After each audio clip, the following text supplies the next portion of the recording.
Not quite sure what I was going for there. I think I was trying to start a wave, which is difficult on the internet. Not impossible, but difficult. Scotty and Kakazi, I saw you. However, you didn't manage to get me with a jump scare. Oh, and Kakazi says hi.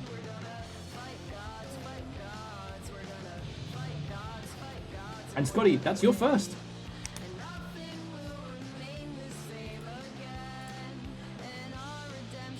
You're like the cool kids in the gig house who were there early. So you get the best seats. Well, the best spots at the front. And it's not an upset by any means, but it does mean that while Wolfcrowd is in the lead with 3, Scotty, you're with 2, and then Fearless, Jamami, PVS, and the John Deere Enjoyer all at 1.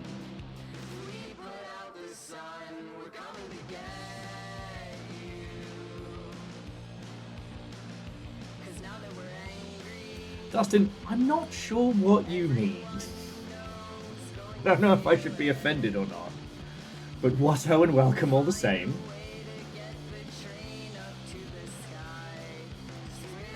I got good games. I got interesting shit.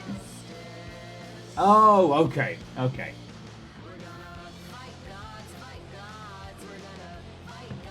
Well, Dustin, what-ho and welcome proper.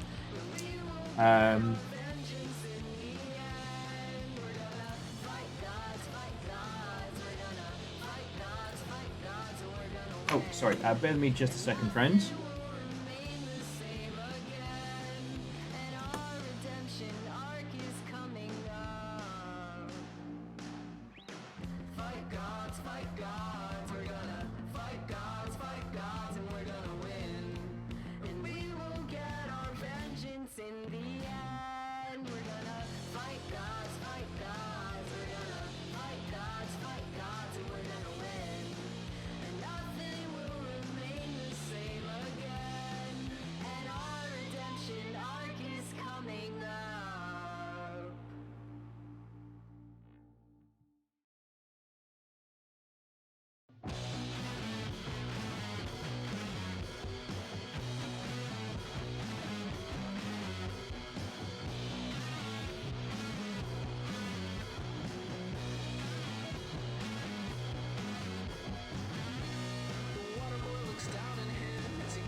Okay, hello.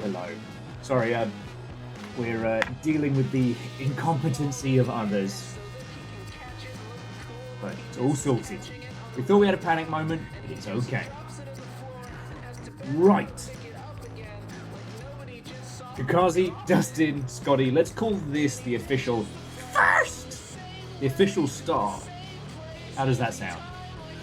For today, I'm thinking of making a couple of little changes to the planned schedule, but we're still going for another kind of, I mean, I can't really call it a grindhouse double feature, but we're going for some schlock, some cheese, and maybe some real fear.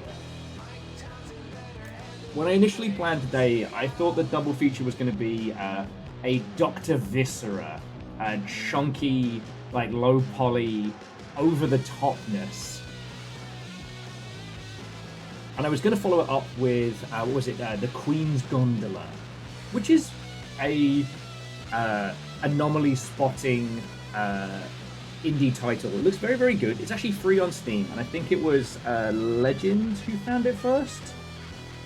However, I did notice something else that I had in my setup. And it's called There's nothing down there. Now, this was gifted. And this is a short undersea horror game. And it looks like this.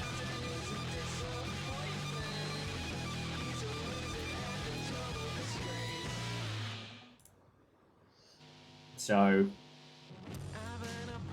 Oh, and this is Doctor Viscera.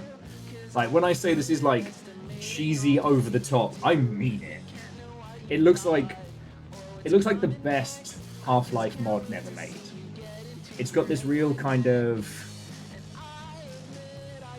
I don't know.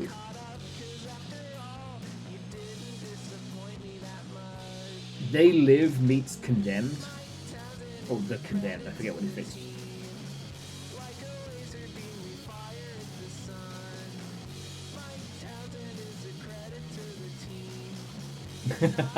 Hey Fred, Watto and welcome. So yeah, we're definitely doing Doctor Viscera. But where was it? The Queen's Gondola. Here we go. So this is the Queen's Gondola. And like, it's a short, like, spot the anomalies as you're in this kind of dark fey contraption. The goal being obviously to find what's wrong each time and then sneak on through.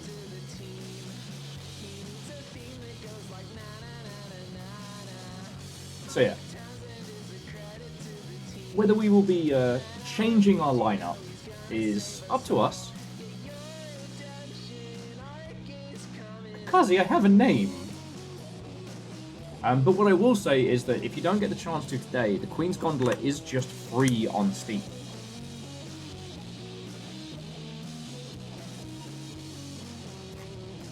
Oh, actually, you know what? Let me tell Discord we're live, because I found an incredible game that the only way it could be more us is if the goblins were swapped with gremlins.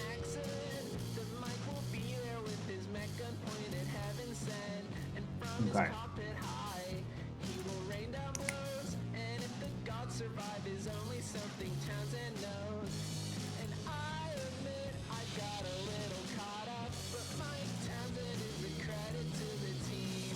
Okay.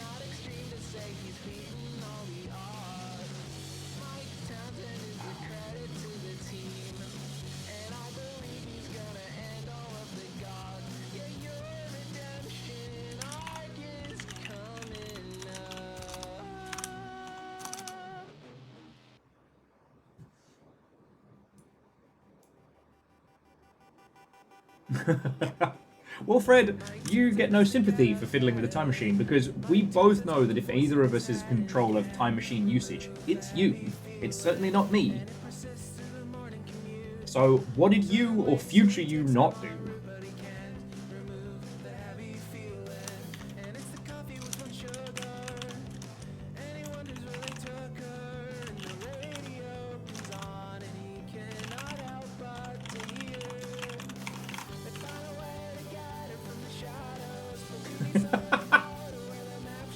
In a parallel universe, my favorite Twitch streamer, the Silverfish, asked me if I'd played Operation Longship yet. Ah, maybe that's why I'm so obsessed with games where you have like a base. Because I basically just want to make like Longship Raids the video game.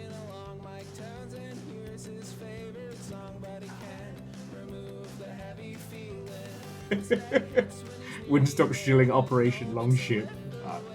The thing that makes me laugh is that I've come to realize that for quite a few indie games, I'm like that one fan. You know how you ever been dragged to like an indie gig or something like that, and everyone's fine. No one's there hating on it. No one's there kind of like, you know, the place isn't packed wall to wall, but there's that one fan decked head to toe in merch, going whoa, full tilt every chance. I'm that, but for several video games.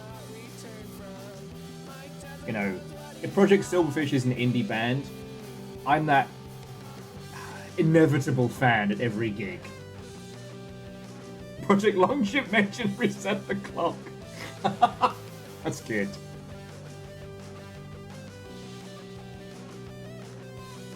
And then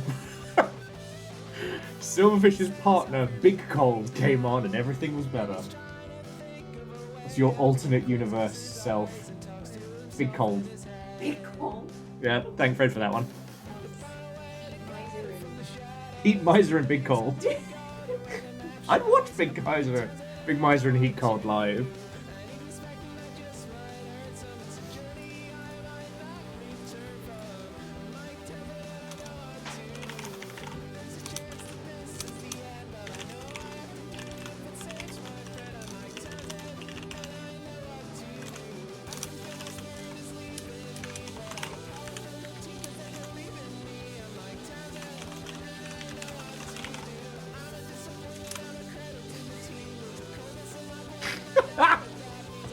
Aldous says, and their mascot, the Marquis Kettering Flesher.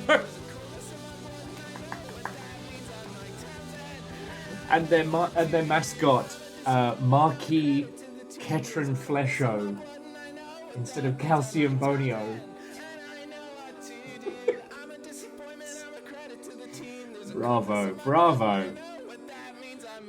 Okay, so how y'all doing? Watan, welcome. If, like myself, you are also taking shelter from having to hear about sports ball, welcome.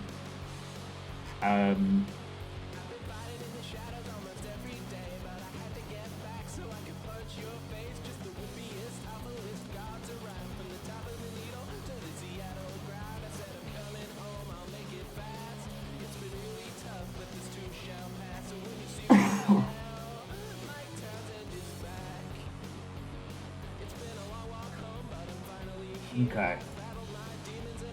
J-Post, Watan, welcome. Coming in, friends, coming in. Alright. Just getting everybody down and through. There hasn't been anything massive in the world of game news to talk about. I mean, there are some interesting things.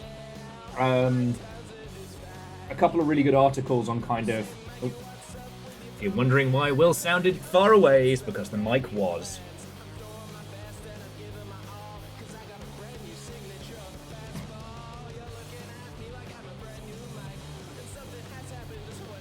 Scotty says, if I turn off the noise cancelling on the headphones, I'll be able to hear when England scores from the noise.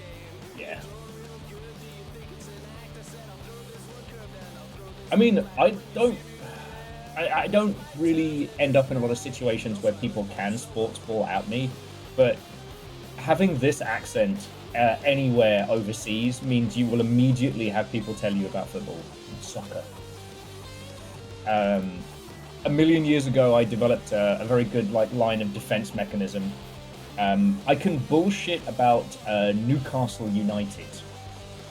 I've only been to one Premier League game, which was Newcastle, and so I just bullshit about that. But people will just talk at me about sports, and I'm here in my fucking nerdy shirt, my long ship hoodie and stuff, and I'm like, yeah, sport? Oh, so sport.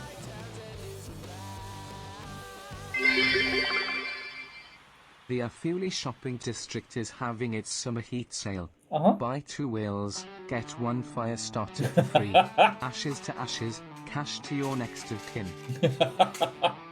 Akari, thank you for the vids. Yeah. Caffeine, Wasso and welcome. Though I will say, there's lots of things that are interesting to discuss today, but there's one little thing that I want to highlight that just made me smile.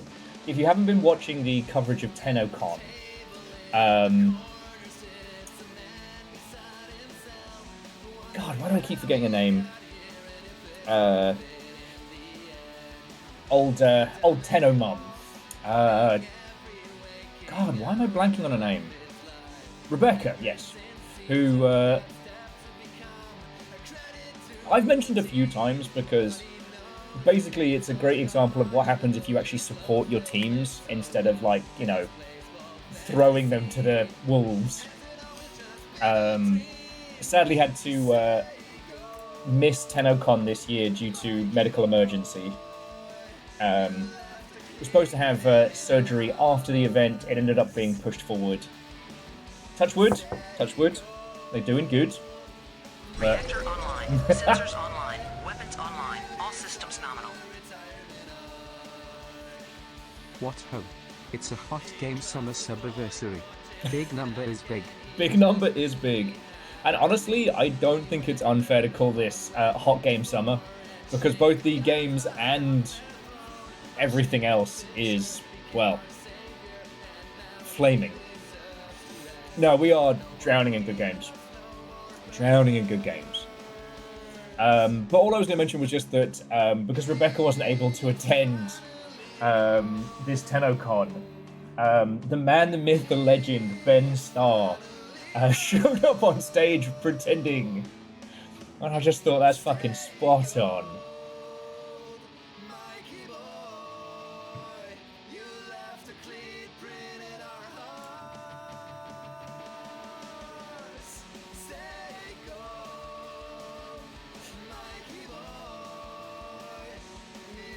Or Wraith, get that purple tick.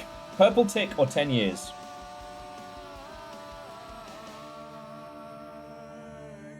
They want to put Excalibur in Fortnite. I mean, fair enough. Rick Grimes is in Fortnite.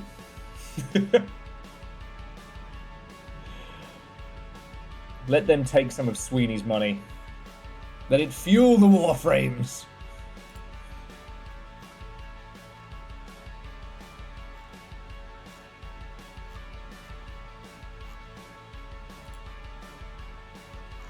I mean, what's wild about all of this is that all Warframe has done has maintained what's important and just built on it. Like, Warframe's tale of success does have that lightning spark moment of the WTF video back in the day.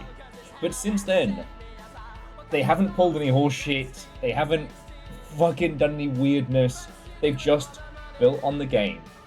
Live service style, just adding and improving and tweaking. And now, you know, Warframe is huge and massive. And it's just... at a time when every other studio has tried to tell us what we want and has tried to, you know, proclaim themselves to be the next big thing, Warframe's just done it. It's not easy, but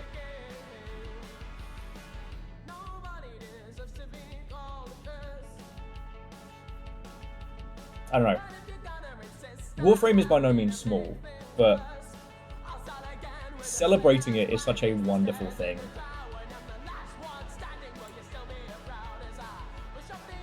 So yeah, I think that's something to smile about. Not just the Ben Starr in a definitely Rebecca Ford t-shirt. Which is a really lovely thing, you know.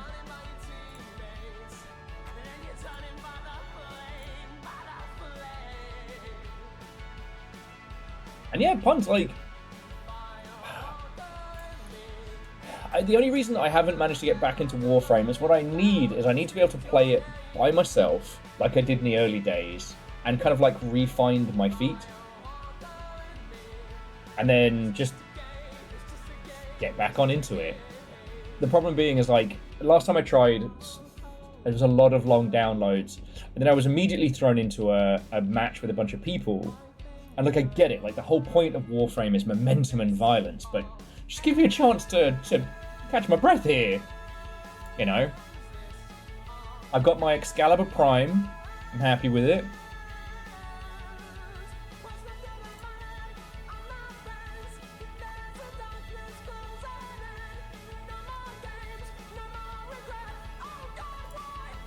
Oh yeah, this is my guy. Oh, and Caffeine, I don't know if it's yourself that runs the guild, but I can send you the new fancier Longship logo.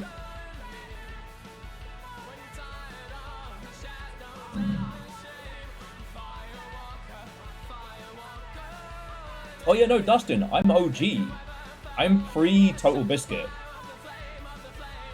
That's why I got so prickly when we were playing it on stream and people would come in and be like, did you know? If you click the button, you can swing the sword. Please, gaze upon my founder's frame and tell me more.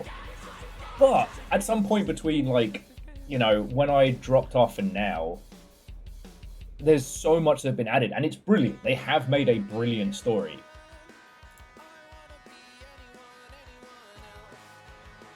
And again, it's not like with, like, Helldivers and things like that, where they've, you know, they've found a crazy, cracked out way of doing live stories, or things like Eve, where they've maintained themselves based on, you know, that's my puppy. Where they've used, like, you know, emergent narrative to keep the whole thing going. You know? Warframe is a testament to, you know, sensible budgets and hard work.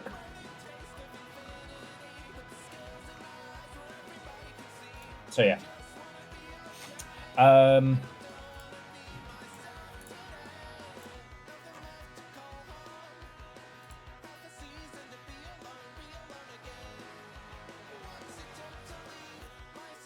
True, Alan, that's true. Well, and also, and this is a problem in mine, one of the things I really struggled with when I was working in games was people who were senior to me who knew less, and it's really hard having a level of, like, specialist knowledge. Then, when you transfer from something like that to like a front-facing thing, it can be grating.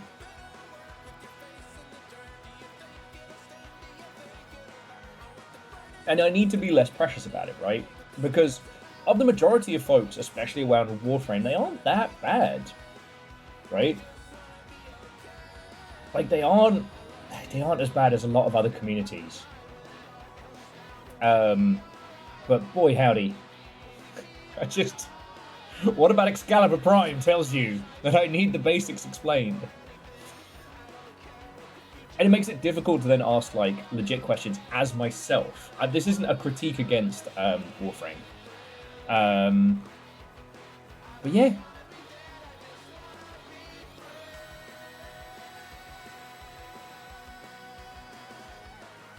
You know, the thing I keep thinking about is how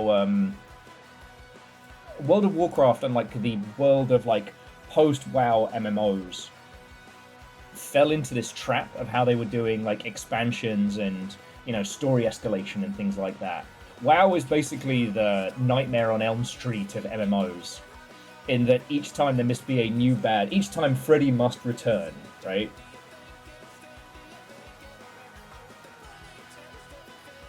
And Final Fantasy XIV has succeeded through Herculean effort, and then after that, just improving on what's there, not trying to, like, replicate the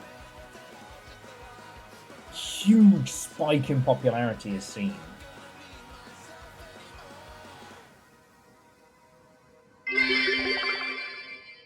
We like to remind people to stop spreading the ashes of their loved ones in our mountains. We do not accept returns. That reads like one of those American Park posts. And Akari, thank you for the bits. Yeah. Well, and Fred, I mean, I was at the same vein. What drew me into World of Warcraft was being a Warcraft fan and getting to see you later. Getting to see everything come together. You know, getting to see small storylines expanded, getting to visit those. Hey, J-Post, that's fucking cool of you, thank you. Because as an aside to an aside, God, the Twitch adverts, so bad. It's just gambling and terrible things. I was actually going to talk to, not to, like, point and shame, but I was going to natter with one of our streaming friendos just to be like, hey, you should turn off the midstream ads.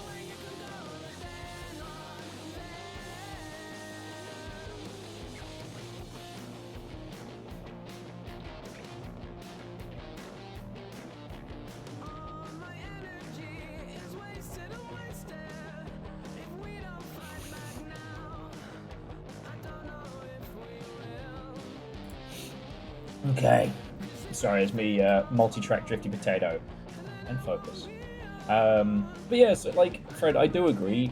You know, Blizzard really mastered storytelling in RTS, and I haven't come across another RTS that's hit that good. You know, I mean, I guess the other standout was Homeworld. Yeah. And Fred, it's a tale as old as time when success results in a story having to live longer than it was ever supposed to.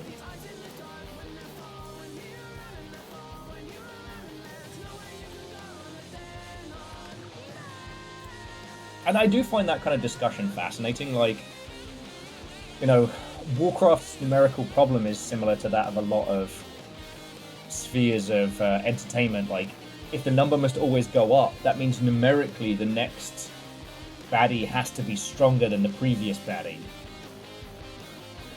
And in the process of creating this, like, ever escalation, it then makes, you know, enemies of old feel pointless and kind of sad. You know, the Dark Scholar who rules over Skullamags, when you can just flick him in the face and obliterate him. If hundreds of thousands of people can flick him in the face and obliterate him, what threat does it hold?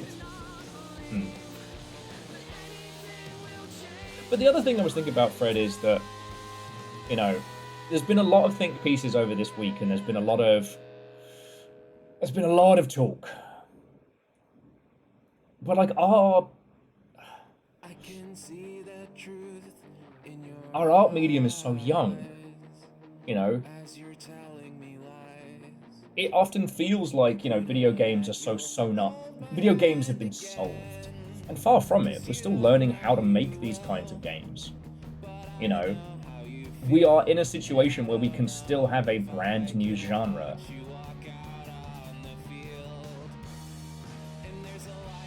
Yeah, Alnus, like, absolutely. You know, World of Warcraft suffers this eternal, you know, there's always one more fight. There's always one more big bad. There's always one more. And whilst, like, because that was the thing, right? It was all about Arthas. And when Arthas is dead, okay, we've come up with a newer, worser guy. Sure. Okay, newer, worser guy is dead.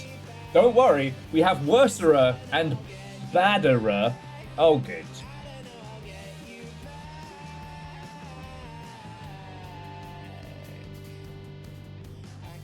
But World of Warcraft at one point was making so much money.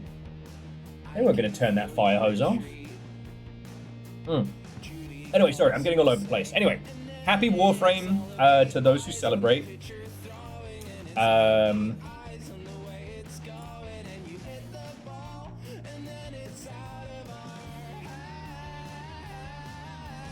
guess, Kakashi, like, the speed at which information is disseminated.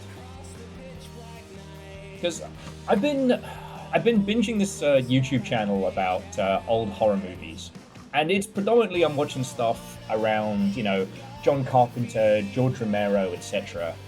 And, you know, there's so many things from that era that persevered because of how slowly information moved.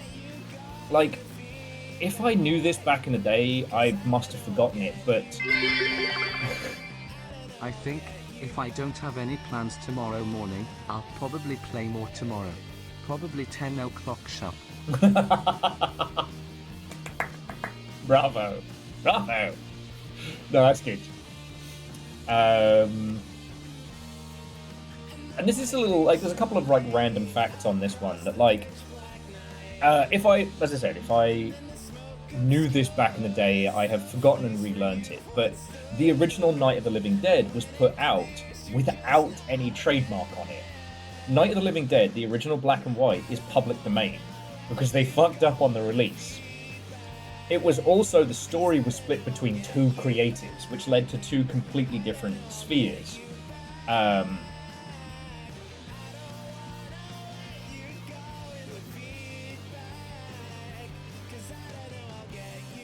The amount of stuff that happens in games, the amount of, like, emergent genres that spring up and otherwise.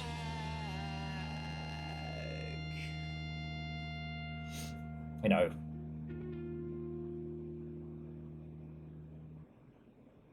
we learn about these new things so quickly, but we're also getting, I don't know, a sense of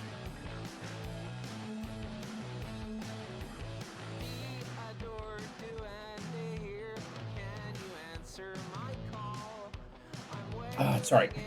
I'm gonna come back to that thought. I'm trying to squidge it together.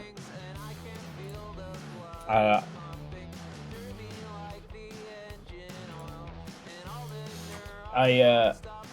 doing much better than yesterday, and the PO box is now handled.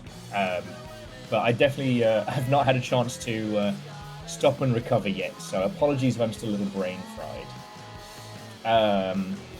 I guess, Kakazi, what I wanted to say was, like, there are main staples that we talk about as if they were, like, the perfect emergence.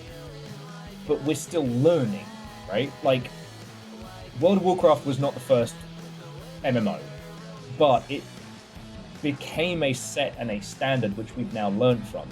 All the other MMOs prior, they had expansions, sure, but expansions were new regions, new sandboxes to play in, similar to, like, things like Rust and stuff like that, where the player interaction was the selling point. You know, Destiny was supposed to be something different, and it did not become all that we hoped it would be, but it was a success. And, like, Destiny both is and isn't something we had before, and there isn't another equivalent to it. A game that simultaneously feels so massive and so small. It feels incredibly personal and incredibly gargantuan.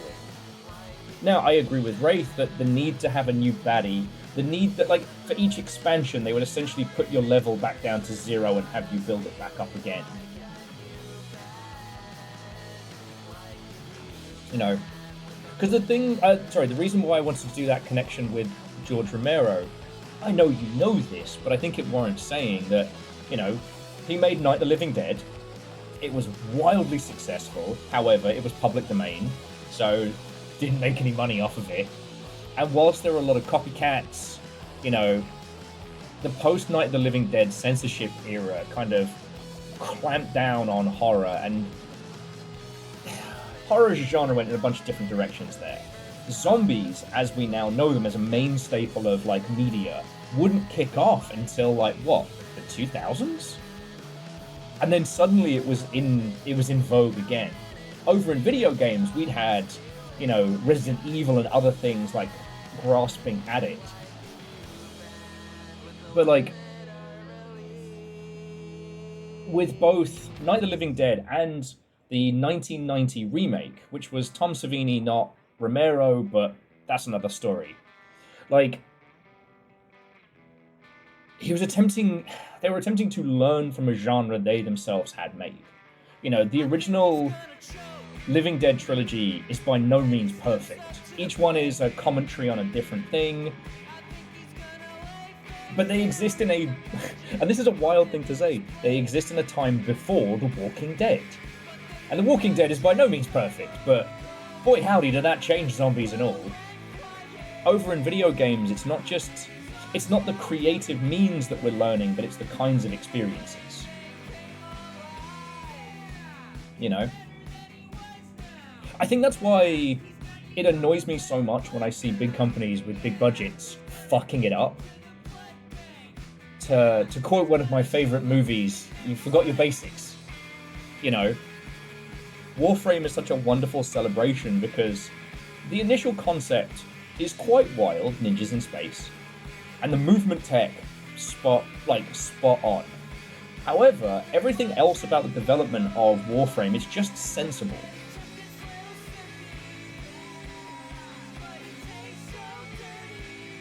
Exactly, Alnis, exactly.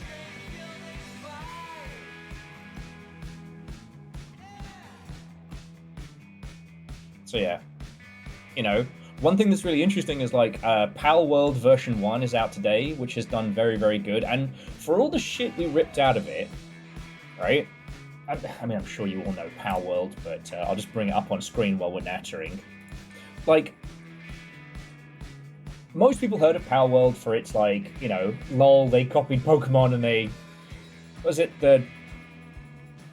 copied Pokemon, and you could use a machine gun, and the character looks like, you know, anime. The poster character they use looks like anime Horizon Zero Dawn. All right. However, actually, as a game, as an experience to play, it's good. You know, they basically did Arc better than Arc, which is no mean feat. If you swapped out the experience, if you swapped out the characters of Power World, if you swapped out all these little buggers with, you know, grey blobs or robots or whatever, you still have a game that's doing a lot of other genres better than them. Wooloo with a gun is the first thing. The first thing I saw was the sea of Pokemon on an automation table just making AK-47s.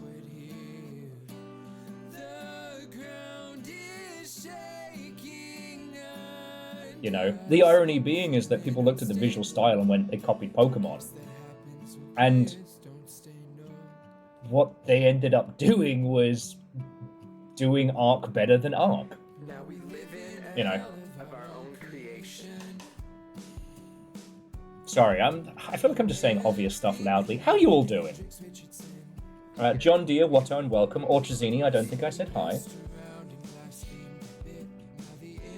I will say, friends, this is probably going to be a good day for banter and natter. Between TennoCon and the footy, it'll probably be a less active day than usual. I'm not going to say what I said yesterday, because that was Tempting Fate. And as you all have proven, you do not do as you're told.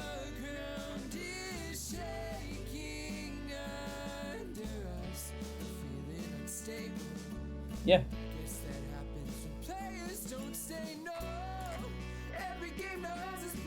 But it's like, we're still seeing new stuff. Like, Phasmophobia is still essentially a micro-genre. You know? The whole Friday Night Chaos co-op space is just exploding. So many incredible things. Yo, check this out. Hang on. Exclude pre-release. Sort by... They added. Check this motherfucker. This is called Tank Goblins. You and 3 friends are goblins, and you control an old-timey style tank. Now, this isn't the only you and the homies control a tank game, right? But because everyone now has access to, you know, game dev tools, everybody has access to, you know, launching a game on Steam, it means people can be fresh and interesting. You know? I just found out about this one today, and look at that. Like, let's get some fucking beers in, and let's do that. It's not out for ages, you know. As by the same person who did Crush Depth, which I haven't had the chance to do. A sci-fi horror game set at the bottom of the ocean.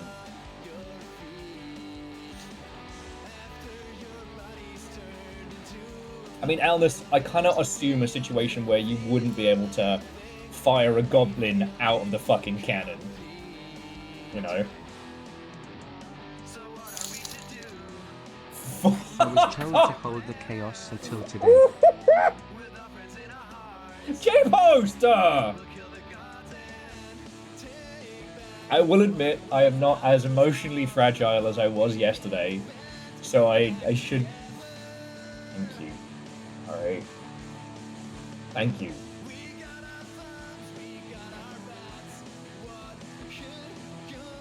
This is the stressy week of the year, so thank you.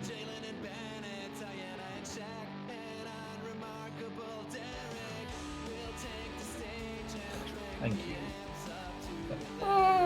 The Chaos Popper. Chaos Poppers can be something very different, though. No, seriously, J-Post. That's going to be a massive, massive fucking help. We can listen if we feel like it. Every man would call that selective hearing. It's what dogs have. Dogs can hear the word treat or walk at any location in any abode. But don't eat that or come back here. Oh, what? Oh, I didn't hear you. Oh. Leave it. Oh, what? No, I'm just going to keep eating.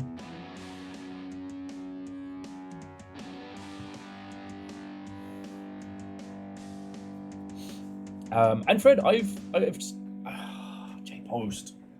Okay, maybe I thought I was going to be okay. Thank you. Alright. This year is definitely kicking the ever-loving shit out of me. And I do freak out sometimes. I don't know if I'm quite at... I don't know... You know what? I don't want to go into specifics. Just, look, J-Post, thank you. Alright, just thank you. That's a fucking shit ton of money. And it's gonna keep this all going. You know, that's where it all goes. Food and bills. That's it. You know? I don't buy Gundams. I'm barely having bevies at all. I live real cheap. Okay, I said I was emotionally stable. That might not have been correct. Shut up. Thank you. All right.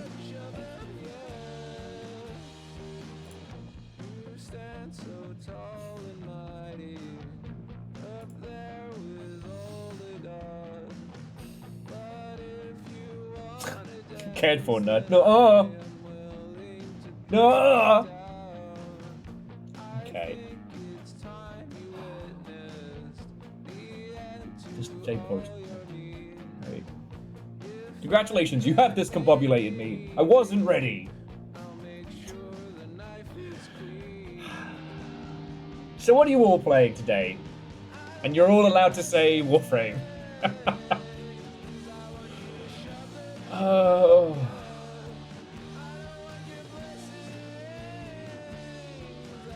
J-Post, I'm never ready. I think I am sometimes.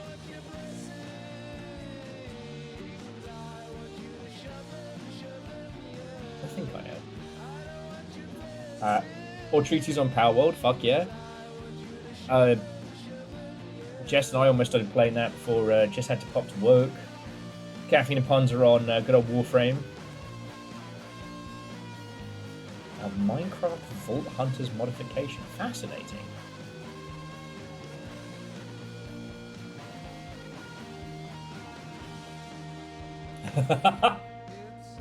Kakashi said Final Fantasy XIV was briefly mentioned earlier, and I contained myself. Do not tempt me further. Give yourself a dinosaur sticker there, Kakashi. You've earned it. No, like... I've said this before, one of the few downsides about streaming for a living is that something that's going to be really, really cool or really interesting, you tend to save for, like, you know, downtime. You tend to save for stream. So I've been on Arena Breakout. The PvE mode is not worth joining if you do not like the PvP, but the fact that the non-conflict mode is the spiciest, and that if you play the non-conflict with other teams, or the non-PvP I should say, you can then unlock special tickets that let just you and your friends take on the PvE levels, and that is the spiciest and scariest. It's the idea that the PvE is the raid boss, not the PvE leading into the PvP. I really like that kind of flipping the pyramid, you know? Because, like, I played a lot of Arena. What tends to happen is I play a bit, and then eventually I play enough that I get put up against the people who are very good. And it doesn't feel good losing like that. It doesn't feel as bad, but usually what happens is I see somebody, and then I'm like, is that a... And I'm done. Alright, fine. But there's no there's no curve on the spice, right? You just end up just being like, you know? With this, it's legit scary, and you can also, there's enough sponginess that you can realize that you're in over your head. You know, in one particular run where I was finding my feet, I'm there, my back is wedged up against a broken arcade machine, I'm desperately thumbing rounds. My arm's just shredded, I'm bleeding on the floor, I'm desperately trying to chug an energy drink with the other teeth, and I can hear everybody starting to surround me. Fucking cool. Now, I'm sure there are other games that can give that experience. Again, I'm not saying you'll need to jump into it, but, you know, that was my evening. Also, I was very mean about a particular extremely ugly gun, and I've been using it, and it's extremely good, and I feel very guilty. Very guilty.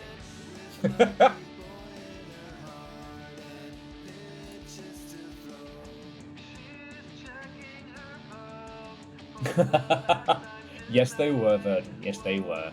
And sadly, it's not like called anything interesting in game. It's just like non-copyright infringing energy drink. The best one is still the demon customer service game, where instead of Monster Energy, it's human. I don't know why. That always makes me laugh.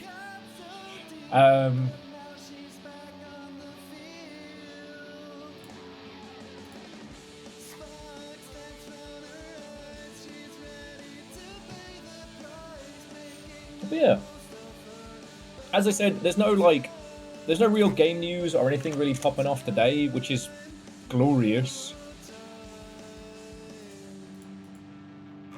I guess now it's time for me to give up. I feel it's time. Yeah, I'm just quickly checking to make sure I hadn't forgotten anything.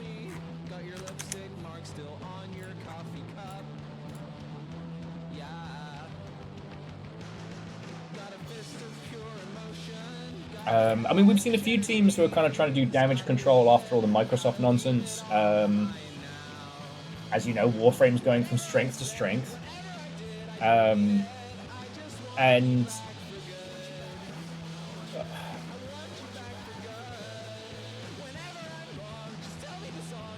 the Stop Killing Games movement is definitely on its way out. Because obviously with the PlayStation announcing they're going to be getting rid of discs, the Stop Killing Games movement has obviously moved very, very quickly into that space, which is entirely valid. However, like, the EU's pretty much just said, there's nothing we can do. Like, in no way can a government tell an entertainment company how they should deliver the product. Oh, good, Kakazi. Good. This and the things going on in California and stuff seem to have turned Stop Killing Games into an implosion of infighting. Now, if we never hear from that group again, that will be lovely. Ill-advised... What's the turn of phrase that, like, uneducated action, even with good intent, can lead to disaster? And I was very, very frightened for a while that the American government would gain control over what games did or did not get released in the US, which was a little frightening.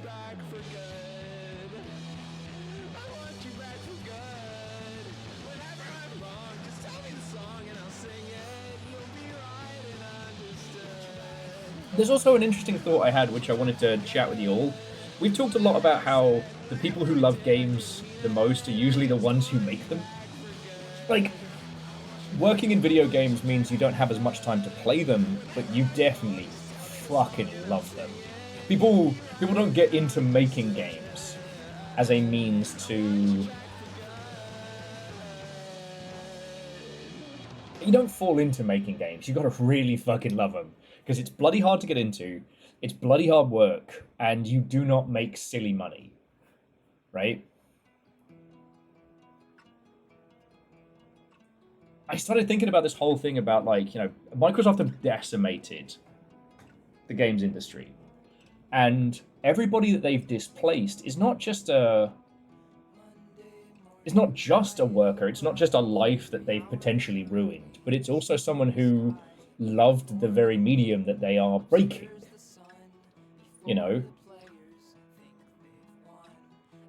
I might have far too much, we'll say, product knowledge, but my level of enthusiasm for games, my level of passion is not uncommon.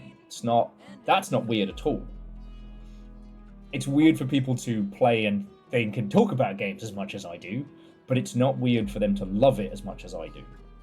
And I'm just thinking about how, like, that's not gonna go away, you know?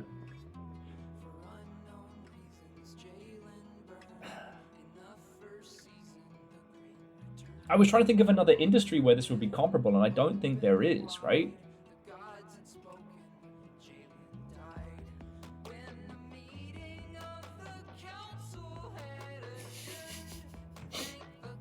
I'm not weird. Stop saying I'm weird. Well, I've got 20. When we asked you not to dump your loved one's remains in the mountains, we didn't want them in the streets instead. Now the sewer drains are clogged and it's the ash fault. What is happening? Kari, I'm frightened. Thank you for the pins. You know, Fred, I think comics is probably the best example, because the majority of people who... Everybody who works in comics loves comics. Because in a similar way, you do not make good money being a comic artist or a comic creator. You don't get rich in that business. And if you've ever been to, like, an artist's alley at a Comic-Con or what have you, the people who are buying cool independent comics are the other people making cool independent comics. I don't know if this is the joke the world round, but at MCM, the joke used to be that, you know, we're passing around the same 20 quid. You know, I get 20 quid from my comic, so I go and immediately spend it on your comic, and then you spend it on someone else's comic who spends it on mine, you know. But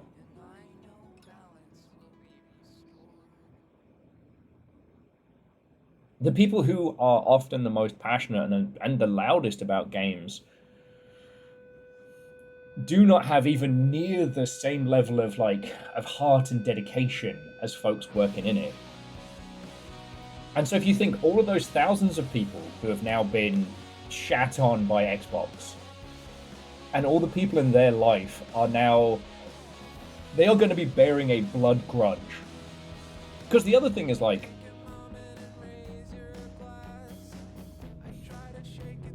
when people leave games companies, they very seldom leave on good terms, unless they are poached or going elsewhere. This is because when you join a team, that in itself is such a monumental task to just get in. And people tend to dedicate themselves to the game.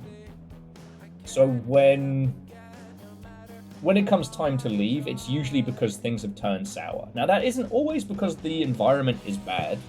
Sometimes bad working relationships, sometimes management changes and pigeonholing and what have you. You know, that passion, that heart, that drive can be a bit of a double-edged sword. You know?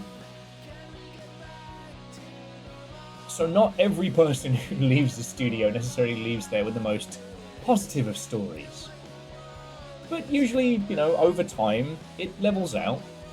But with this, like, these people coming away from Xbox, they're gonna be hating on it.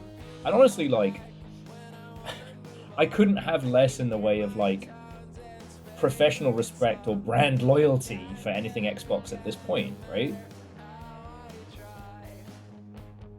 I guess the only other thing I was gonna skeet about yesterday, but decided better, was just loads of people have been doing think pieces about, you know, the stuff that have been posted, the stuff that has been said by the Xbox head, and she's been running her mouth while at the same time joining a government think tank about how to do more with AI and shit like that. And there is no truth coming from that space. Nothing that is said or posted or released can be believed or really trusted, you know?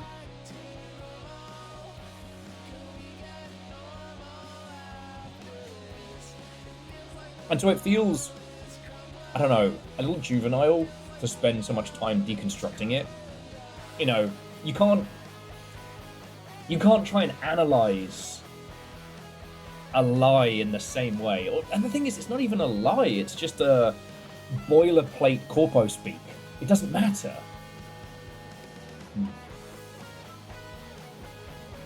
I guess the insane rambling that I am subjecting you all to, and I'm so sorry. It's just, in no other industry are the people who make it just as passionate as the people who consume it. To the same degree.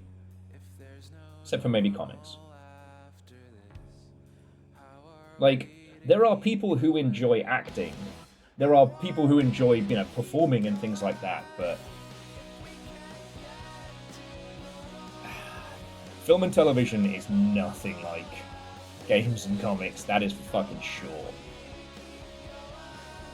That is for sure. Okay. Sorry, I'm careening all over the place.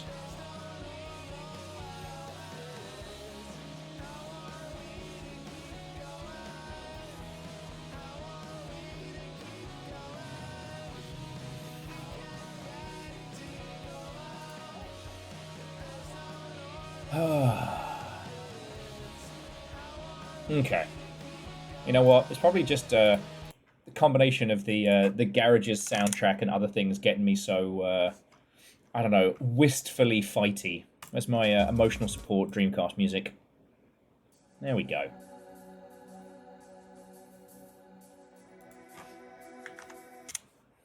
Excuse you.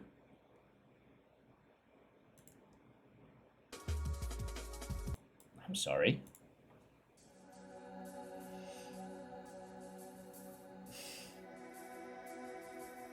Jackie Fox, Watto and welcome. I think it's sad that VTuber reveal has become such a meme. I guess VTubing for a lot of people has become very mimetic.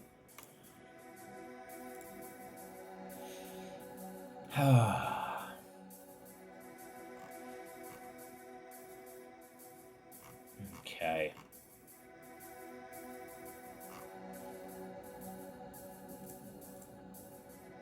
So, whilst I careen... Well, I psychologically careen out of control. Thanks, J-Post. But I managed to, look, didn't cry, didn't break down. So, friends, miscreants, legends, monsters. Today, we are doing a double header. Now, initially, I kind of pitched this as another grindhouse doubleheader, but it's not really properly grindhouse style. The question is the order. Now, as I said, today's gonna be quiet. TennoCon's going on. I think AGDQ is still, still ongoing. And the bloody football's on, so it's just us, friends. It's just us. And what I have selected for today is we have Doctor Viscera, and I think we should do There's Nothing Down There, which was a gift. It was a gift. Because, again, I had considered the Queen's Gondola, which is a anomaly spotting dark fae experience, which is very short, but also free and very good. But, I don't know, I'm feeling like bringing the thunder today. It is probably because people have given in a shitload of money now over the last couple of days, and I feel like I want to say that I've earned it. If you didn't see it earlier, so Doctor Viscera is basically the best Half-Life mod never made.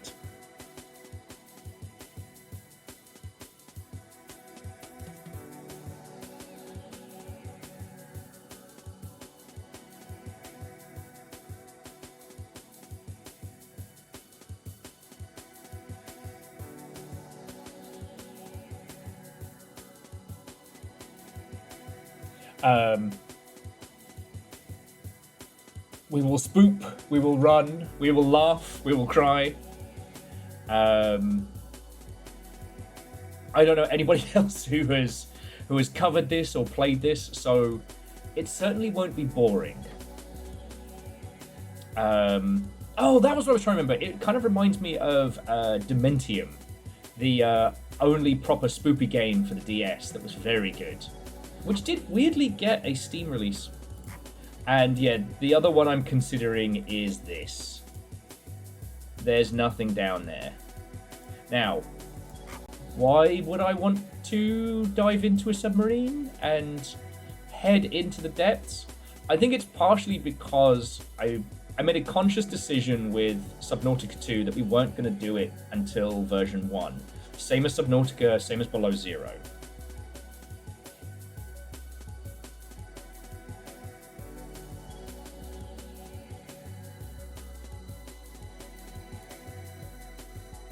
Kakazi's suggesting we start with Doctor Viscera. Okay, that might make for a good breakout there.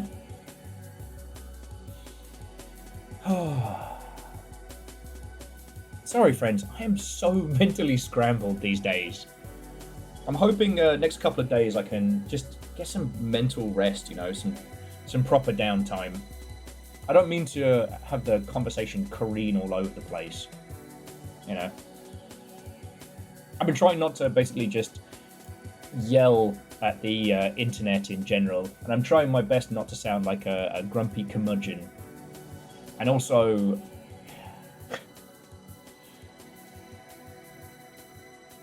yeah, you'll on my social time and my conversation.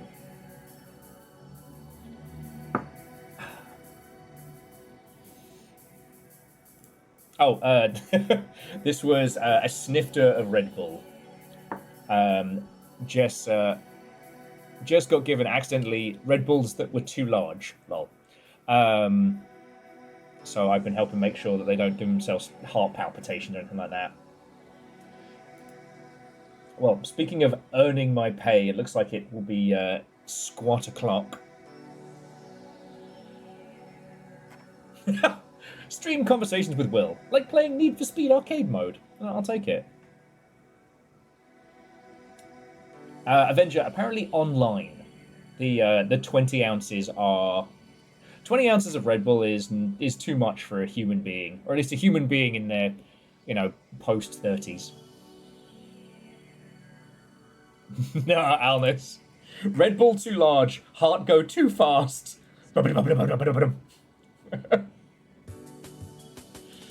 I don't drink energy drinks anymore. I'm mostly a coffee consumer, as you well know. But I used to drink them all the time in my teens and my 20s. And I had to put them down. The call was too strong. But yeah, like, the only problem has been is, like, my downtime really hasn't been a lot. Oh good, more squats. Reverse the title to up and it would be what I feel like at times after my shift at work. The Saturday Upple feature? Oh, there's nothing up there. Bacon, thank you for the bits, mate. How are you holding up? I was just like, over this week, I was thinking about what I'd like done. I've played some Arena Breakout. Brotato is the only game of late that has made me genuinely angry. Not like because it's bad, because I keep getting picked at the post when I'm trying to do a very specific run. I rewatched The Last Jedi, which by no means a perfect movie, like Knight Riders, but God, that was so good. I was pondering it, and I was thinking that, like, it's basically the closest we've had to the same feeling as Knights of the Old Republic, but in a movie. Also, the fact that the point of the movie is billionaires are the worst, I'm okay with that.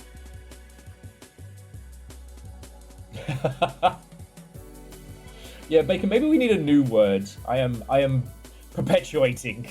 But yeah, so Bacon, we were just trying to choose between There's Nothing Down There and Doctor Viscera as games to start with. And it will probably be starting with Doctor Viscera. Bacon's new word, I am spam. Don't get me started on the corned beef. But it's just like, I haven't been able to really dive into too much on my downtime, except for getting the chance to play Arena, which has been very good.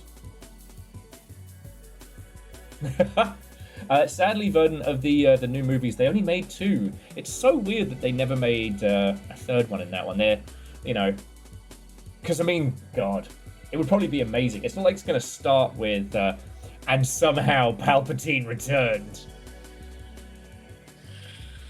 I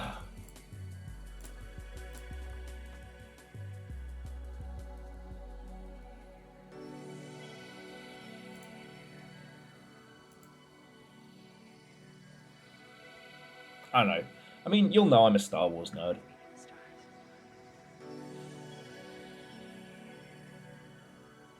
No, that would have been something to reveal in Fortnite. The message heard across the galaxy. You mean Fortnite?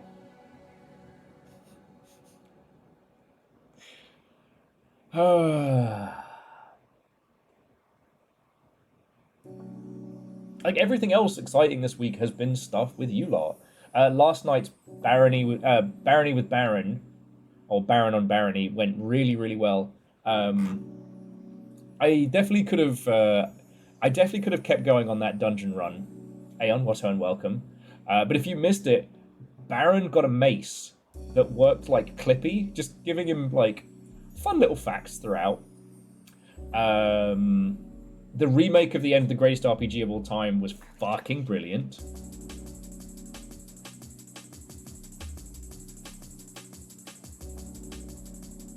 Well, Aeon, not that I keep up with wrestling in any way, shape, or form, but Doppelganger no longer. Dude shaved his head. I can no longer do the, hello, brother, I'm you.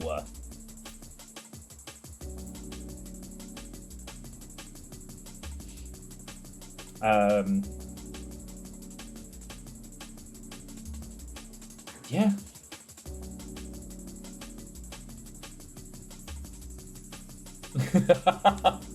Alnus, I'll have to pitch that. Maybe I can be allowed to play a talking weapon.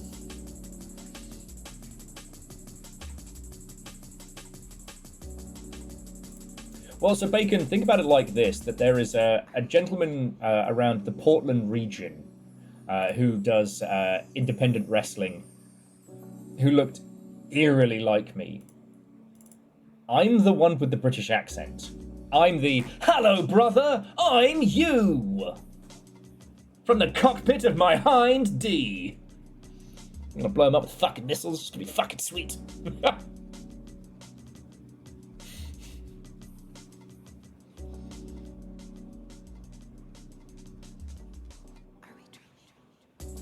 yeah, dude shaved his head. So unless I look exactly at the camera like this, sadly, all of this is lost. The lighting situation in here is not amazing, and I would love to, I'd love to change it.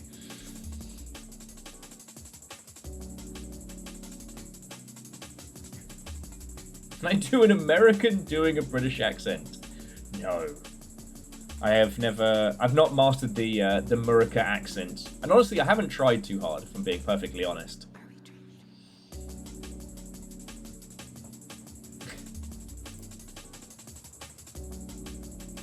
Oh, and, oh, you can do an American doing a British accent. That's so wild.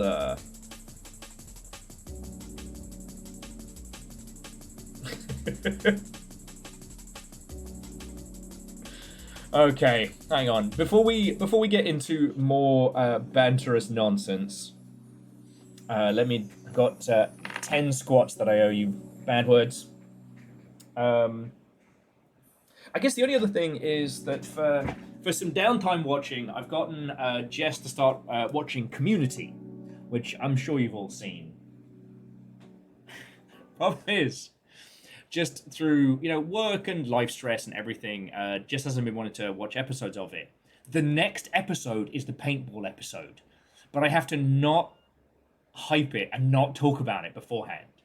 Because if I say anything, I'll detract from its brilliance. But it's there. Jess doesn't know that she is moments away from John Woo Senior Chang with his tiger-painted paintball gun doing a fucking John Woo impression. A Chow Yun-Fat impression. Doesn't even know! Yeah, Aeon, it's a hard one. Thankfully, I have always been an over-talker, so I learned very young to say less when wanting people to get into something, because of the amount of times I would over-explain something and fucking kill it. Ugh. Like, I don't know. Ugh. Spoiler culture is a difficult one to talk about. And I really do appreciate people being on the I don't want to talk about it because of spoilers angle rather than the oh, don't worry about it angle. But sometimes it stifles conversation, which is really hard. At what point should we have an expectation that people who are contributing to the conversation have experienced the thing, and at what point are we protecting them and allowing them to experience it at the right time? I am very much in the I don't want to spoil shit for people, I want them to discover it, but it's an interesting conversation. Hang on, let me do my squats. Because if you haven't seen Jeff Thu's whole thing on it's okay to watch the best bits of JoJo's, I think that's one of the better discussions around it. Okay, 1, 2, 3, 4, 5, 6, 7, 8, 9, and 10.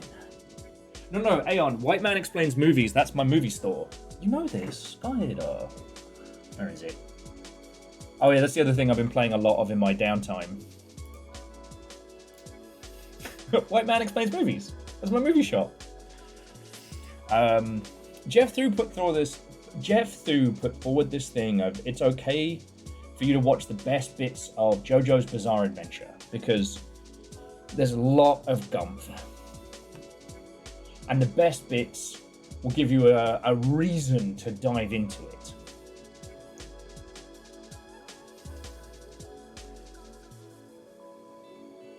One of the interesting things about Berserk is that there's at least a couple of chapters at the beginning from the Black Swordsman arc, and then in the anime you get that little snippet. You get that little snippet at the beginning. Then you have the Golden arc, which leads up to the Eclipse, which is truly horrifying. Like every content warning required. But I see why they put a little bit of a snippet of the Black Swordsman in, because that's the majority of the series. And there's a lot of bits throughout the Golden Age arc that's very slow.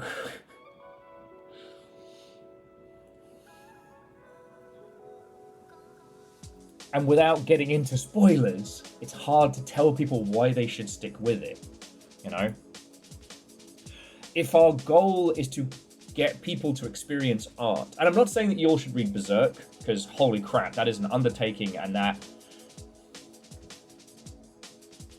As an aside to an aside, I still don't have a good term for... if you start this series, or this game, or this piece of media, you're going to go through a lot of shit, and for the catharsis for the trauma requires your investment, i.e., if you start this, you're going to have to finish it.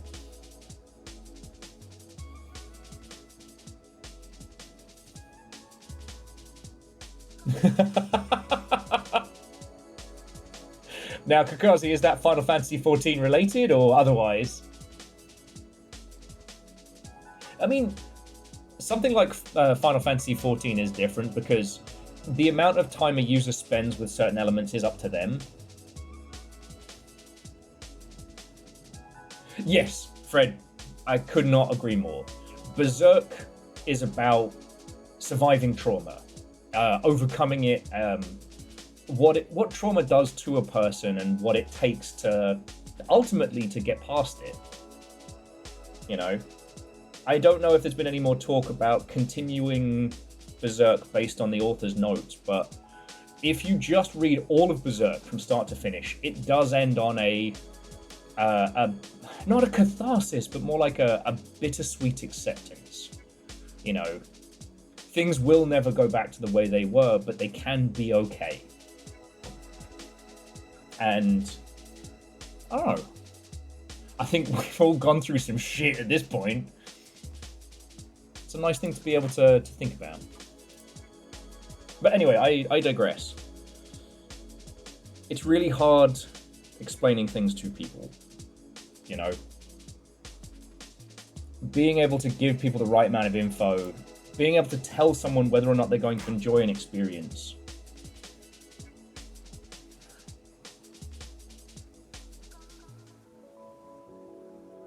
Being able to give them the reasons why they should invest their time and their life into something without spoiling it is so fucking hard.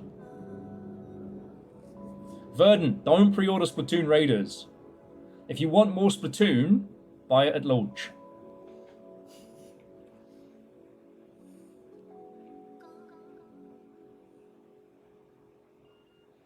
Yeah. Well, so Fred, and I don't think it's not spoilerific to talk about. I mean, it's called Berserk.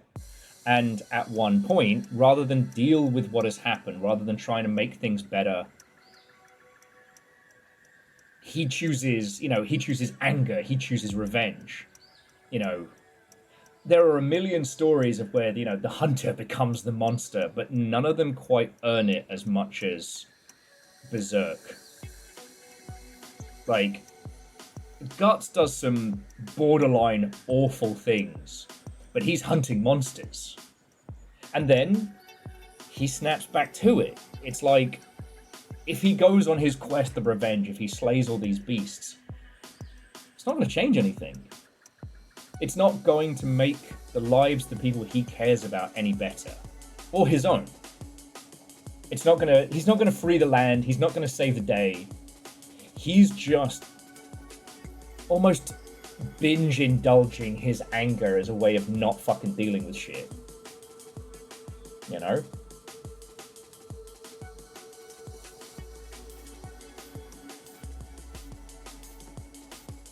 But again, I can't... This is going now off in 15 different tangents, which I love discussion-wise. But I can't necessarily say I recommend starting Berserk, because if you start it, you've got to finish it. And when the eclipse comes, again, every content warning. Even the obscure ones.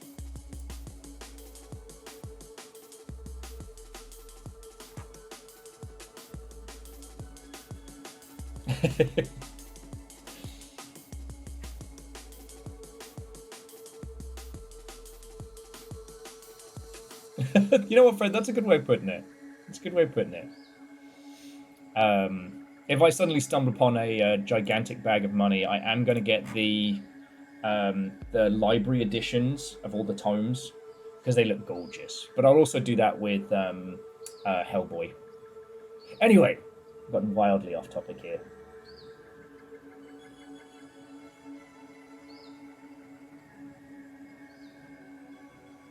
And true.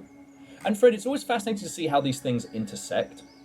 What's been really fascinating is that until recently, video games have always been an emulation of other mediums when it comes to like the creative, like the visual intent, the visual style. It's only really in the last, God,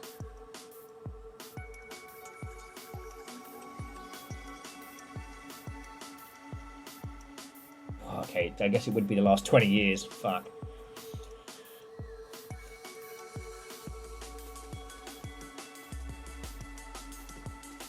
I would say we now have more games that are based on original concepts, original ideas that aren't just attempts to create something else. You know what I mean? But it took us a long time to get our own visual language and our own, like, concepts.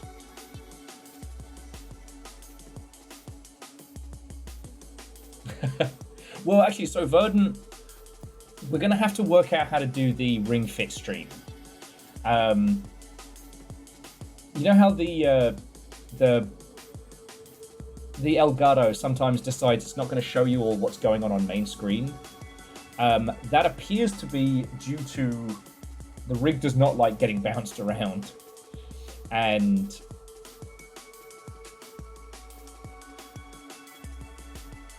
doing a Ring Fit stream is going to be very difficult. It'd be very difficult to do it in a way that's not going to bounce the apartment. So I got to do some logistics, kind of like with the Subnautica VR. I got to do some planning, and I haven't had 2 moments to rub together. We still got to go. We've got a Hawking event, which will most likely be in September, and all the Cosmic Crowbar stuff I've been doing. So I will be honest, Verdant, until you mentioned it there, it had skipped my mind. So I'll get that back on. Shit, what was I saying?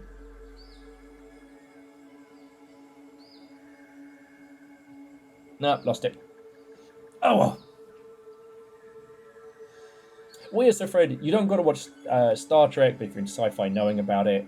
I was just more thinking of, like, I was really struggling to explain to people why Escape the Backrooms was so important. And I'm sure all of you'll get this, right? But this is Escape the Backrooms. It came out last year. Now, I think it was in early access before then, so it's been around for a while. But the reason why Escape the Backrooms is so important is that it is predominantly based on creepypasta, modern horror, liminal space stuff, which is all very contemporary. You know, as I was saying whilst we were playing this, like, you know, the concept of the spooky mansion is a trope that has existed for a good while. But, like, the concept of the backrooms has only existed, you know, since the 2010s? You know, the rise to prominence of, you know, the SCP Foundation and all of these, like, all of these internet-specific horrors. These things have grown kind of part and parcel with video games. The aesthetic of the backrooms is something that we can claim is ours. It's a modern creation. It's not something that has come directly influenced from other spaces. Now, that's not to say that liminal space horror didn't exist in other mediums prior. There's actually been a really interesting discussion amongst just general nerdery of, like, what was liminal space horror before we started using this iconography.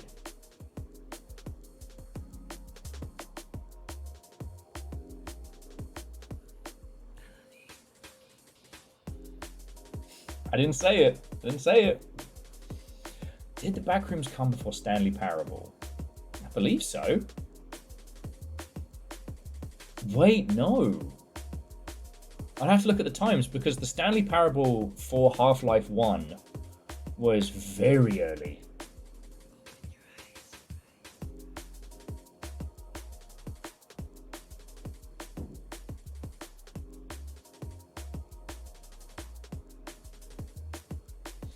We'll say Aeon, I could, but not without spoilers. Not without massive spoilers.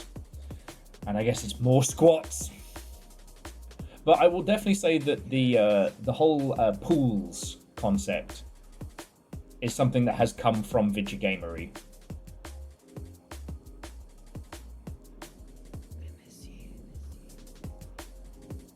I know, it's just... So I'm a John Carpenter nerd.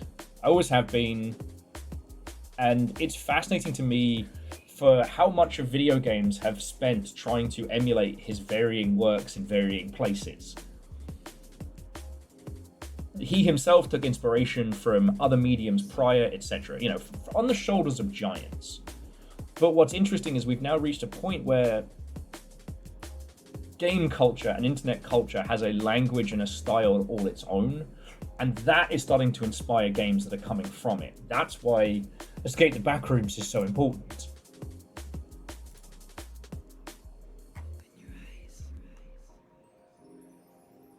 No, Aeon, Backrooms is way earlier than 2019. And the Stanley Parable is way before 2011. No, cite the old magics at me. Okay, Stanley Parable mod.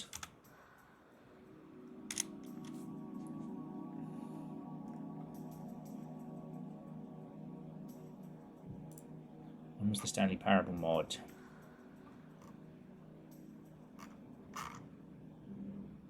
It was way before 2011.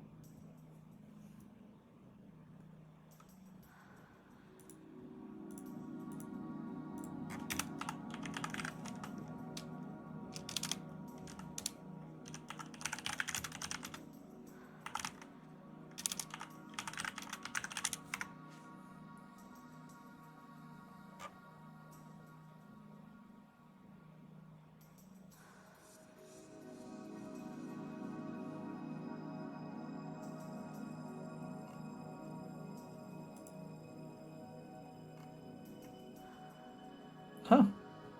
No, I stand corrected. At least according to everything that I can find. Yes, it was originally dropped in 2011. My apologies.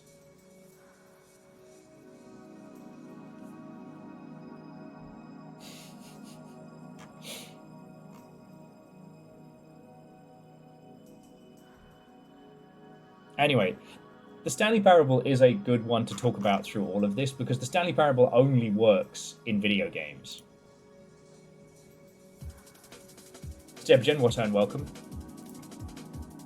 I don't know. Sorry, friends. I guess I'm in a weird headspace at the moment. I'm just in a weird headspace in general. But I've just been thinking more and more about what is ours, right? Like,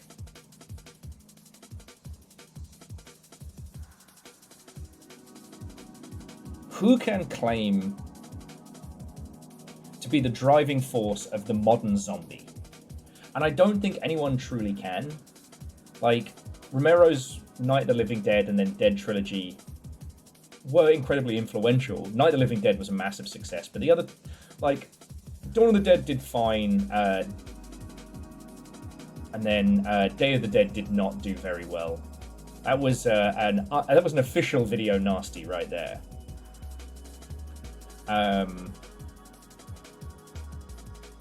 Then zombies kind of languished until the 2000s, and then with this resurgence.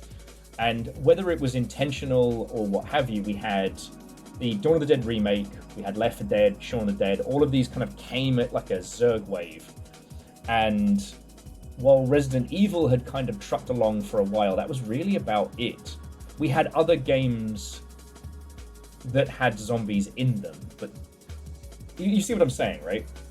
And I've been kind of starting to becoming a little bit obsessed about what is ours in games. You know. You know what it is? It's because I was talking to Jess about Duke Nukem and how, like, Duke Nukem 3D is a great game. The original Duke Nukems are fine. They sure are things that exist. Sorry, let me get those squats in. But ultimately, Duke as a character is Arnold Schwarzenegger plus nerdy quotes. And then they added a layer of, misogyny and womanizing for the 3D version. Oh yeah, I mean, Kukazi, if I was the only one here who had a fucking weird headspace, it'd be significantly quieter. Simple Chaos, it was squatting time, now it's squatting time again. But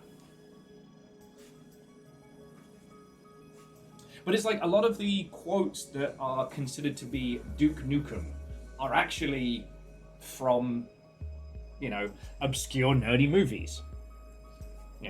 These days it's much, much harder for something to be truly obscure. But in video games, we don't have to worry about copyright in the same way that other mediums do, and we kind of inspire each other. Which I think is fucking cool, by the way. Okay.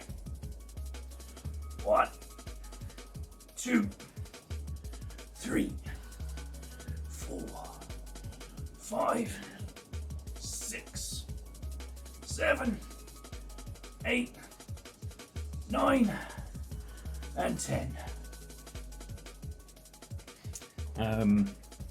But the thing I was thinking about is how, like, I've always hated the term "there's nothing new under the sun." I like thinking about it in the sense that we inspire each other, that different mediums and different styles and different art can inspire someone to create something.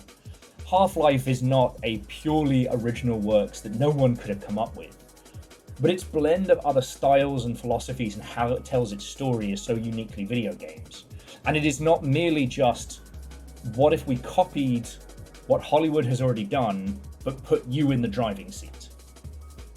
You know? I think the Stanley Parable is incredible, because the Stanley Parable cannot work in any other medium. And hey, like, there are things in other mediums that absolutely could not work in other spaces. And I think that's really fucking cool, you know? Sorry to be fucking obvious and reference House of Leaves, but Aeon started it, not my fault. But the gentleman behind House of Leaves has been strict in that there will not be any adaptation, because it's not supposed to be adapted, you know? There's a story there which is known and understandable, but it's the journey. Yeah, you might as well just start playing Bishi Bashi Special with the fucking reset buttons today, you know? With the Stanley Parable, the interactive part of it and the lengths to which the game will react to what you do could not exist in any other medium. But, you know, tabletop gets its whole thing. You've got tabletop RPGs, I should say we, but like, there is no other medium that will be as creative and reactionary as tabletop. You know, you're sharing a story and experience, you know, you're crafting the story with your imaginations and your dice rolls together. No other medium will ever be able to do that as quickly.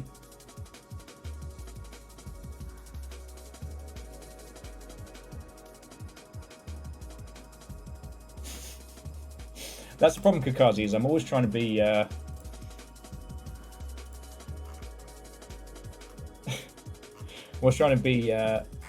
inclusive, meaning I will always say the thing.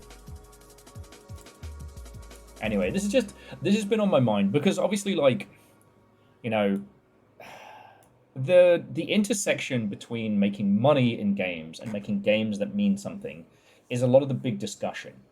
All the big publishers now, they're killing anything that doesn't have the potential to be a globe-trotting, you know, Pokemon-tiered squillion-dollar expanse. Which is dumb, because ultimately that is a race that everyone will lose. Even Pikachu. Whereas, you know, creating a crop rotation of new and original ideas so that you can take one of those and spool them off to, like, the next Halo or what have you is important. You know, nowadays the tools that we all have access to allow us to create games far above and beyond what we might have done. Yeah, bring back trilogies. I mean, and Avenger, when you think about it, the trilogies that biffed it, it was always the last part, and always because the expectation was through the roof, but the time and budgets were much stricter. You know, Mass Effect, the last part, needed more time. EA were never going to give it more time, because EA don't give a shit. Yes, Kakazi, I mean, 1,000%.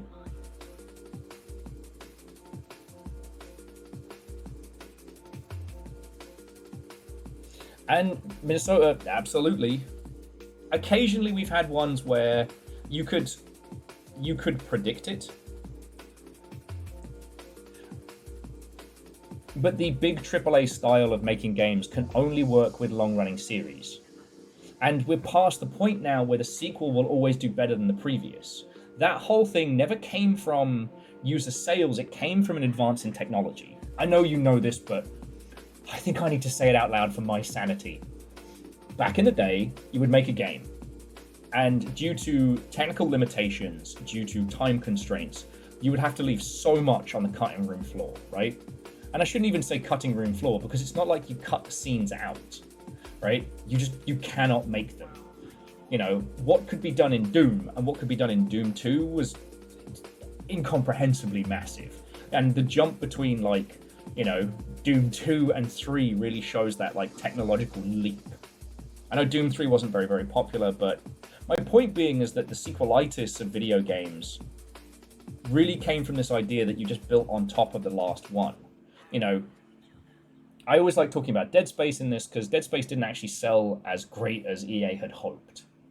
But with Dead Space 1, they did all the heavy lifting. You know, engine work, animation, characters, dismemberment tech, all of that. So for Dead Space 2, they used everything they had made, and they added on top of it. Right? That used to be how it was done. But now, the technical limitations kind of hit them. You know, users do expect feature parity between titles, and equivalent amounts of content. But because there is not a defined technological leap now between sequels, there is no guarantee on sales. And the AAA business model is built entirely around sequels. Build the next one. I mean, the way they were able to pivot to live service makes a whole bunch of sense, because then you just have everybody working on everything all the time. You know, machine pumps out game, game pumps out money. However, there is always a limitation on, you know, content to return on investment. And the fact that that's never planned for is what drives me fucking loopy. You know, every live service game will die. Every game will stop selling at some point. And that's okay. But it's kind of like buying a car and expecting it'll continue to run forever with no additional fuel put in. Like, there's a complete disregard for what it actually is and what's going on. And the thing is, the kind of people who want to make games, who really want to dedicate themselves to making games, give them good health care and a livable wage, happy as Larry. Now, do I think everybody who works in a game should get a cut of the profits? Yes. Yes, I do. People in the film and television, they live on residuals for years. Jammy bastards. No, CEOs are parasites. And if I said exactly what I think of them, I would be put on a watch list. I think that having a business person and a creative person in equal seats of power at the head of an operation is a pretty good thing. Unfortunately, a purely creative environment without specific kinds of people tends to lead to this, like, infinite creation in games. Because the scariest thing in a game is putting it out there and having people play it. Ah, okay. You are more than welcome to rip the shit out of Star Citizen. But Chris Roberts is smart. He saw that people wanted spaceships. He saw that the promise, the idea of these ships was just as valuable as their implementation. And so he sold people spaceships. He sells people spaceships today. If you all haven't seen the adverts and the style and the lore behind all of these, like, again, I'm not saying Star Citizen is good. Like, Chris Roberts is actually probably a better example of, you know, someone who understands the business of games and is able to maintain an operation. Despite massive turnovers and despite complete clusterfucks and stupid decisions, like, Star Citizen is still going. You know? Destiny's not still going. Right? Like... Sorry, eventually, I didn't mean to jump on that, it's just...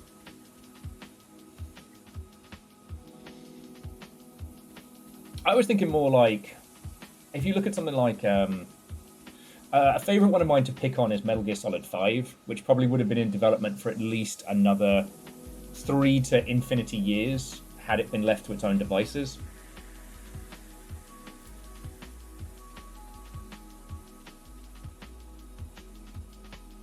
Anyway, and why am I nattering about this? Because I'm trying to understand where games are going to be. You know, I don't think we're going to see this whole, like, you know, rise of the super indies. I think we're almost going to see it like at this point, like closer to weird musicians in the ilk. We'll see people who are able to create weird things with tiny projects, who are able to create interesting things on, you know, basically hobby tier budgets, and that is where we will see our kind of like our next expansion.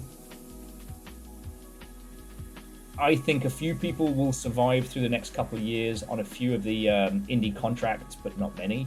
There isn't going to be another EA spring up. There isn't going to be another huge entity. I do not think we are going to see North American AAA games return to anything close to what they were at the height. You know, we've got our CD Projekt Reds, we've got our IO Interactives and whatnot, but...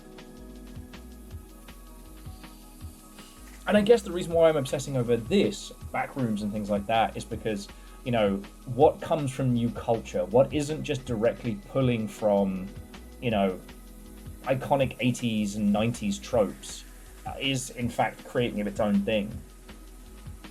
I think this will have not this particular game, but that's going to be a big defining factor in the new big players. You know, people who are first to an emergent genre, people who see the value in new culture turned entertainment. Which is a wanky business way of saying, like, people who make new cool shit that they give a fuck about. Alright. My words are incoherent. My mind is... I think I'm losing it. I really think I'm losing it. Verdant, they could, but I think that between Artifact and whatever Campo Santo was going to make, I do not think Valve are going to get into any kind of development that isn't live service for a very long time. Because that's the thing, is like... I'm not saying Valve are good, but they make a lot of decisions based on, you know, user metrics and money. However much money... Whatever purpose Half-Life Alyx had,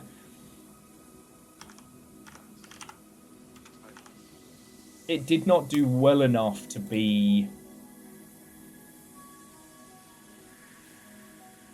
the new wave of, like, creative stuff from Valve. Whereas Deadlock is already a community success story before it has even made any cash. Like, we don't need... I assume everyone here is already aware of Deadlock and why it's awesome and all of that nonsense. And Stepagen, thank you for the pint glass. Like, even if Valve stopped, like, taking any money on Steam tomorrow, the amount they make on their own titles would still keep them going. Legend, Watto and welcome. Oh, Legend, I'm pretty sure it was you that gifted me There's Nothing Down There. That's going to be our second game in the double feature today. At least that's what I'm thinking.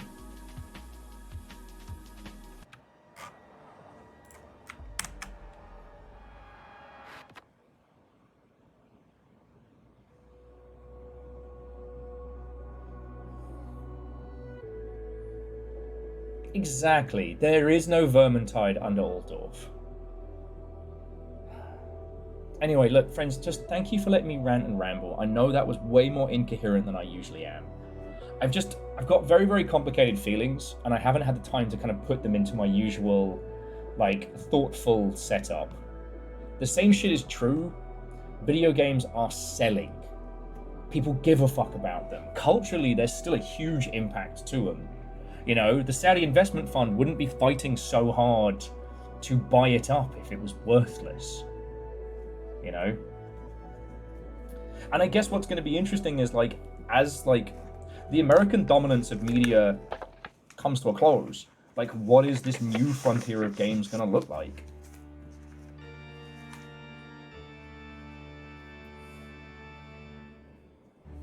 Oh, let me get my controller. And sorry, when I say stuff like American dominance, like, I don't mean Murica, Eagle Screech, Eagle Screech. I just mean that the North American region has been pretty much ruling video games for most of the 2000s. And as that is shifting, that means that, like, the cultural influences and where things come from will change. And with so many of the huge success stories in video games taking their inspiration from Hollywood, you can see what I mean, right?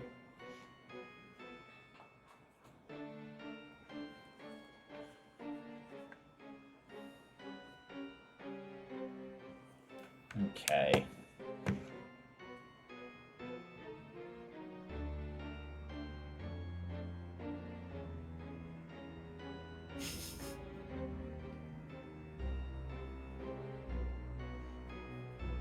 Yeah, and the thing about video games that's so cool is that, like, over here we've already been multicultural this whole time, you know.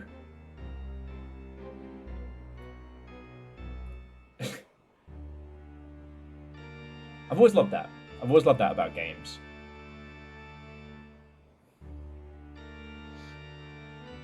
Okay. So friends, I'm just going to grab some water very quickly. And then we will begin the first part of our double feature, Doctor Viscera. So if any of you want to grab bevies, and if you're, I don't know, maybe I can find and claw forth some kind of coherent conversation. Oh, Legend, I'm sorry. At least you can see down here, like, actually what's going on. But yeah, so this is Doctor Viscera. This is proper VHS schlock. It's not horror in the, like, ooga booga booga sense. You know, it's very much like mustache twiddling, you know, lightning at night, mwahahaha. It's less...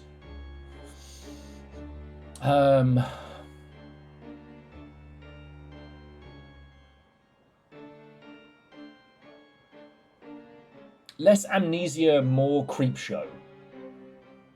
Yeah. A little bit more Vincent Price, yeah. I'm afraid horror is the aesthetic rather than as a theme.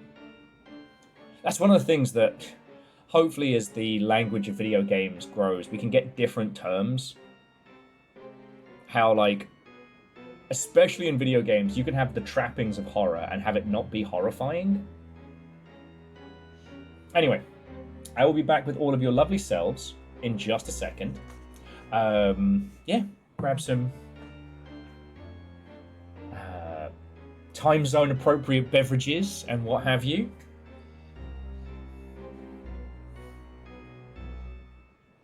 Okay, so you all got it sorted. Force refresh. Okay. Don't do anything interesting while I'm gone, and we will go from there. Oh, God, sorry, I'm such a sketchlord today. I don't know why I'm all over the place. Thank you for bearing with me, and again, thank you for letting me natter on this, you know.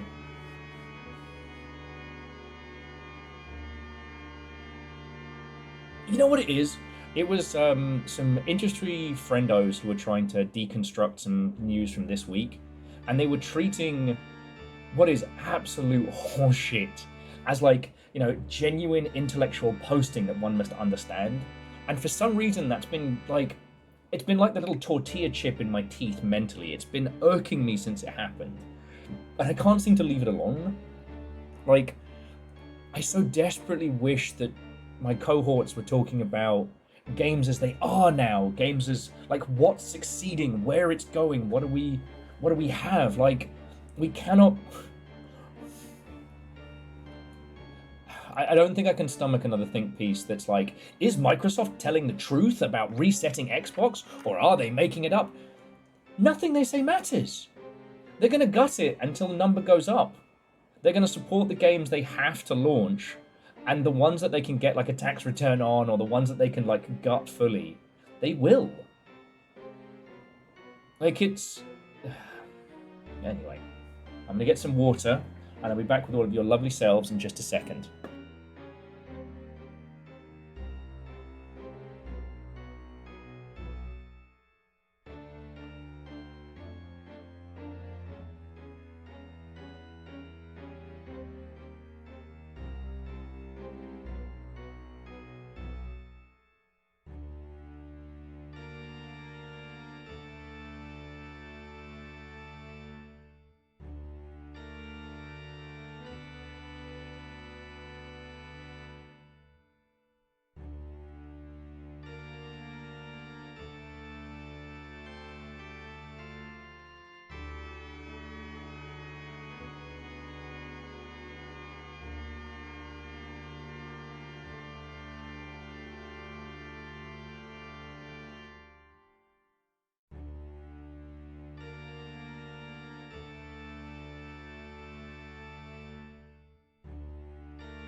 Okay, hello, hello. Alright, friends, miscreants, longshipians, it is my pleasure to introduce you to Doctor Viscera. And hopefully I won't lose my marbles any further. Do let me know how the audio levels are. I don't want to say one more time, like, J-Post, thank you so much for throwing in some cash. I don't know why I'm so all over the place right now. I think it's real life stress and this, I don't know, it's a combination of survivor's guilt and, like, industry, what's the word? Uselessness. I'm not a contributor to the grand conversation. I'm not a voice to which people look to for information, you know what I mean? I'm just here on the longship. And hopefully what I share is useful to you all, and hopefully the folks who come here get some interesting info, but for the most part, you know.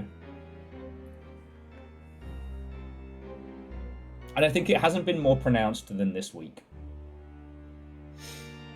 So thank you. Okay. Right.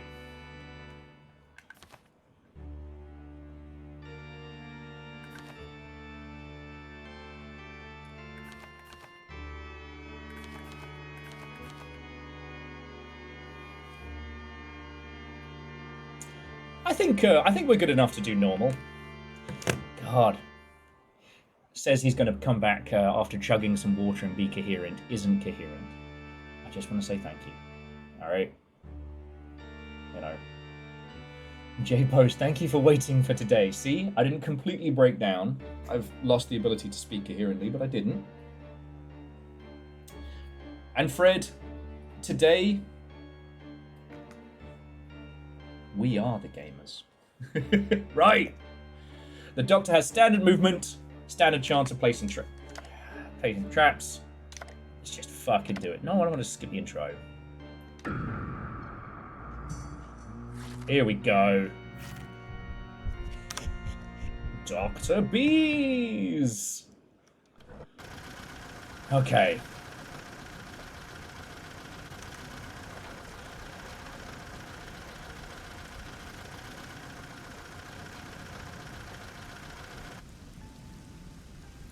Liminal Road presents.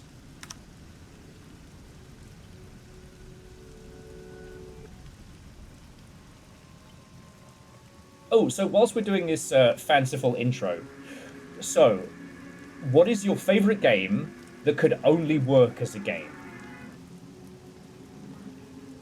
Ooh.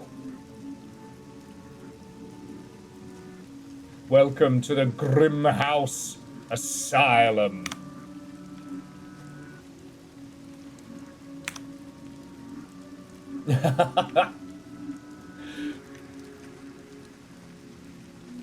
I mean, Fred, yes, definitely biased, but I mean, it works.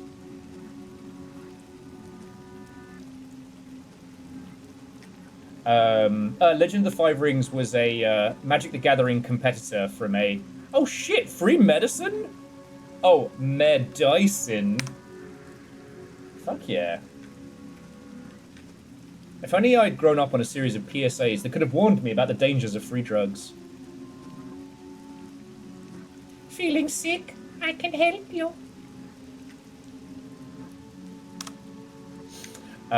Yeah, so Fred worked on a Magic the Gathering competitor called Legend of the Five Rings, but the hook was that things that took place... Uh-oh. Fun fact, did you know that the 2013 movie Ghost Shark introduced the concept of a shark that can phase between any amount of water? Anyways, sure is rainy, isn't it? Oh, good! I hadn't thought about Ghost Shark in so long! Thank you for the reminder!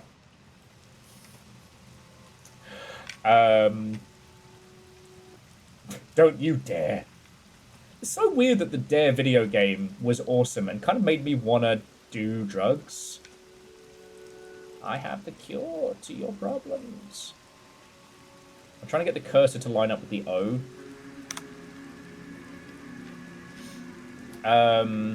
Aeon was just saying... Oh, sorry. Legend of the Five Rings. Game Fred worked on. The hook was the cards would change based on things that happen in tournament play. Legend says Duskers is the first thing that comes to mind. Yeah, Duskers couldn't work in any other medium. I thought Schedule 1 was the Dare video game. You know, having spent as much time with Schedule 1 as I had, no one's talked about how once you get past the meme of it, it's really fucking good.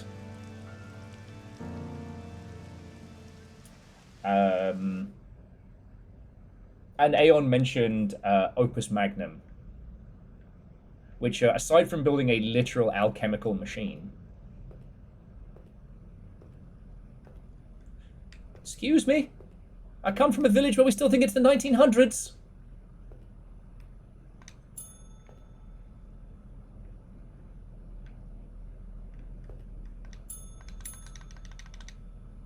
Oh.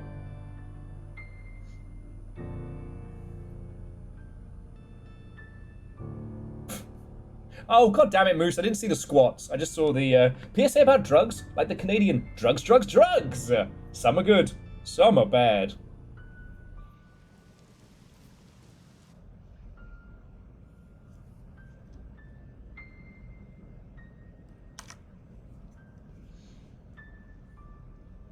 War and Peace, am I doing this right? Also, I didn't ask, Verdant, what was the Blu-ray? Because we still haven't had the chance to do the Legend of Chung-Li night. Whose frog is this?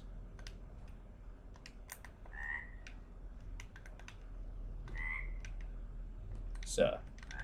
Sir. Oh! Oh no! Exploding drug frog! My only weakness!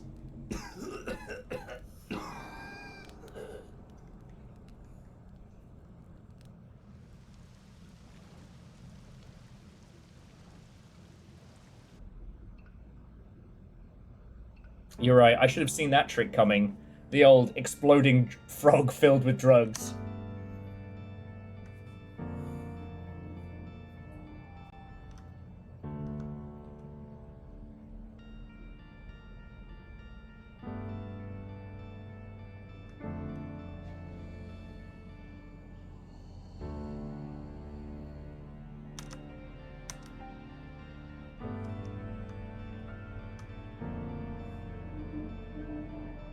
Now, Simple Chaos was pointing out for the thematic weight side of it, Dad of Boy.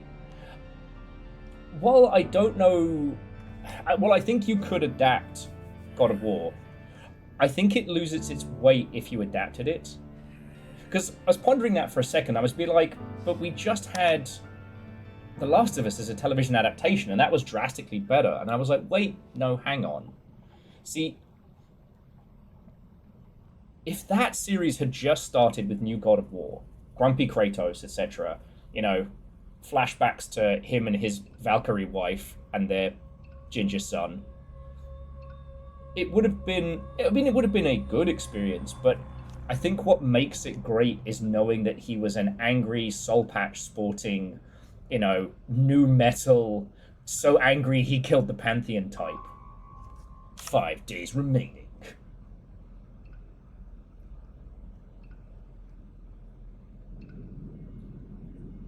Okay, so it does appear this is one of those games where I've actually got to work it the fuck out. I'm going to be in trouble. I've got 5 days to solve the mystery and the doctor will be hunting me. Okay. But yeah, like, I feel like I've been talking about it more and more of late, just... Okay.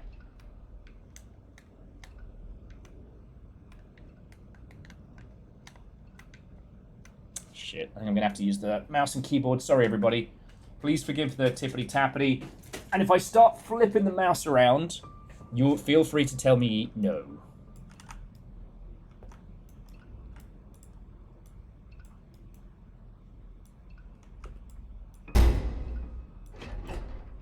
Yeah, so it's push and pull. All right. My name is Raphael Langman. If you found this, there may still be hope. The Doctor. This man defies death. Do not draw attention. Gather anything that might help your escape.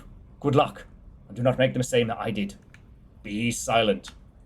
I'm fucked. Okay, so we're doing a proper, like, Amnesia-style fucking Cheez-It.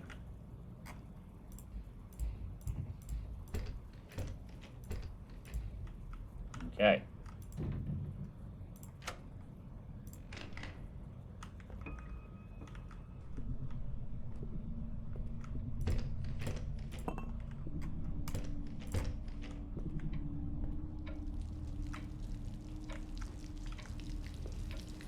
Dr. Bees. Okay. So we need a crowbar and a valve and a cutter. So we need 3 objects to get out. There's herbology, the library.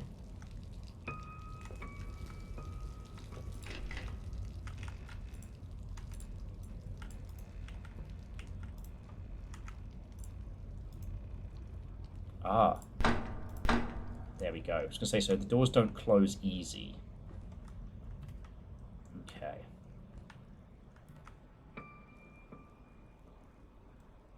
So the gramophone will summon him. Oh, okay, we have a children's book. Place to hide. Need a pistol first. Okay.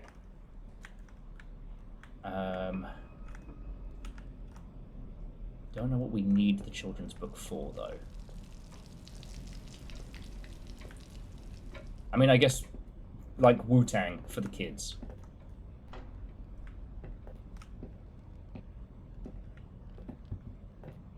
I hear people walking in there. I don't wanna.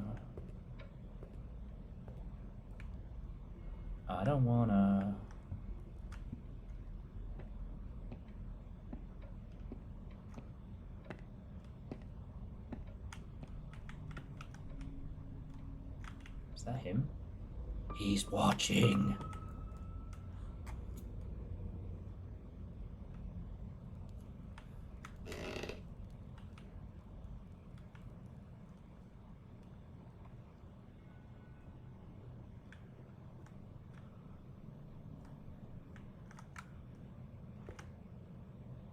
Okay. Found lots of pistol ammo. Sadly, I haven't worked out how to load a children's book. But yeah, so Fred, I think, like, I wholeheartedly agree, right? Alright. Morgue, library, herbology.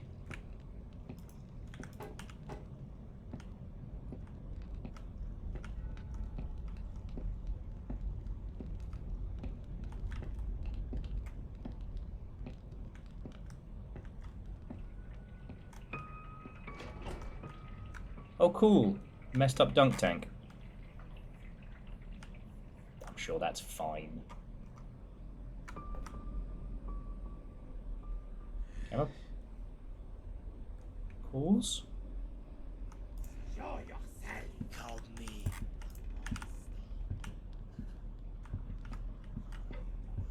Sorry, Dr. Asshole is very much...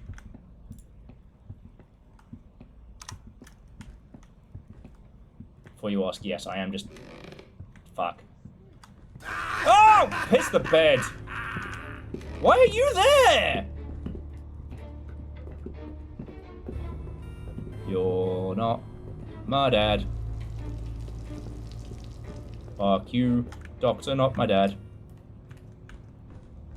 And hide.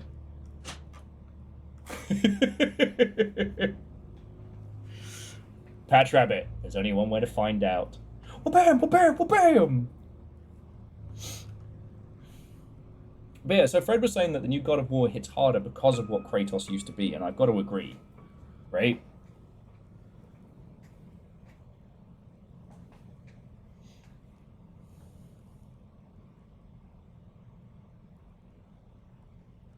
We live here now.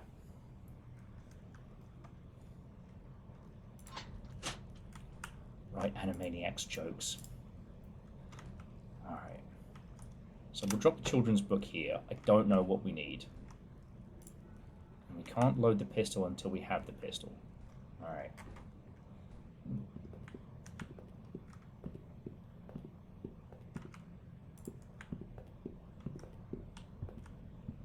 It's really... Oh. Fuck no! I think he's setting up traps. Virals, Watto and welcome. Baron, Watto and welcome. How are you both doing? I was telling people earlier about the mace you found that was basically like dungeon clippy. We're playing Doctor Viscera. He's a spooky doctor, ready to ruin your day.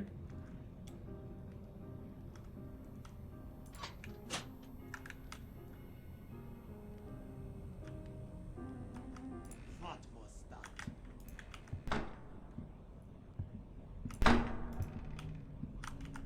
Show yourself. God damn it. You are tied my conscience! Shit the bed! Oh, la! Ah, try and get me there. You're not my dad! I see you. Why does he have a gun? Now, did he see me go in here? Yes, he did. No, he didn't. He has had far too much ether and the opium. This accent is not from any related place, but is merely an evil doctor's laugh. More.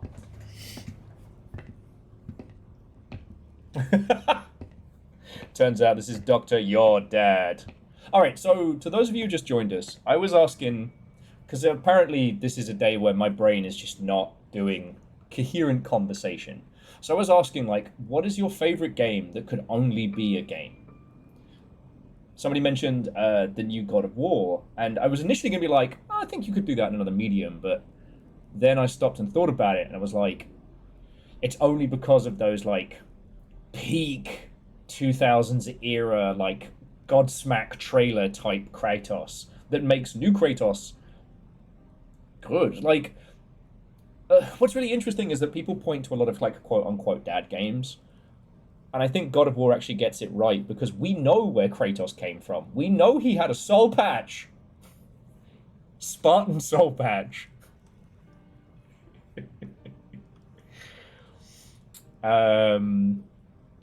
We know he was so angry he killed 2 Pantheons.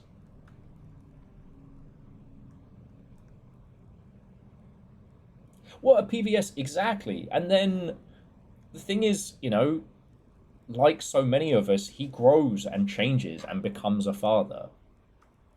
You know, what's important to him, what he's focused on, changes. I think that's really cool, and I think that's really important. I think without those elements, without you being the person who slays the gods, without you seeing those, or at least knowing about them, I think he loses a lot.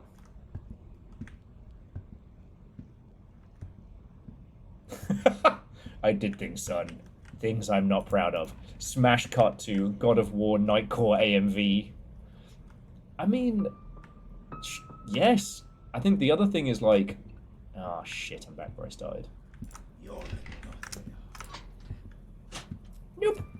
9.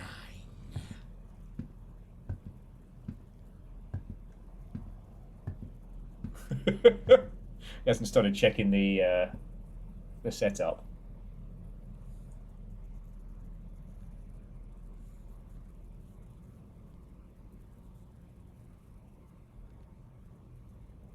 But to quote Red versus Blue, you're an idiot.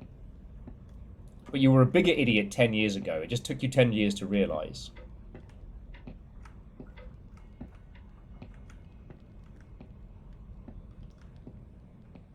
You're still an idiot now. It's just going to take you another 10 years to work it out.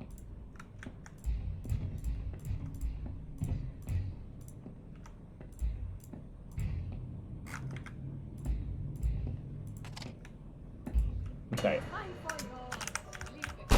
Oh! Fucking hell, love! Guns are not medical equipment.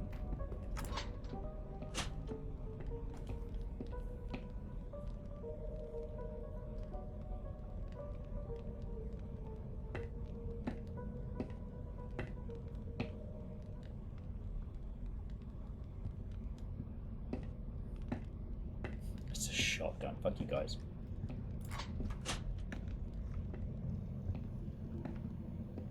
Don't think I like Dr. Handgun.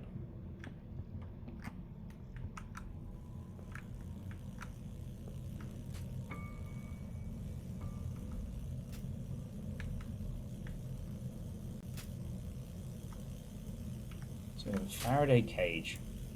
I need something that generates an electric pulse to short circuit this. Okay.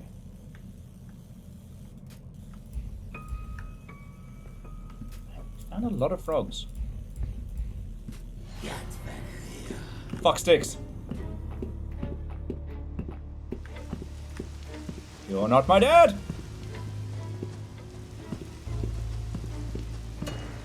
Shit the bed. Ah! Solve the puzzle as I'm running by. Parkour. Oh, my very human knees.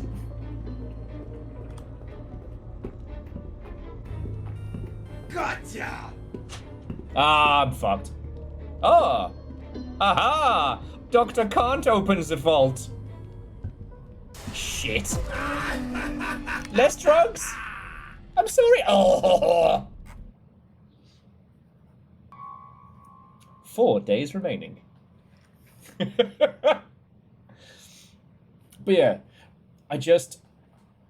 Kratos going from the man so angry he kills religion to just having to be a dad is a really good arc. Ah! Ah! He shot me! Must sing. Fucking bullshit! This is probably Florida. It's alright, we can always start again. And if we want to turn this into just like a talky stream, oh! Lindsay Morg.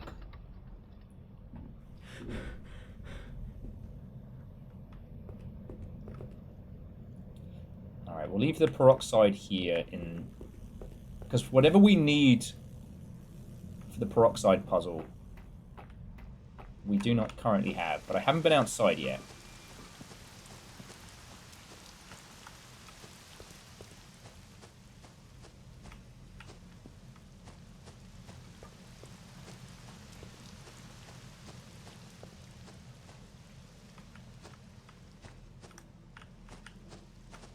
This doctor is in a real ether ore situation.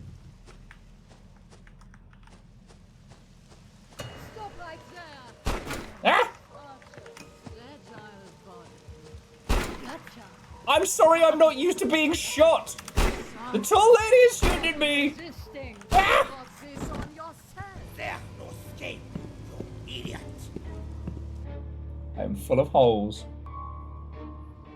So PVS, What Remained of Edith Finch is probably the perfect of those kind of like could only be a game.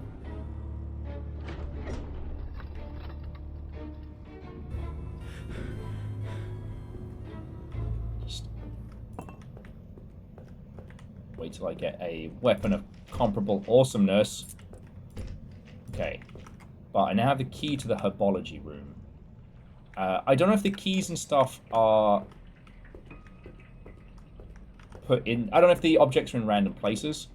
So when we return, I'll have to...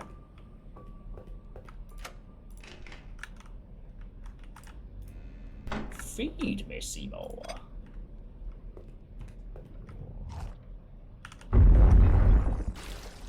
Piss! You did that on purpose!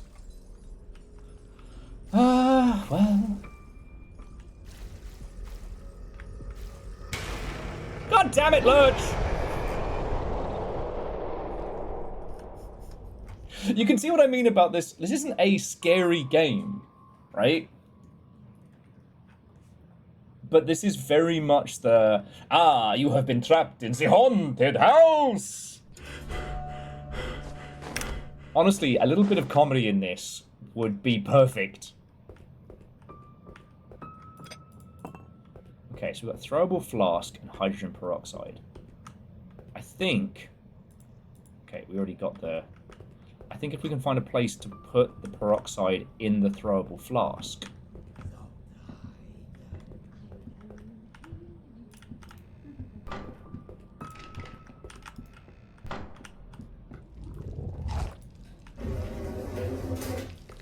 okay. Yeah, if we can find a way to combine these two parts, that should give us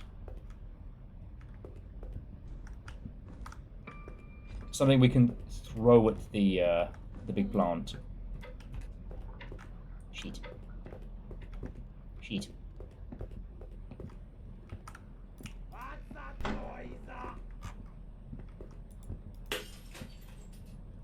Fuck! Okay, so throwable flask was meant to be a distraction. I have fucked up.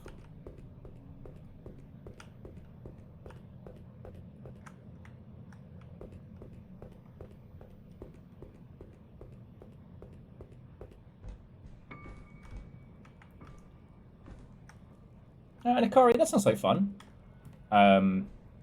One time with the tabletop club, I used to... Ow!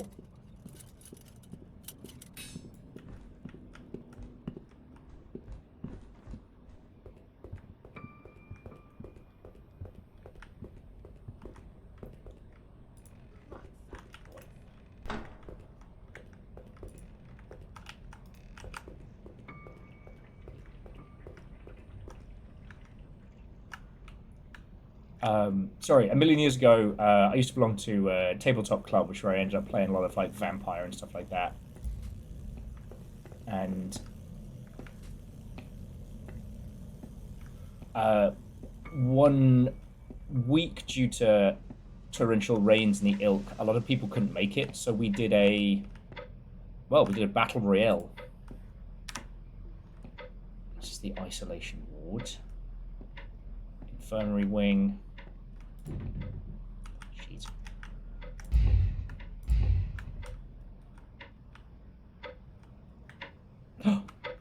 Someone's a fucking crowbar. Okay. Yeah, I see you, Bear Trap. Yeah, so, 1 week when no one could continue their campaigns because no one was around, we just bundled everyone together. We did a... Stay still! Never! You're not my dad! Shit.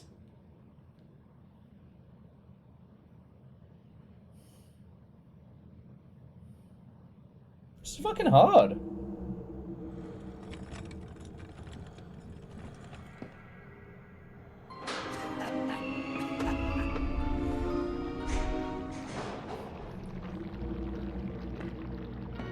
God damn it, Nurse Murderface.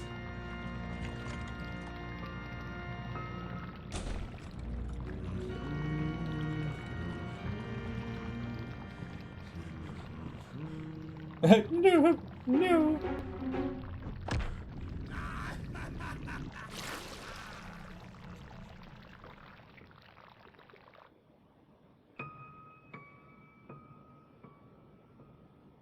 All right. Okay, so back to menu. I'm definitely going to bring it down, because I cannot talk to you all at the same time. But I'm down.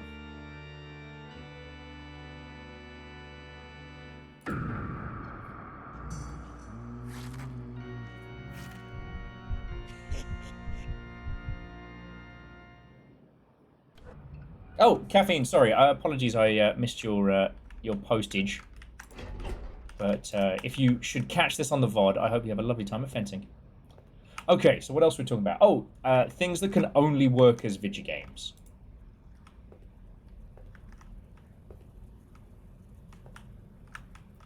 Somebody mentioned what became of Edith Finch. And, I mean, that one is perfect. Thomas was alone.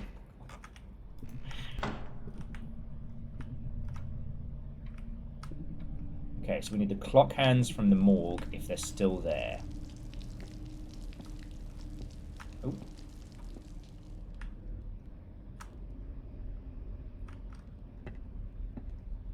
Says the doctor. And PVS, I did mention the Stanley Parable earlier, because I was talking about things that are quintessentially ours, by which I mean like things that can only exist in the gaming space. But you're right, you know, you have to have choice so as to be able to subvert it, right? Wait, I thought that was the... I thought you were the fucking clock hands.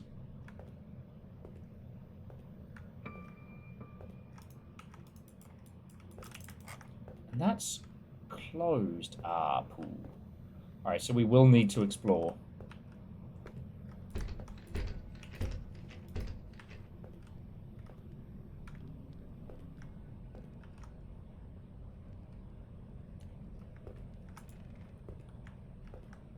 Welcome to hydrotherapy. Okay, so consumables are random. Frogs are not.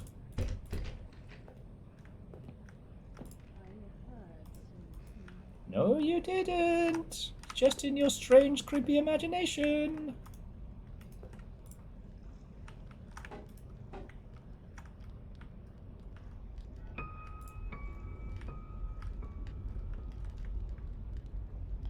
Ooh. A crowbar to get to there. Okay.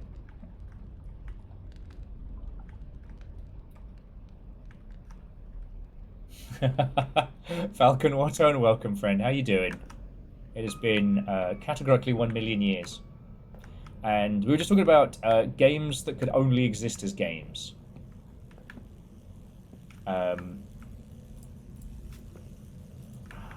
Yay.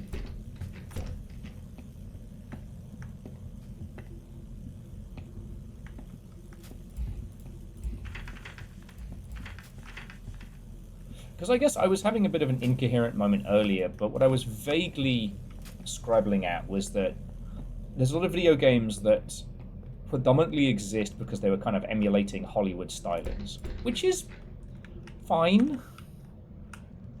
But there's also a lot of stuff in video games that is our own, right? And of those, I don't know. What's very cool is we're starting to reach the point now where thematically it's based on stuff that comes from video game culture, and mechanically it can only exist as a game. Balatro wouldn't work as a non-game. You're right.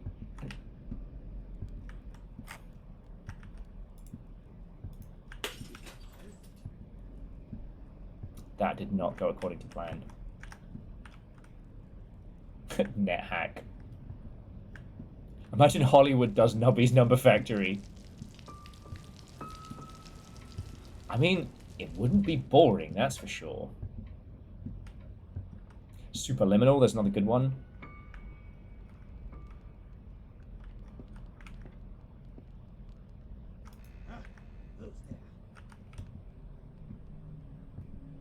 In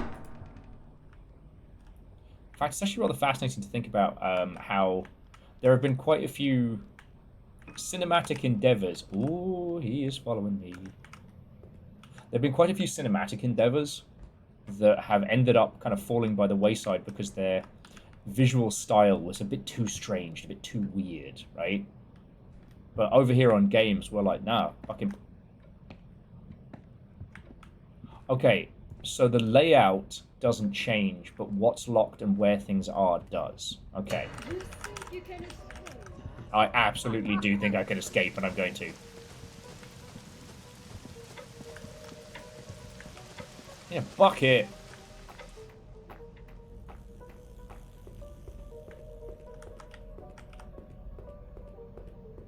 Come on, place to hide. Alright, there we go. Only Markiplier can make movies based off unusual games. Well, so Falcon... Iron Lung's done great. The Backroom movies have done great. And what's fascinating is that both come from a modern influence, right?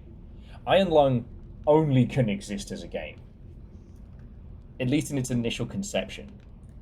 And you can translate that into a movie if you've played it, if you know it, if you fucking lived it.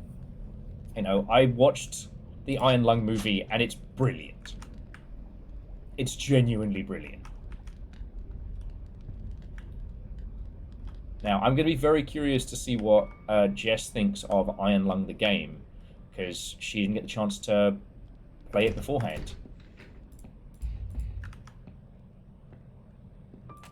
Clock hands, alright. And the Backrooms movie, I've been told, is extremely good.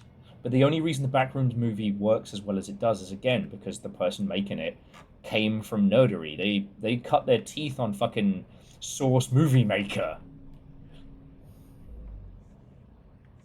Called me a monster. I am just making progress. 9.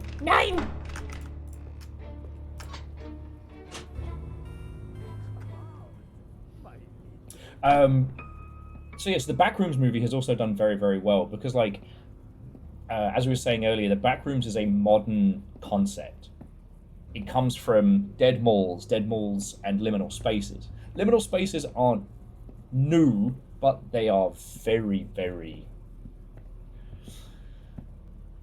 steeped in modern architecture. I'm so sorry, friends. I feel like I'm becoming a bit of a broken record. So I don't have a lot of new conversation flows. But as I was saying the other day, the chances that you will be in a spooky haunted mansion are very limited, but the chances that you might be in a shopping center or a mall and take a corner and there's suddenly no one there is extremely high, right? Like, that's got far more of a possibility. It hits at far more of a when normality becomes horrifying, you know?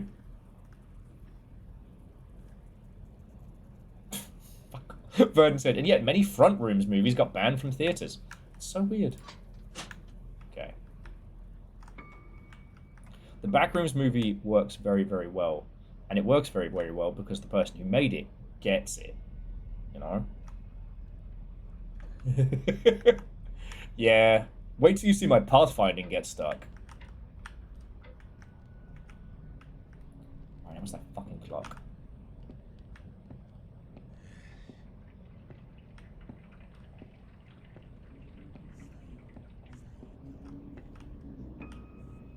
Oh. See, Nurse Murderface is at it again.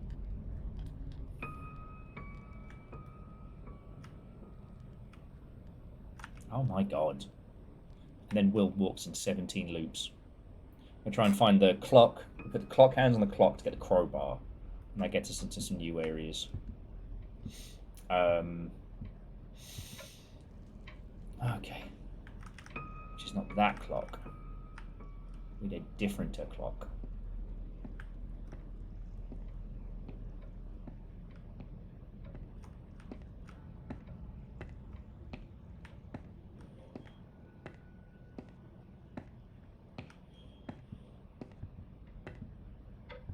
Here we go.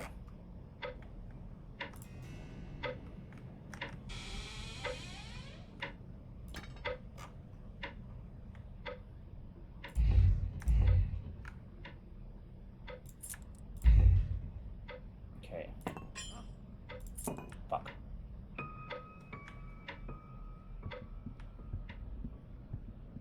He fucking hurt me. Okay. Karma for the pathfinding joke. Yeah.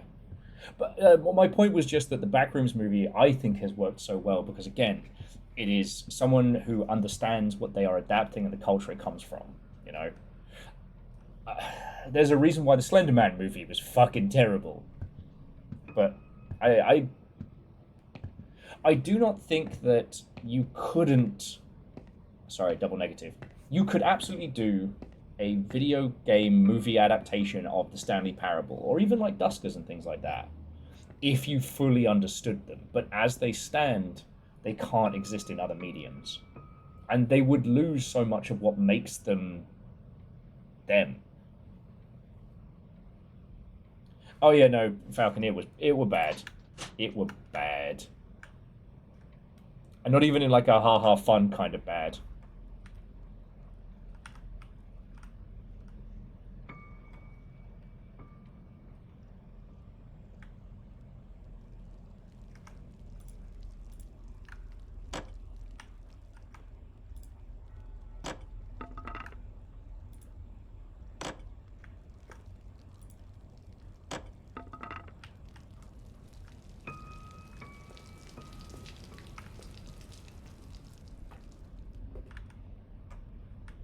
And I don't know, I think the... Stop that incessant clicking.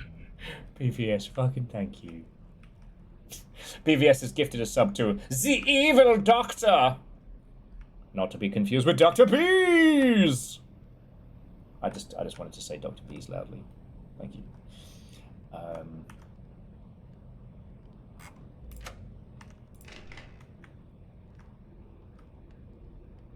Feed me some more.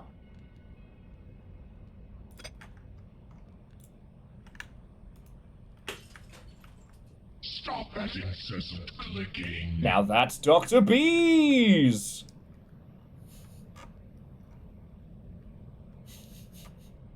Simple Chaos and PVS, fucking thank you. I did not have a complete breakdown when J-Post threw in a bunch of cash earlier, so, yeah. Yeah, go me.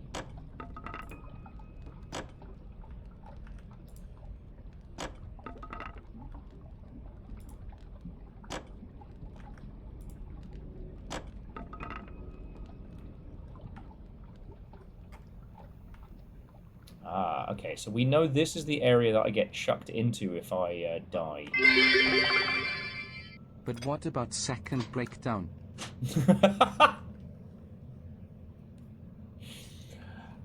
I don't think I have to worry about that happening today, but seriously, J-Post, like, fucking thank you. I just don't... There are some folks, all they talk about... Oh, that's loud.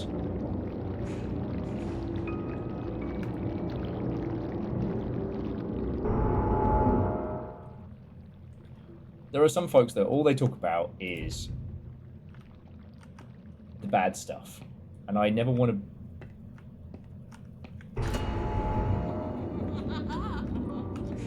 Nuh-uh. No more games. Ah! Go on, Susan.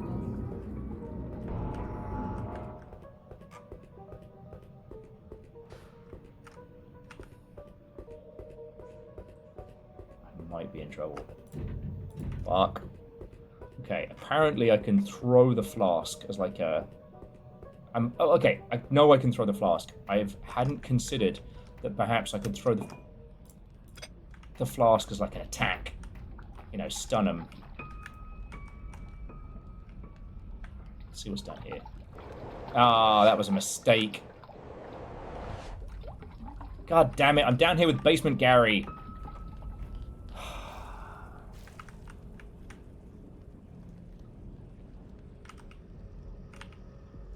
Basement Gary.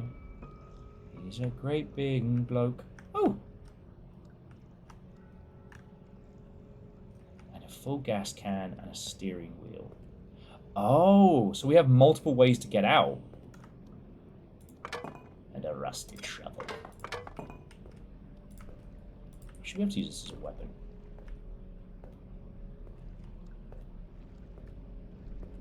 Okay. Actually, Verdant, no, but weirdly, the Basement Gary that I went to school with knew this Basement Gary. I guess there's only like a handful of them. Anyway, all I was going to say is, like, I don't want to be one of those people who's just whinging about money all the time. We're all fucking living hard. And I am one of the jammiest twats I know because I get to do this. Like, I'm also not immune from having a fucking freak out every now and then. And when those moments happen, I try not to start crying because I don't know if I'll be able to stop. Oh. So I need a gate key, a gas can, and an ambulance wheel.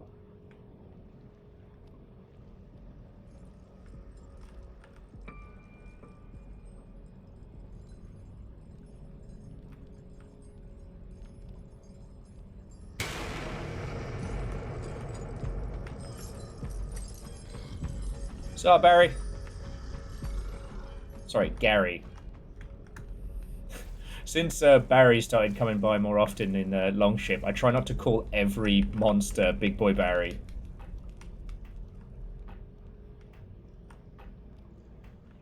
Named after the seminal British television character of Big Boy Barry. Oh, okay. Roof asylum sewers. Alright, well, we're going to the roof. Stop that incessant clicking. Basement Garen!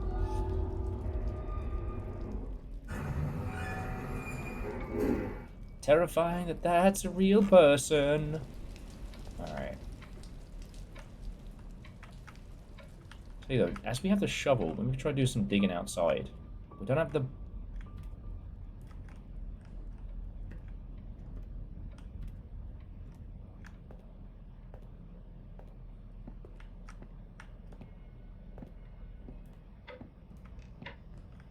Okay. Fuck sticks!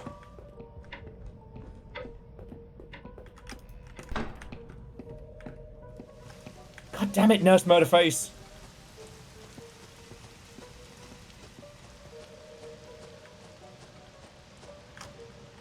Oh, she is very tenacious. Nothing. Nothing! But yeah. PVS. Simple chaos. Oh, come the fuck on! I don't like Nurse Murderface. 4 days remaining. Alright, but we made more headway.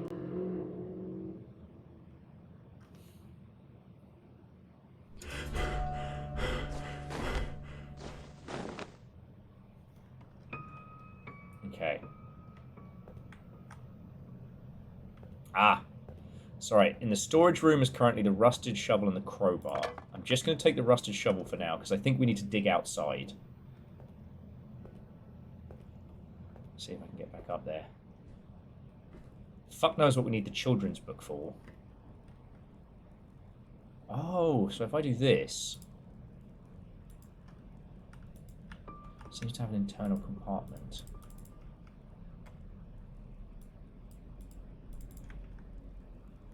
There's a way to wind it up.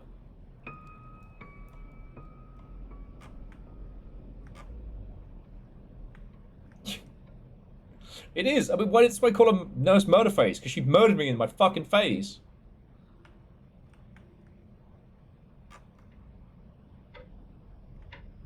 Yeah, I see your fucking bullshit.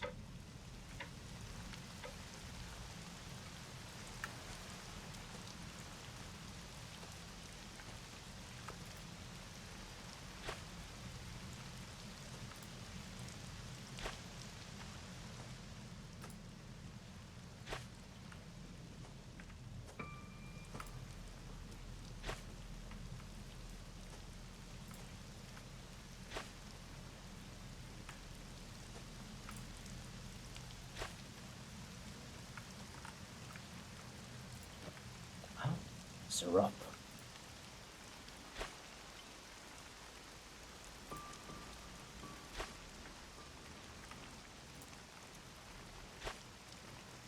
Okay. Well, that could have been slightly more useful, but alright.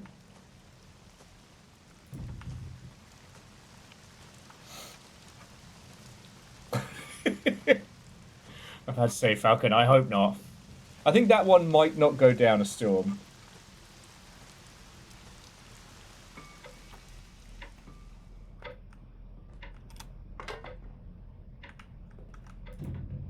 Okay, I don't have the...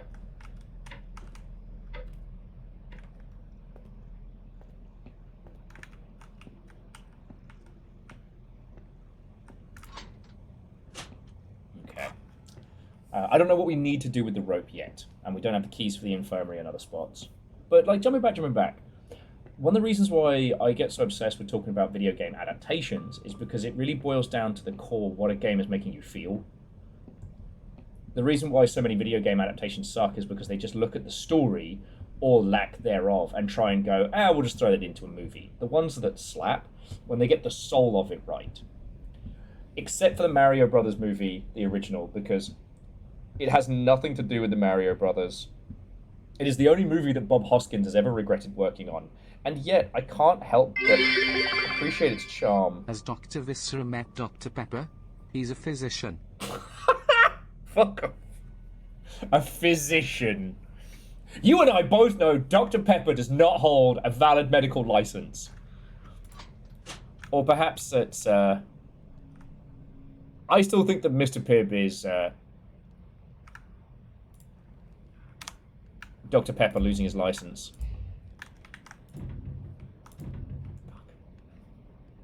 Ehrman, thank you for the 1,000. J-Post, thank you for the 1,000. I'm sorry I'm...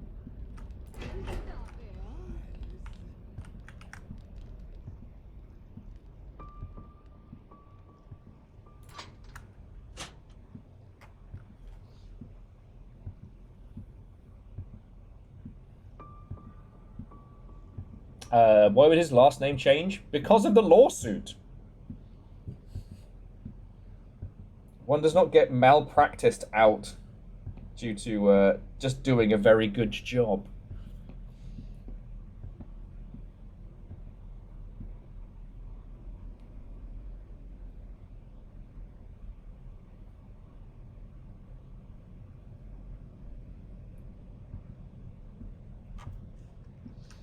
But yeah, it's like, and this is why I like talking about games that can only exist as games. Very nice. Fuck sticks. You're not. Test me. Oh, fuck off! You're a fucking tech grab. Okay, that was impressive. I ran panicking, the floor gave out, and the nurse was underneath and snatched me out of the air.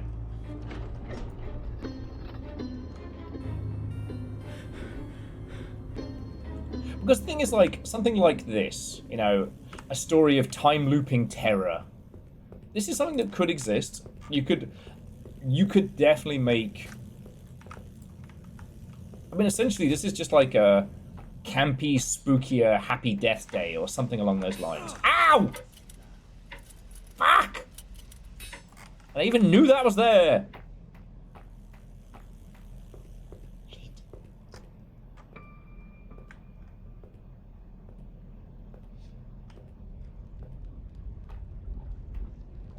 Ah, okay, so this is where I fell.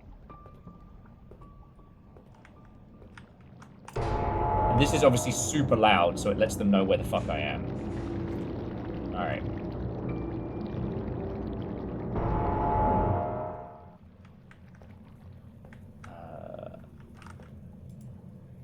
It's locked with a padlock.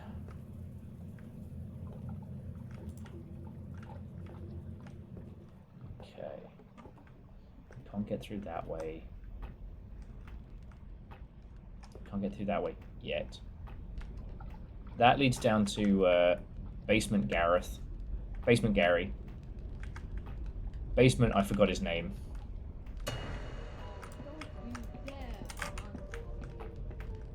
He said, absolutely running.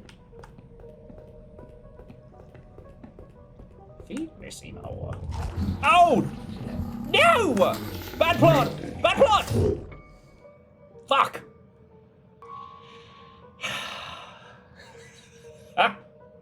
I have a lot to learn.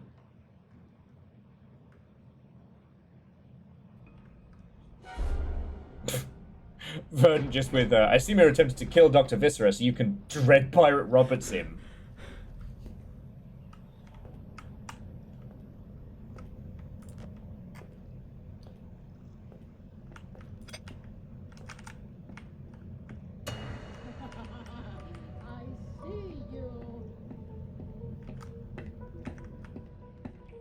Hadouken! Nope, it did nothing. Oh, no! No!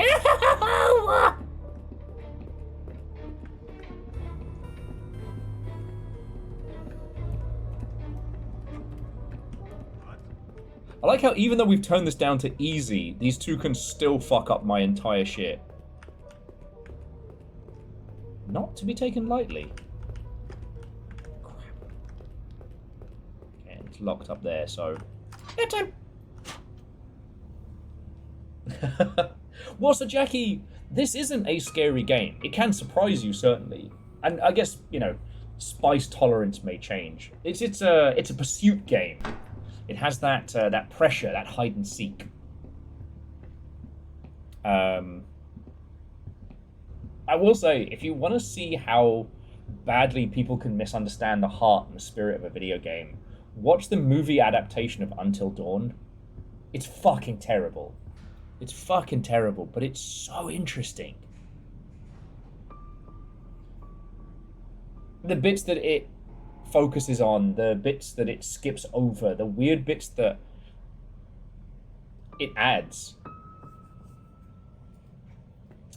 Is it by Uwe Boll? No. And Uwe Boll's not as much of a joke anymore as much as he's a massive piece of shit. He's kind of moving out of being like a so bad it's funny kind of guy, and he's just racist now. He's just a big fat racist. Sorry, my apologies. I did not mean to use that language-wise, and I do apologize. He is a monstrous racist. I apologize for the other comment. It's not a... It just means, Jackie, it's not ha-ha funny anymore. If you're wondering what I'm talking about, Uwe Boll's latest movie is about a guy who kills immigrants because immigrants are evil. But there's no extra nuance to it. That's it. That's the whole movie. You know what, Verdant? That's fair.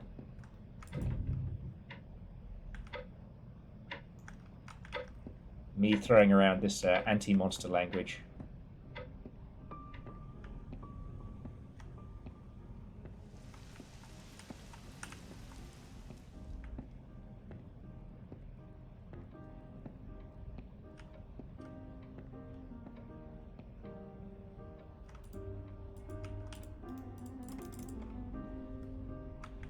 There's a haunted piano.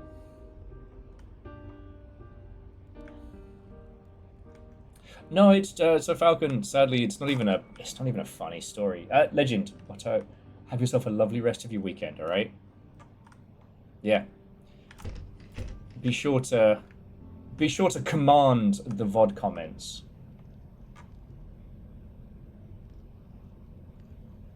Oh, and Rem to the max, absolutely. Now, whether or not he was actually charged with cannibalism, he was definitely persona non grata, the gentleman Army Hammer. And he is playing the lead in this movie, and it's awful.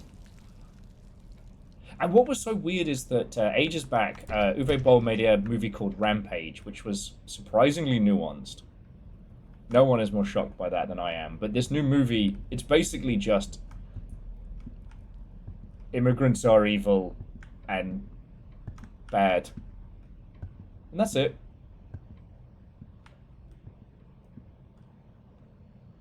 And it's just... Because it used to be a bit of a joke, right? Like, Uwe Boll made bad movies, but we all knew... Well, at least... The theory being... You know, he was making bad movies as a tax break.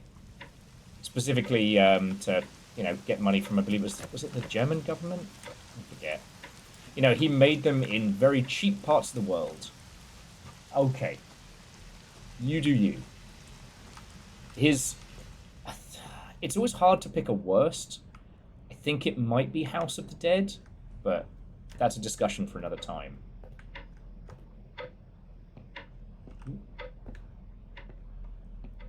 But it's just that he's now pivoted to making just straight up. No, there's no sail. But there could be. Okay, we need the crowbar back. I leave the crowbar. I left the crowbar in storage. Okay. That's through the library.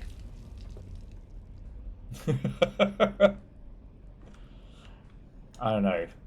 Maybe just if we set like a, I don't know, a goal of some description. Okay.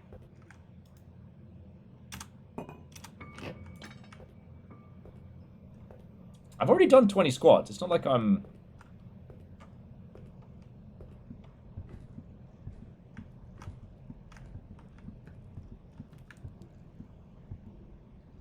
I think they're exactly where I need to go. Oh, wow, 20. That's so many. God, you can hear him moving around. Oh, simple chaos. It's so great. All right. Have him as soon as I get into cover.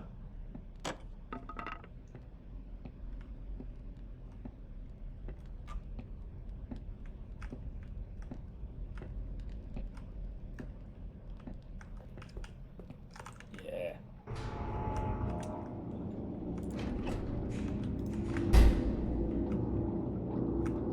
This is bad.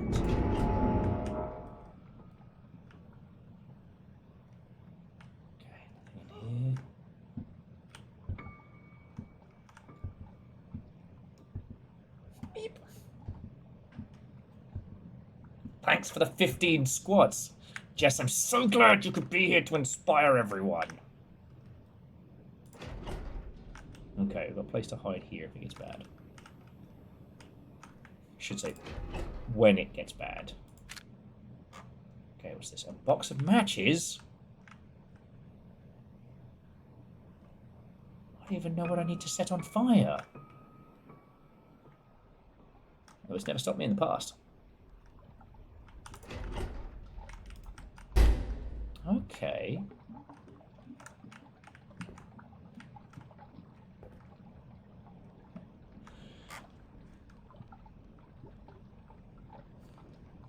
Yeah, I mean, Air Dragon, and absolutely. But, like, you know, again, as we now know, like, he wasn't making those movies to make a good adaptation. He was making them to make money on a tax break. Like a less inspired version of, whatchamacallit, The Producers. It's just, I don't know.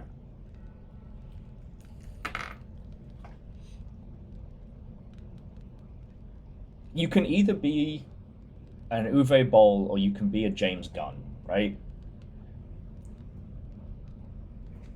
We've talked about this a lot. We don't need to go into it again. A lot of us here probably had an edgelord phase at some point during our early to late teens. I am not immune to it. I have watched a lot of Trauma. I mean, bloody hell, I was at... As the doctor walks past. I had a South Park pencil case in school. I'm not proud of it. I am proud of how I've managed to change my vocabulary and my outlook on life since. But there's that thing of, like, for some people, they never move past that.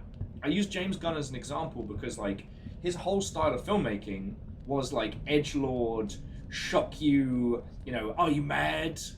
Before that was a turn of phrase. Whereas now, you know, he's using what he has to... Sorry. While I'm getting ready to do this, the doctor is just like looking at this door and moving back and forth. I swear to fuck if Nurse Murderface gets me. But the thing is like, it kind of goes back to the conversation we were having about Kratos. None of us are the same fucking dickheads we were back when we were teenagers. And if any of you say that you were cool and awesome when you were a teenager, you're a fucking liar. Right? And you can either grow and learn and change. You can either choose to be kind to others, or you can cling to this old idea and it just rots you from the inside.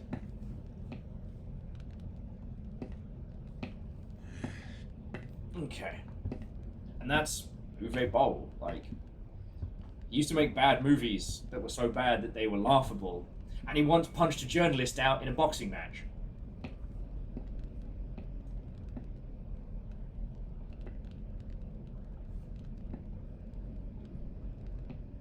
Okay. How much do I owe you all? 15. Alright. 1, 2, 3, 4, 5, 6, 7, 8, 9, 10, 11, 12, 13, 14, and 15. No, I'm Vershi. I absolutely agree. Also, hell, even how he looked at stuff like the Dawn of the Dead remake and shit like that. For those who don't know, so James Gunn, who's now known for, you know, Guardians of the Galaxy and superhero movies, was part of an independent movie group called Troma. Troma set themselves up as the anti-Hollywood.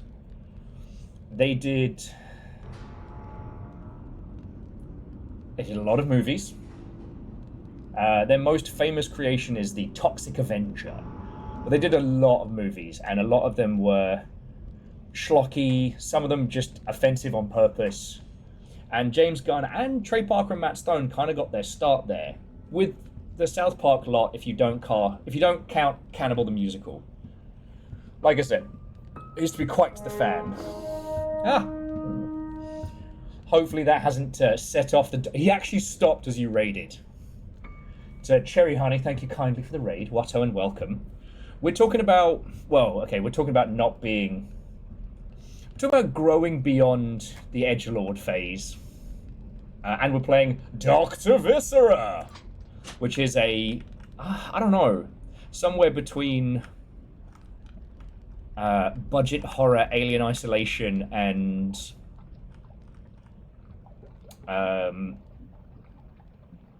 I guess like a schlocky clock tower. We have to find objects, use the objects to open up new areas, and then hopefully work out what the fuck we're supposed to do with all of it. But yeah, no, Jackie, Trey Parker and Matt Stone, I mean, everybody knows they did independent movies first, but their first real gig was at Troma. And visuals remind you of Silent Hill. Which Silent Hill did you play? Sorry. Shit. Yeah, Schlock Tower. I like that. The Troma movies have offensive jokes, sex, violence, you know, over-the-top squibs and gore and the whole shebang. And a big part of it was being, again, like the anti-Hollywood, right? Troma still rolls to this day, is still independent. Lloyd Kaufman, I believe, is still in charge. And... oh shit, we're back here. Sorry, I got myself spun around. The most recent iteration of the Toxic Avenger stars Peter Dinklage. I've not had a chance to watch it, so I can't tell you if it's any good. But yeah, again, I cannot recommend watching the Troma back catalogue just haphazardly. And that's where, like, James Gunn and folks got their start. No grabby. No grabby. Gary, no grab. Gary, put some pants on.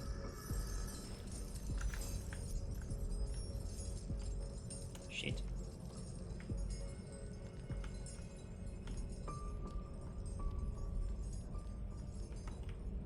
Alright, so we're hiding here for a sec. We'll wait for Gary, no grab.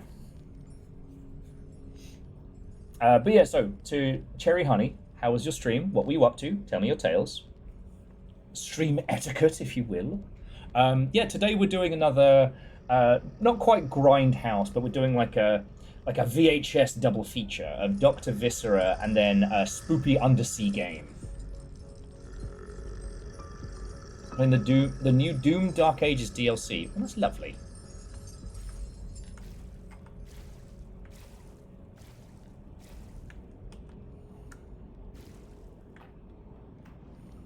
I mean, perhaps not lovely is the way one should describe the Doomslayer, but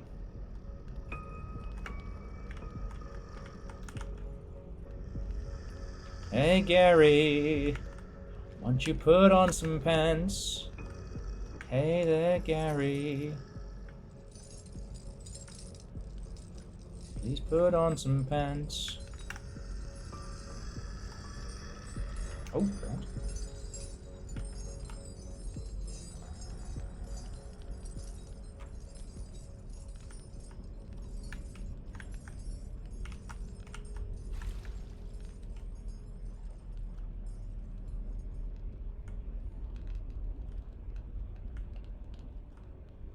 But I guess the point I'm making is that with someone like Uwe Boll, he has lost his relevance, right? And what he has chosen to do is to just be cruel, essentially. He's chosen to...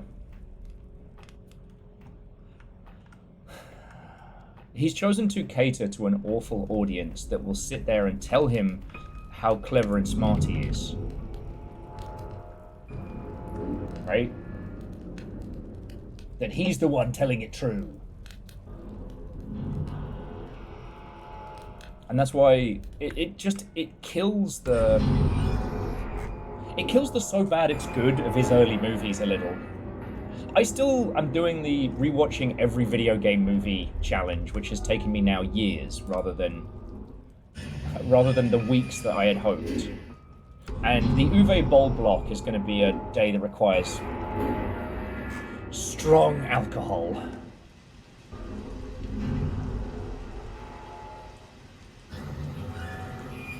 But I'm not going to be forgiving him anytime soon. And Cherry Honey, it is... Oh, shit. I tried to jump there and it didn't work. Oh, okay. Alright, a box of matches. Check. A box of matches, a propane tank, and a chain cutter. Alright, so we have multiple ways we can get out of this place. It's kind of cool. I'm not entirely sure what we need for the... Oh, but Mr. Bucket told me so. Alright, Teddy Bear, you're going to have to stay up here. I do need the bucket. Because we bring that down to the garden and use it to get out.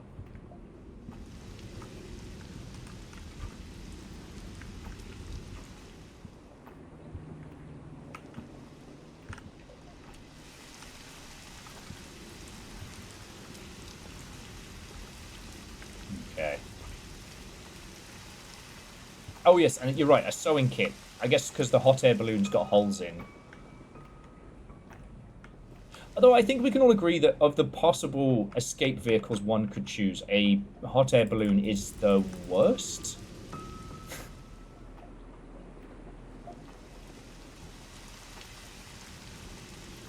Because you can't control where it goes. Anyway, we'll use the bucket, go from there. But yeah, at Cherry Honey, we've talked a lot about the Xbox layoffs this week. How they keep saying bullshit like, oh, we weren't actually, you know, we're just getting rid of middle management. We're just getting rid of... No. Fucking bollocks. Almost got me. There you are. 9!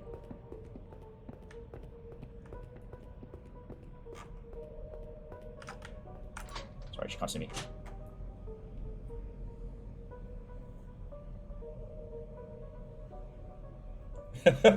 Yeah, Jonas, the only thing that balloon would be good for would be summoning Leon Kennedy. And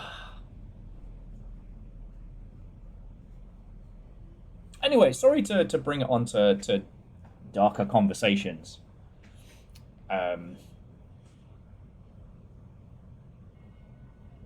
Jumping back, what we were talking about before that was things that can only work as games that, you know, are worthy of discussion. So stuff like, I mean, Dusker's Stanley Parable. Somebody brought up the newer God of War, and we were talking about that.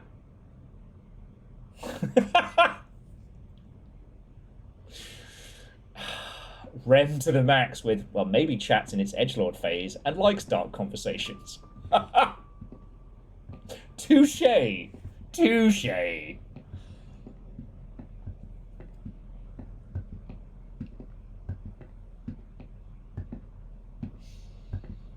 don't know, it's very easy to focus on the big bad news in video games right now, and it's easy to miss the fact that I'm not going to turn around and say things are good in video games. Things are fucking hard, but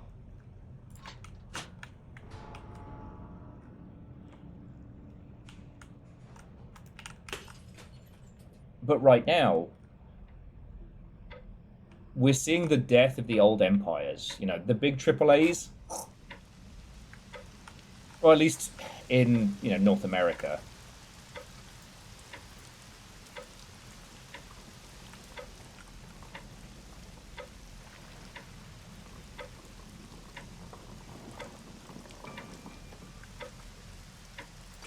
Chain cutter. Okay.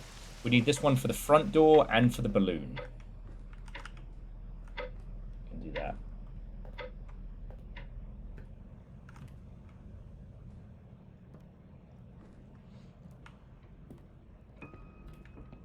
Oh, nearly got me with a fucking bear trap there. No, and a lot of puzzle games are very much like that. You know, that they couldn't even be converted into other puzzle games, you know? And Dice, what a welcome. Have you survived? Did you make it? It would be very funny for someone to try and adapt something like Wilmot's Warehouse or, I mean, I think you could do Stardew Valley. I clicked up! Oh, don't let... Oh, fucking hell.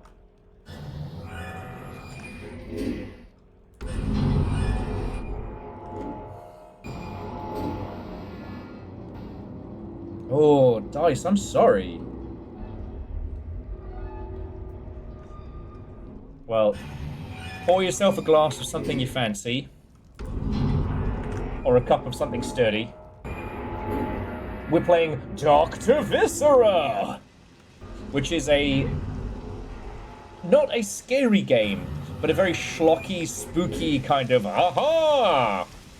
Run from the bastard title. It's good.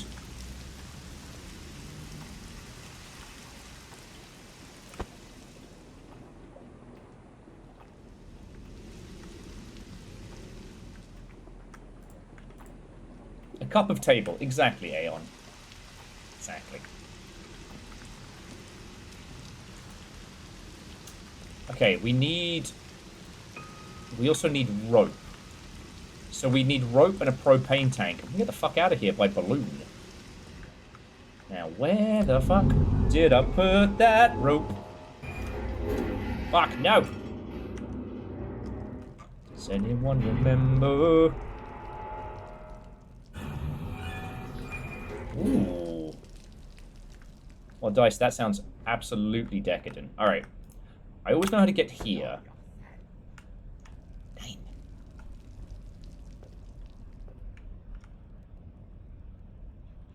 We will hide into the library.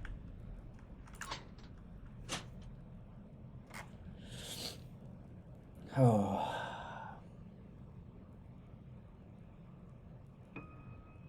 But yeah, I think you could adapt Stardew Valley into like a short mini-series.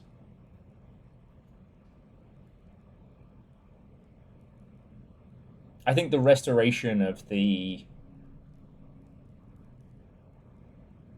I think the restoration of the community center leading up to this whole, like, a little story about everybody who comes to town, or everybody who lives there. And that kind of, no one would believe you if you told them that little sprite spirits helped fix the community center. I think that gives it a nice kind of crescendo. And you do like a little episode on each of the people in Stardew Valley. You know, the Nier games, I don't think would adapt. I tried watching the Nier anime, and it's fine. Like, looks cool, cool fights, but Nier's whole message about what are you prepared to give up, how much are you prepared to understand? I mean, maybe that could be translated. You know, what makes Nier Automata work is banging combat system, but also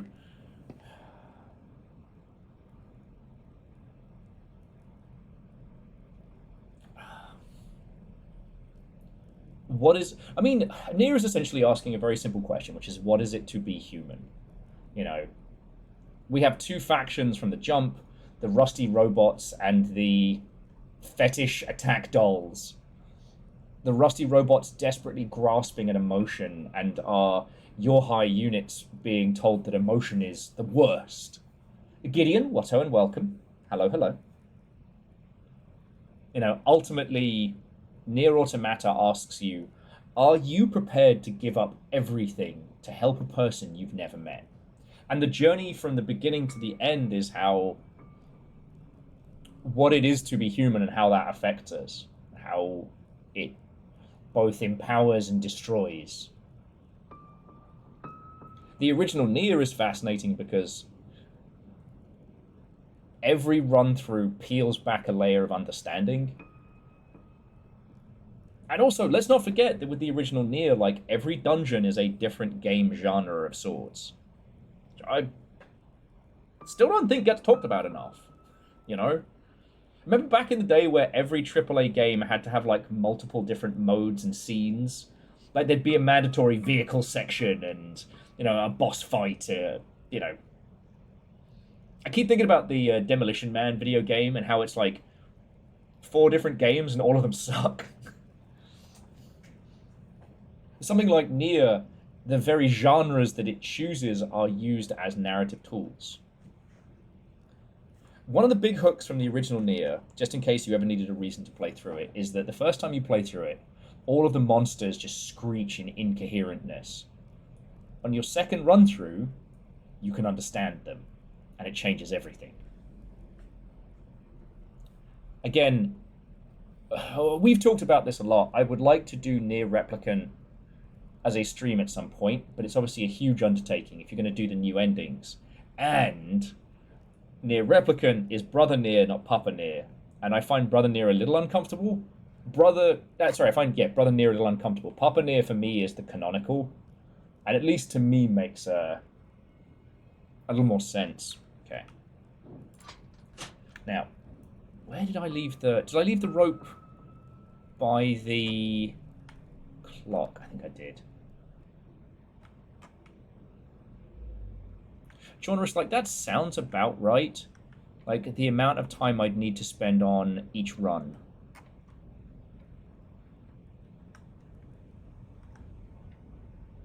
Yeah, I left the rope by the shovel. I think.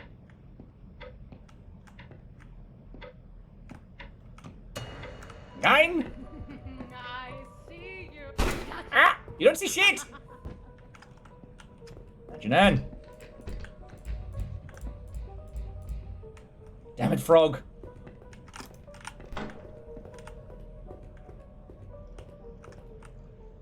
Try not to get eaten by suddenly Seymour again. Ooh. Okay, we've got the key to the infirmary. Which I believe is upstairs.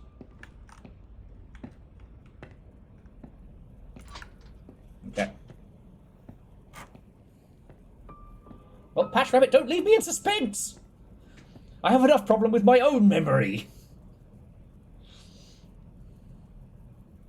Well, so Chaunerus, that's the thing. Now I know that it was just bad game direction at the beginning. So I probably wouldn't have to have the whole shaman fish trauma. It turns out you're not actually supposed to fish for the shaman fish next to the place where you get the message. You're meant to go to a specific place to do the fishing. God, I'm so mad. Sorry. In the beginning of Nier, when they teach you the fishing minigame as one of your like early quests, you have to catch a shaman fish. And it's very easy to go to the wrong place, where the chance of catching one is almost fucking impossible. But for whatever reason, me, Uri, and my partner at the time were just so stubborn. We were just not going to let this go. And so we didn't. And yeah. Yeah.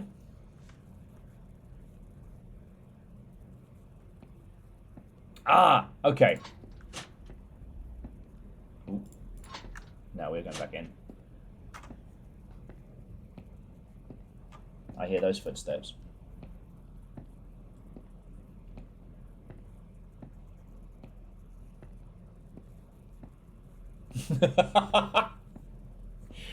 God. I was going to say you couldn't pay me to go back to the shaman fish. You could, but the cost would be great. Oh, sorry, friends. Okay. Sorry about that. Okay. Okay, so the infirmary was this way.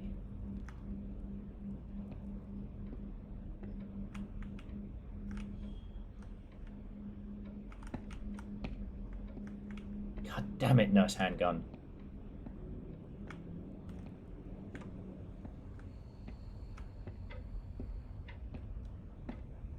Okay, you did that on purpose. Yeah, you're right, Patch Rabbit. I should have just used the lobby as my go-to hide spot. Should have done that. Sega Bass Fishing adaptation. Alright, because Rem's here, and some other people who aren't here usually, I'm going to say it. I want a silly budget. I want a silly budget. I want to make a prestige adaptation of Bloodborne and Hitman. Those are the two. I'm never going back into film and television. This is never happening. But those are my two, right? I want to make a Bloodborne TV show. I want to make a Hitman TV show. The reason I want to do the Bloodborne one is I want to do the lead up to the fall. I want to do like I want to do the Holy Blood Church at its like peak. And then I want to show... Oh, damn it, dude.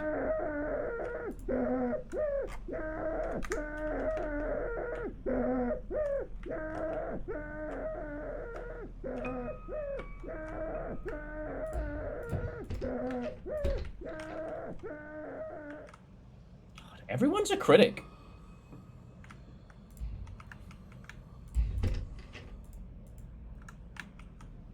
Like, maybe I should just be allowed to... Ooh, fuel tank.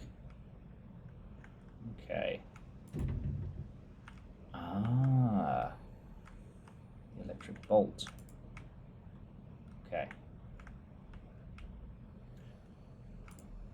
Need a crowbar. Fucking course I need a crowbar. Alright, well... Okay. Let's get as much of this opened up as possible, then we'll go back and get the crowbar and get some more drugs.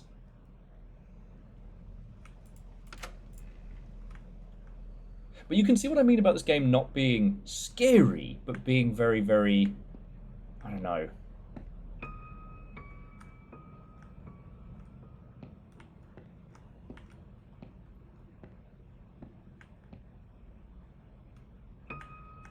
It is very much about the... aesthetics of the spooky house. Ooh, the jail key.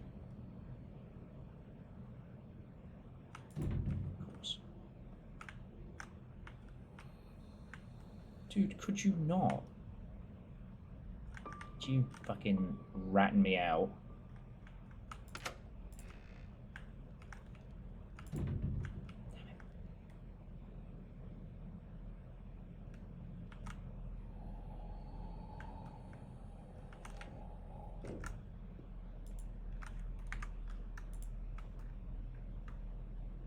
Blackboard in herbology. Okay.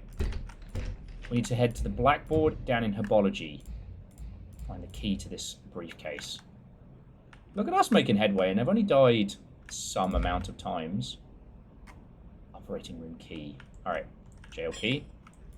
Operating room key, because the operating room is just around here.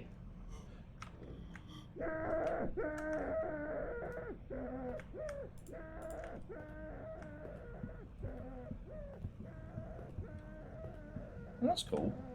I mean, Dice, I haven't had the opportunity to animate it up in quite some time, and I still... Like, I need to catch up with Jujutsu Kaisen. That show's been my... Alright, so he's getting the drugs. Okay. Oh, please let there be somewhere to hide in here.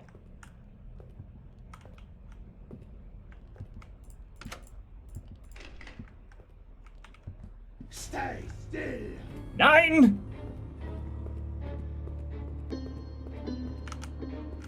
Oh. Okay, there we go. Zeke, Watto, and welcome. Herbology is where the hungry plant is, and where the key to the briefcase. I think it's because that's just, you know, Screamy Dave. He just does that all the time. But yeah, I want to make a TV show based on Bloodborne, because I think the drama between the Holy Blood Church and Bergenworth would make for a great, like, back and forth prestige drama. And then the emergence that, you know, the Holy Blood is starting to turn people. You know, the creation of the hunters. And then, you know, as the show progresses, the need for the hunters who hunt the hunters before things really start to fall apart. Oh, sorry, Baron is correct. His full name is Screamathy Davison. Thank you. And the reason I want to do Hitman is because the story of Hitman isn't really a story at all, but Agent 47 would be such a fascinating character to make a show around. Like, he can assassinate anybody. But what does that mean? And the different ways you could look at it. Harry Partridge did a cartoon of, like, how the Hitman seems to be able to pretend to be anyone, and everyone else in the world just seems to acknowledge it. The running gag in World of Assassinations is that he looks exactly like a world-famous male model. And I always think that one's funny. But then also the fact that he is an unstoppable killing machine. In one of the final levels, he just tears through a train of people with nothing but, like, cutlery and some bandages. You know, some of the special kills you can do in varying parts of World of Assassination are amazing. There's one where you dress as a plague doctor, you hide where a mannequin wearing that costume would be, and then you kill a guy with a circumcision knife. Yeah, Simple Chaos, you are picking up what I'm putting down. Sorry if I've told you this 5 times already, but yeah. It's a vignette show, and each one is from a different kind of perspective. You know, I'd love to do a John Woo-style gun ballet based on that one iconic scene from Blood Money where he comes up out of the coffin. But I'd also love to do one which is like a haunted house where, you know, a bad person is in our aforementioned spooky mansion and everyone keeps disappearing. Agent 47 is patient 0 for the 40k orc fungus. He thinks he is the perfect camouflage, therefore he is. You know, you could do other ones where it's like, you could do a Knives Out episode based on that one bit where he pretends to be like a Benoit Blanc style character. You know, you could do a golf show. Hell, you could even do something that's, you know, heartfelt and sweet, of like, you know, reconnecting a family that's fallen apart, or, you know, star-crossed lovers and helping them along the way. There's one bit in the, I think it's Hong Kong, where you have to break into like a hyper-secret facility, where Agent 47, while blending in, gives this person really good relationship advice. You know, telling this woman to value herself, but be honest with her feelings. Right? Like, the different ways in which Agent 47 can be used is so good. Hell, I'd love to do like a Dallas-style daytime soap opera like show, shot in like 3x4 old-timey cameras, and the last moment of it is punctuated by a sniper round. So like you spend like 25 minutes with these characters with the hair flicks and the zooms and the styles, and then the final shot is just clack. I mean, hell, it would be fun to do the clack and then cut back to our usual 16 high quality as Agent 47 is just packing the rifle away. You know, there's so much you can do. What, Moose? I didn't even think about it until you said it, but that's why that's the special kill. You're using a circumcision knife because the guy's a massive dick. Vanderby Swatto, and welcome! Okay. Alright, so we need to get... I think I'm just going to have to sprint for it, because he's just hanging around the area here.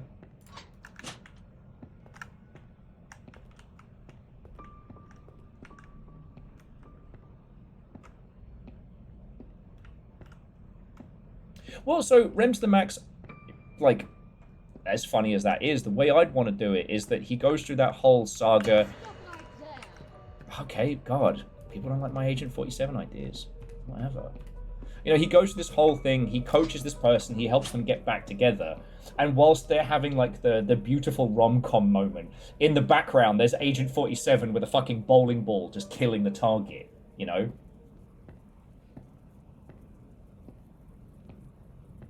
He's the perfect vehicle for, like, vignette storytelling. And hey, if you want to do some overarching cat and mouse story, you kind of can, but, like, if you can't make a show with an ongoing story that's as good as Killing Eve, don't try. You know? Killing Eve is the closest we've had to a Hitman show. And even that goes a bit conspiratorial. It feels... The arcing plot of Killing Eve, not the relationship drama part, but the arcing part of it, feels very much like... You're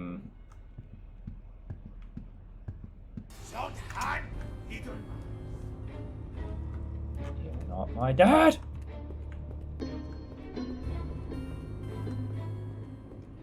That feels very much like more of a conspiracy show than a Hitman show.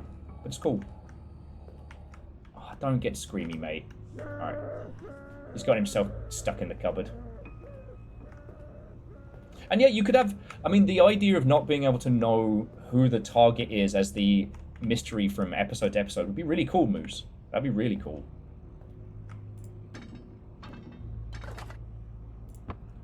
Aha. We have the steering wheel to the car.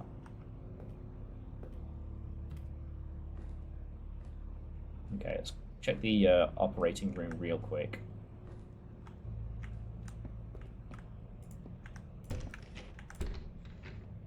Oh, the key to the weapons cabinet. Okay. I'll leave the steering wheel here, because I could use a fucking gun.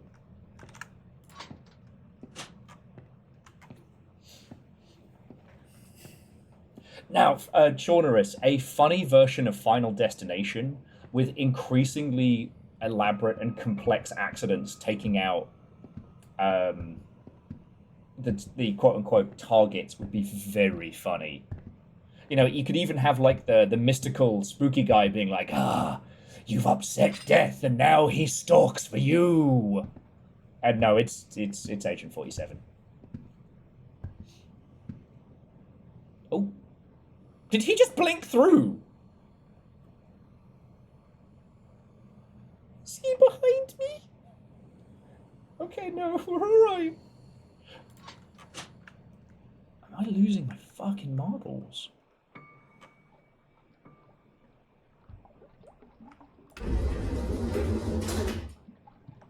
Okay. Oh, okay, so that's only a one-way maneuver. Alright. Let's put a lot of traps down. Apparently, I've pissed this guy off something fierce.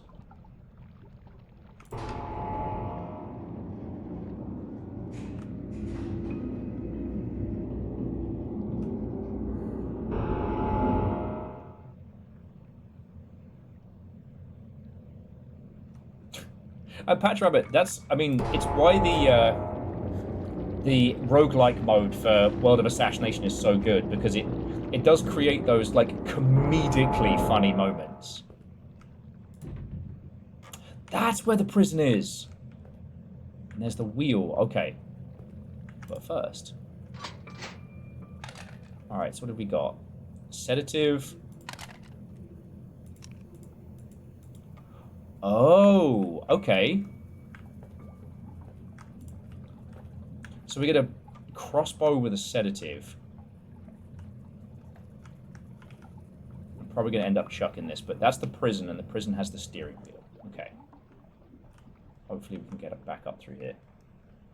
But yeah, the roguelike mode does add these, like, wonderfully wild bits. I love the idea of doing something that's like a... Time for yours. Oh!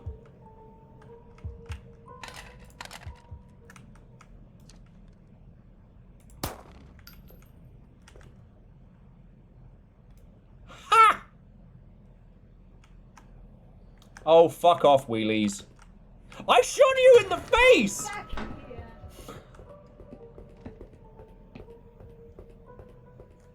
Oh, no!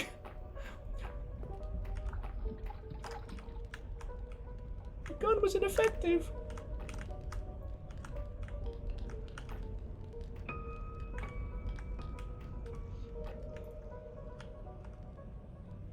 Okay. Alright, what was written on the blackboard? In herbology? Ugh! Remember the hydrogen peroxide for cleaning? Fuck! Okay. 2 bullets. Okay, so that's the... Oh! Cool. Hydrogen peroxide. And a gun. Patch Rabbit, thank you for grabbing that. And again, friends! Clip of the Month Club is real. Just okay.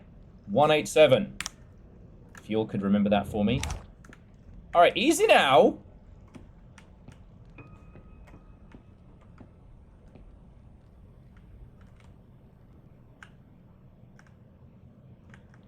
$187.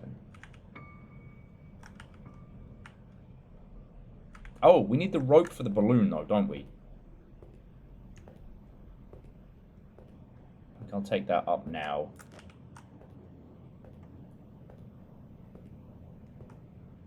Uno, consume half a bad meme.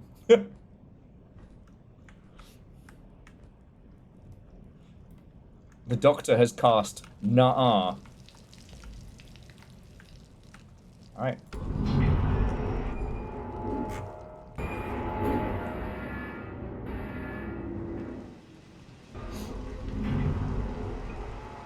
But yeah, like I said, I would love to do a Hitman show.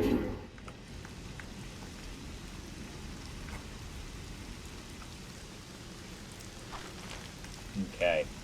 So now we need a sandbag, a sewing kit, and a propane tank. For propane and propane accessories. Oh, if we need to cut something, we can use the guillotine. Vibe checking everyone. Assuming you're okay with cutting things.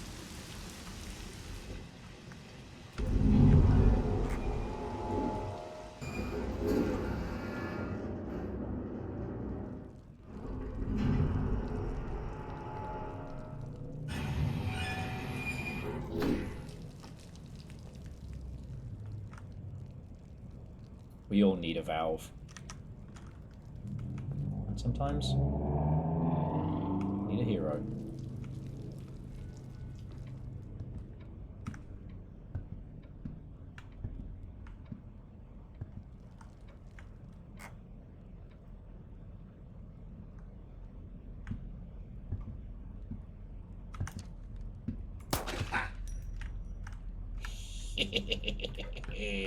I'm a little shit with a handgun.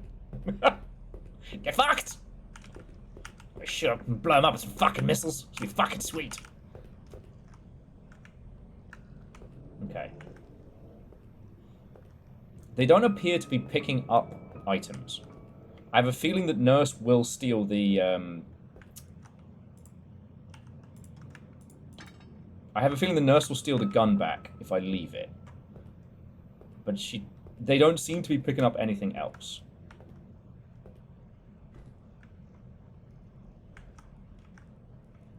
You know, Simple Chaos, I wouldn't want to suggest it for them, just because the sheer amount of work it would take. But a Taskmaster mode in Hitman, which I think they had in one of the earlier ones, where people could, like, set you a challenge, would be very funny.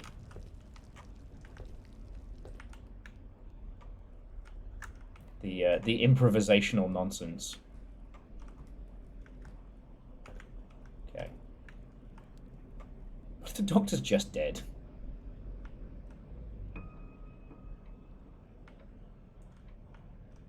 He shot him in the legs. His shield is the size of a dinner plate.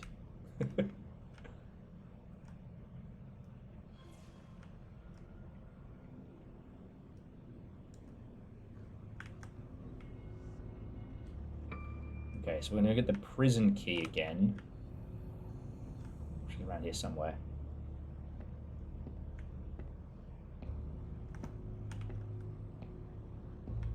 But then again, nothing I could come up with is going to be as good as the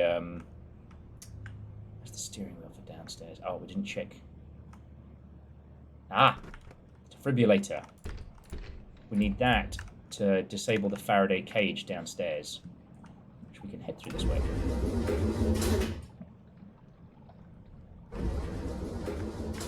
Fuck off!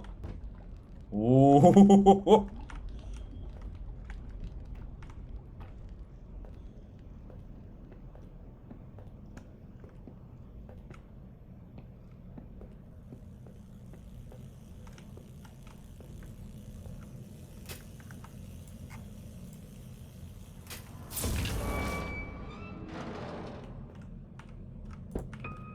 Love how quiet that was. Friends, we can head out the front door.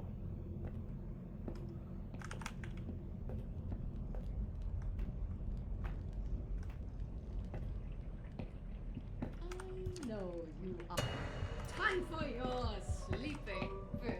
What was that? Haha! I've got a gun!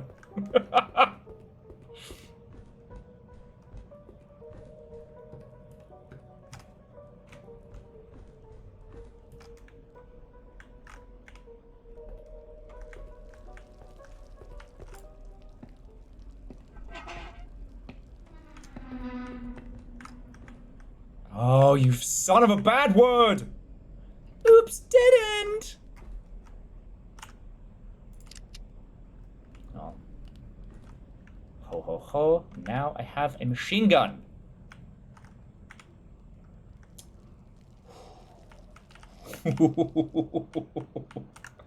Fuck! Fuck! The reddest of herrings!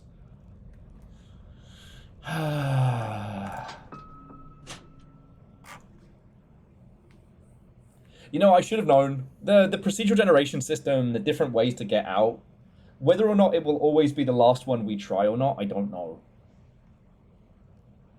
Okay. So, we need to go back, get the key for the prison. We haven't found the sewing kit yet, or the tank.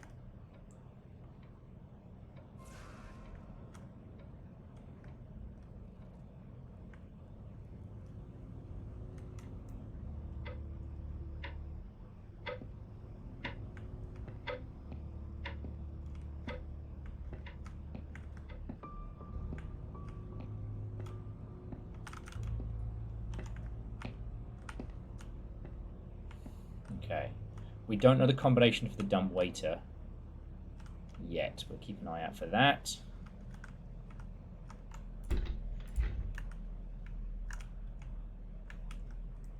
Just a handsome guy. No, we didn't open the suitcase. Where was the... Oh, the suitcase was around the corner near Screamy Dave. Or Screamathy Davison.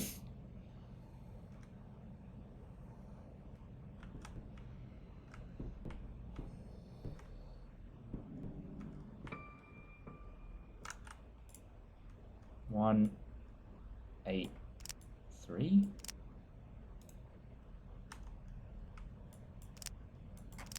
It was 183. 187. Okay. A vinyl record. Sick boots. I don't know why I said it like that.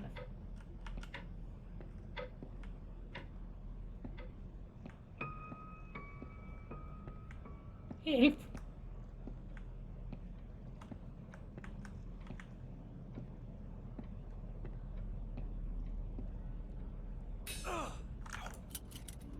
Oh, so Baron, if you're about to start Project Silverfish, make your own. My big recommendation is that there is a perk that increases the amount of anomalies you encounter. Turn that on, live your best life. Just trust me.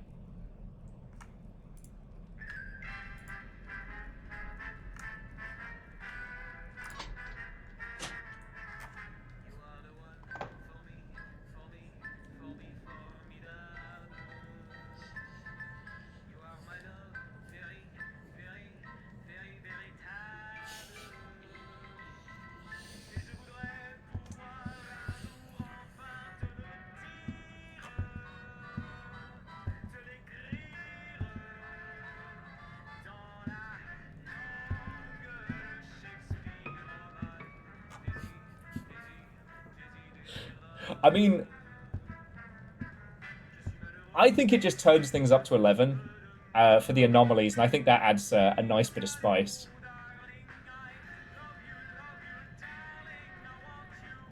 But the only thing to really think about is what you want your death condition to be. I don't recommend permadeath off the bat. 9 lives, I think, is a good challenge for later on. So yeah, it's really a choice of, do you want to have to go back and pick up your stuff every time you die, or do you want to reload that region? I personally like you pick 5 things, and then you go back and get your shit. But...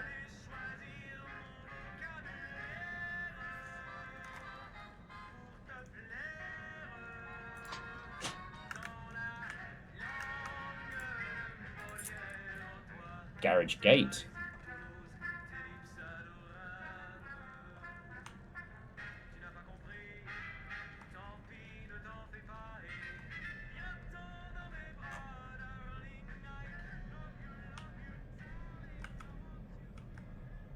There's something about that record that's both incredibly peppy and incredibly unsettling in equal measure. You're not my dad. Alright.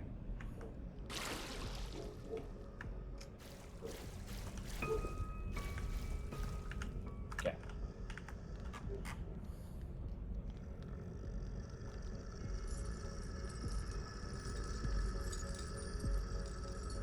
But yeah, the good news, Baron, is that with Project Silverfish, like, you can use any weapon, you can use any kit.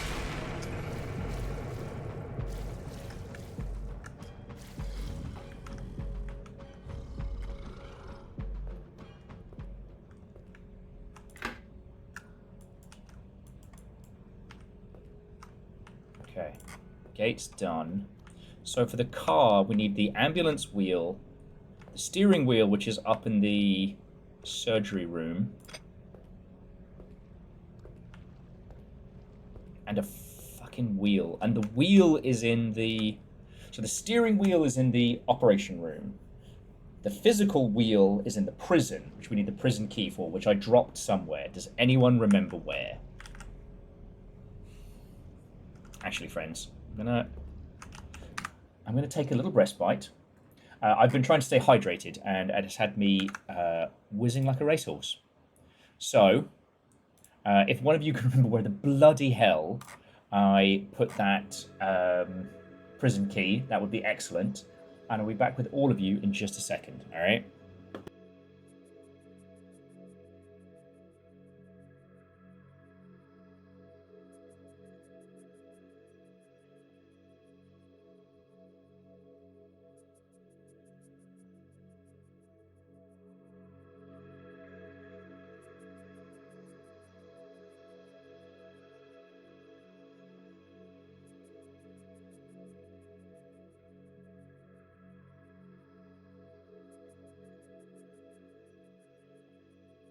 Such a beautiful day.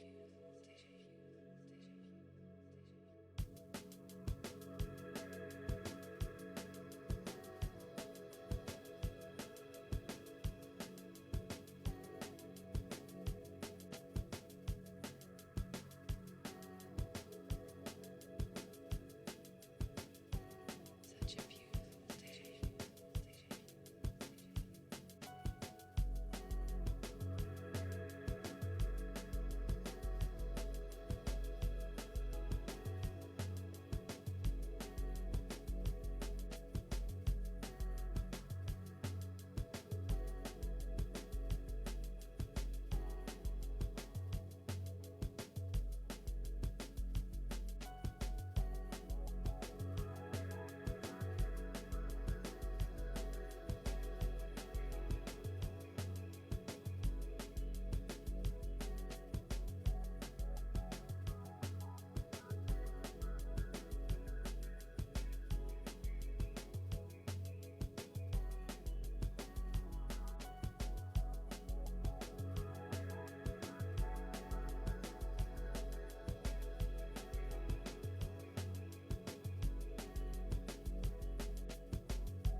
Hello, hello.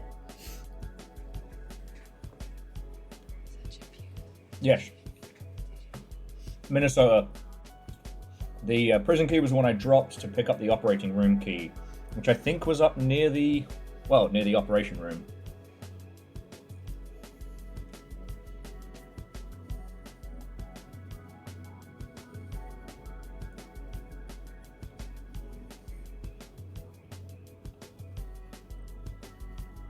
Right.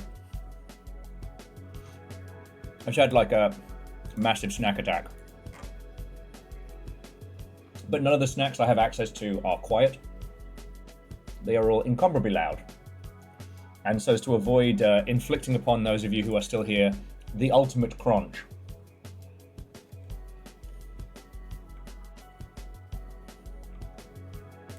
We're going a little ice cream. Okay.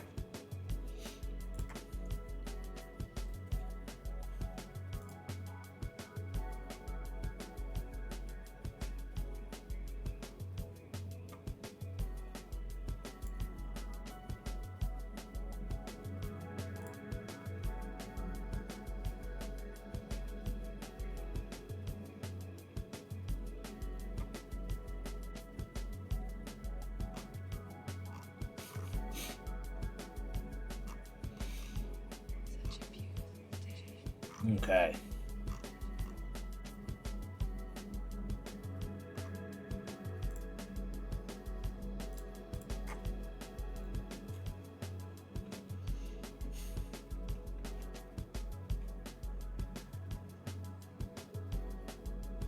I feel we're making good headway with this.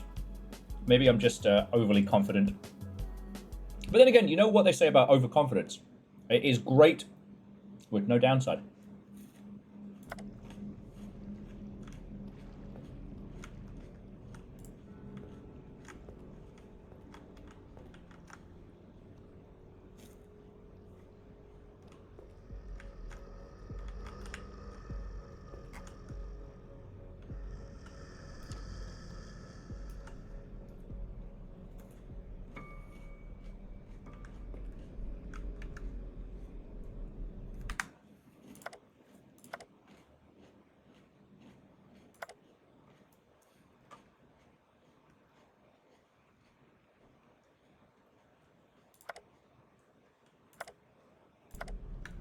Okay, there we go.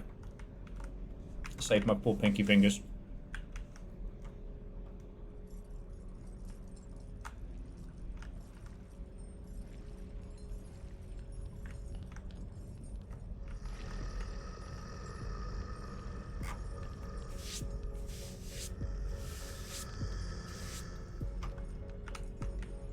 Sorry, I've got to case the old crumbs on the mouse mat.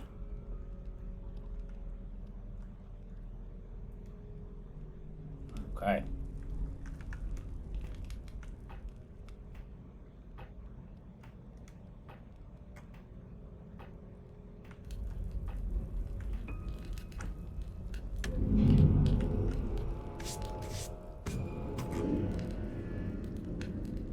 Okay.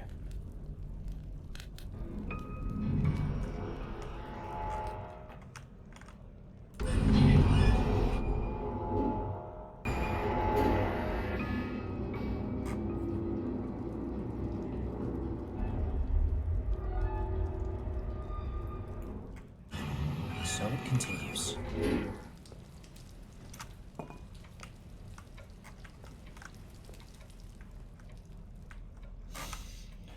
Okay.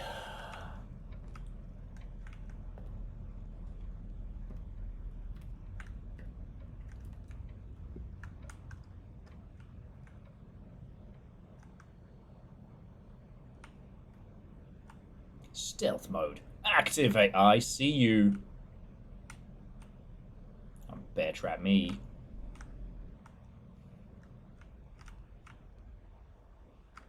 Can we talk about the fact that the bear trap is a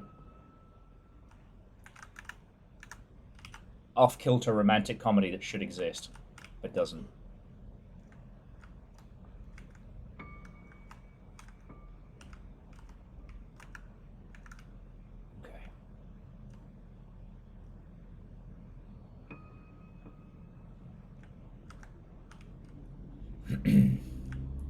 Alright, prison key. Where are you?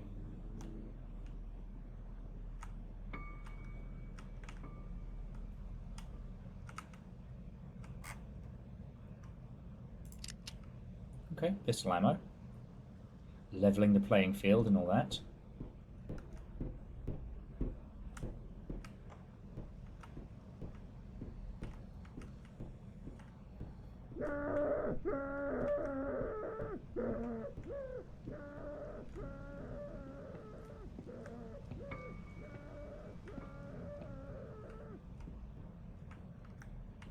Where the fuck did I leave that key? So leave it on the floor. Stop right there. Oh, what? Bam! I'm a little shit. I'm a little shit. Alright, mannequin. Briefcase.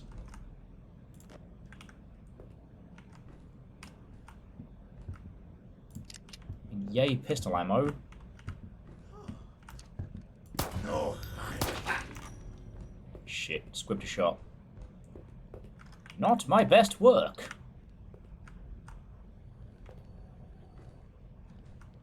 Okay. I know what we have to do with the mannequin head.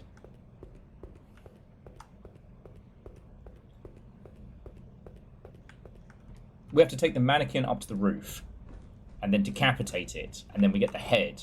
What do we do with that head? Fuck if I know.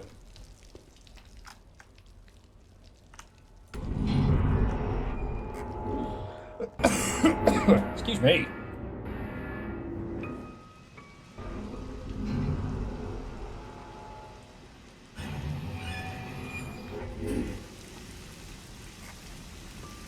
Sorry, buddy.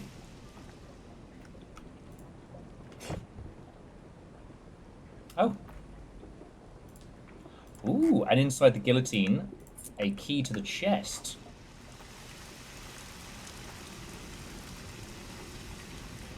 We know where that bloody is, don't we? Oh, excuse me.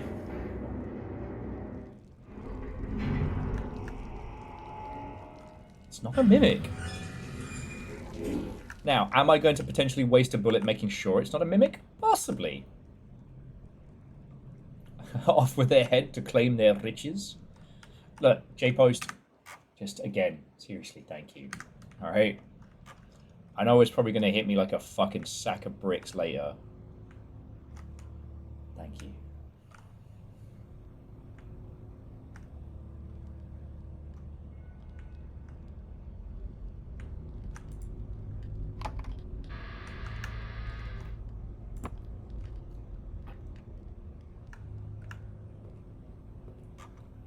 Fuck yeah, sewing kit.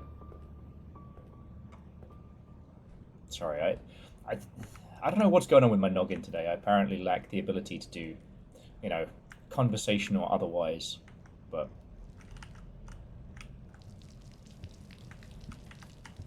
Seriously, thank you. I can't say today is necessarily... Well... On days like today, it is an especially large compliment that those of you would choose to spend your time hanging out here. Okay, so we just need a propane tank.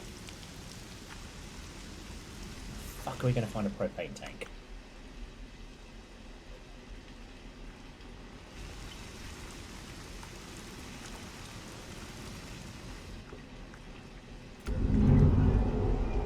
Oh yes, and a sandbag. Cases.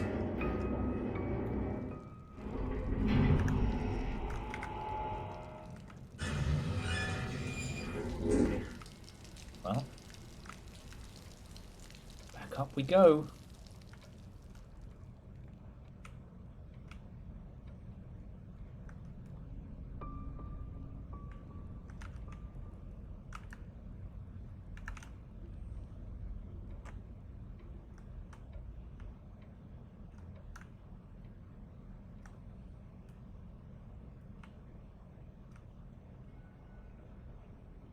See him.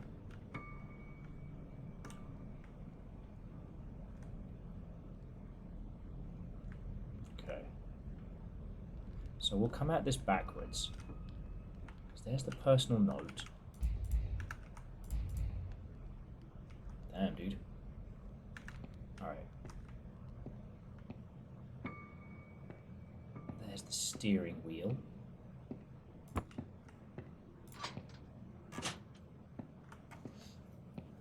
Numbers, nothing dramatic.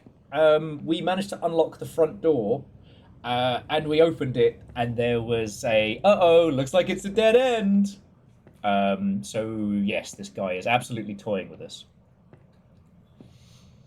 We are working on either fueling a hot air balloon to get us out of this, or somehow fueling and repairing an ambulance downstairs. I picked up the key to the jail, which contains one of the pieces I need. But I threw it down because I was trying to find something. God damn it! It's time to do squats in the cupboard. Doing squats in the cupboard. Different from a closet. Promise you. Okay. Oh, I see. Simple Chaos says that you missed me doing squats, so here's a quick recap. Sorry, Simple Chaos, you might have missed that, you know, with me being the fastest. Yeah, fastest gun in the West. My only weakness, I make the pachoo sound every time. Yeah. The quick and the pachoo. Ah, Nurse Murderface does not have a gun anymore. I do. Okay. Okay. 1, 2, 3, 4, and 5. There we go.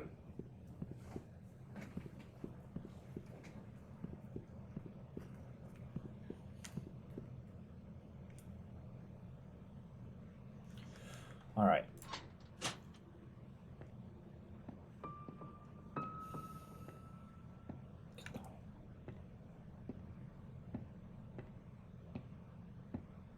Nurse Murderface is right fucking there.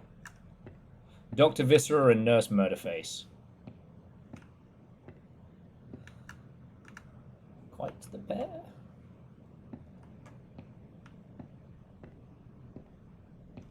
Okay, but yeah, I had to drop one of the keys.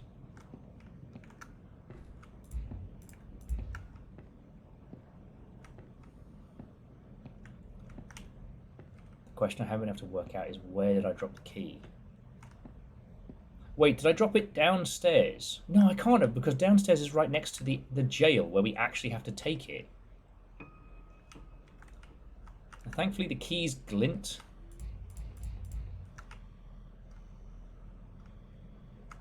Ah, there it is. Okay, so. Jail key.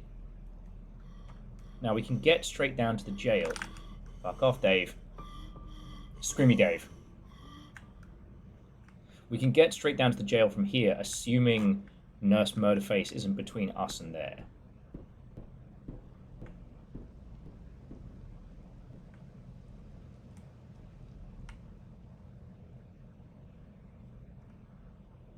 Ah. Basically, I hit Nurse Murderface with a tranquilizing crossbow and stole her gun. It doesn't kill anything, merely slows them down.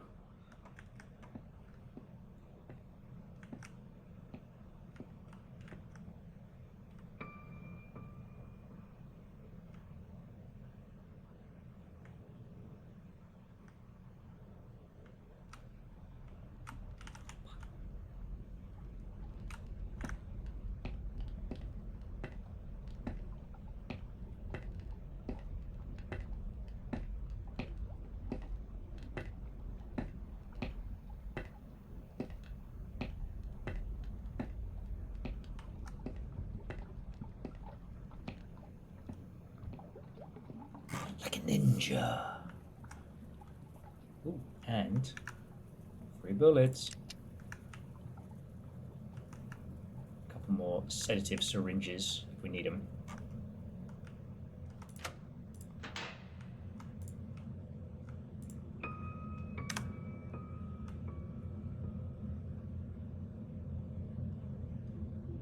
Ah. Hang on, fuck on. Alright, so I've been quickly grabbing screen caps whilst we've been running around, right? So this one says, Daddy says it worked, that I'm cured, but now I feel hungry, a strange kind of hunger. Teddy doesn't want me to play anymore. He's afraid of me. And I am too. Okay. I think the child in question is in the fucking basement. Okay. Friends, bear with me just a second. Let me give you some emotional support tunes. I'll be back in just a moment.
Hello, hello. Right.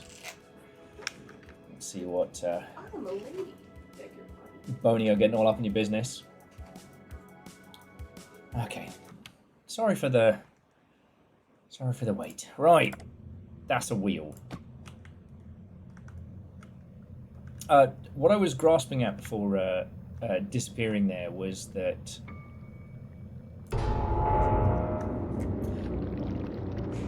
I think there's somewhere downstairs we're supposed to take the teddy bear.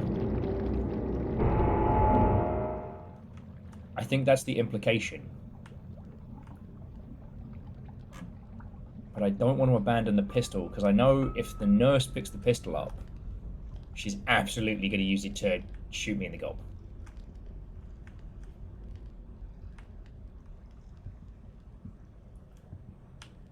It's alright, let me do a parkour down, and then we'll bring the teddy down, because maybe there's like a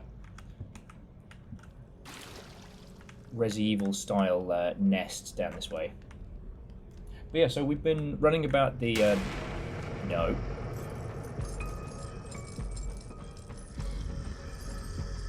The halls of Doctor Viscera, and Where is that man's pants? not wearing any. And with the amount of crouching I have to do in this, we've got more than an eyeful. It's not by choice.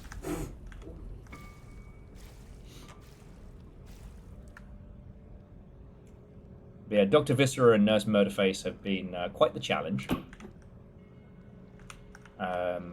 We've partially managed to prepare a hot air balloon on the roof. I know. And down here, we need the steering wheel is upstairs, but we don't know where the gas can is, and it needs to be a full gas can. Ain't got no gas in it.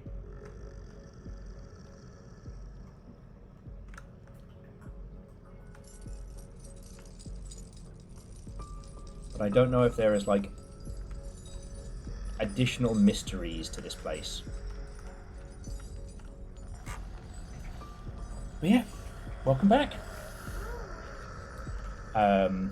J-Post brought the thunder, but other than that, it's been a very quiet afternoon. And Why would you say that word? because I think everybody has tuckered themselves out, and... Did you kill them all? You baconized them all, didn't you? No! I told you to not No one's baconize the no one's entirety dead. of the cult, because then you wouldn't have a cult. It's not a cult! No one's dead! It's not anymore, because you baconized them. They're gone. Fuck you guys. Now I have to fucking do my powers with necromancy. Bring them back.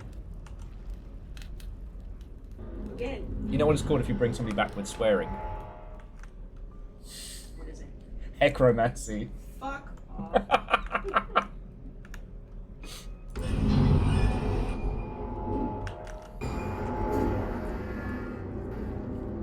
The problem is I gotta put my headphones in because I gotta hear where they are.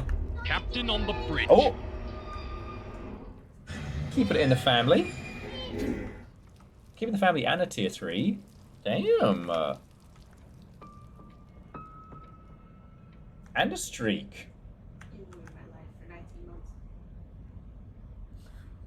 Okay. Don't cry! It's a joke! Oh my god. Nearly cried. Don't cry. I get back from a Costco trip and one of the first things I hear is something about people being dead. Coincidence? I think not. And bacon was own welcome. God. Yeah, see? The tumbleweeds business page. Okay, firstly, the tumbleweeds lived. The problem was that they lived and they were fucking stalking me. Yeah, sure. And if I had known business fish,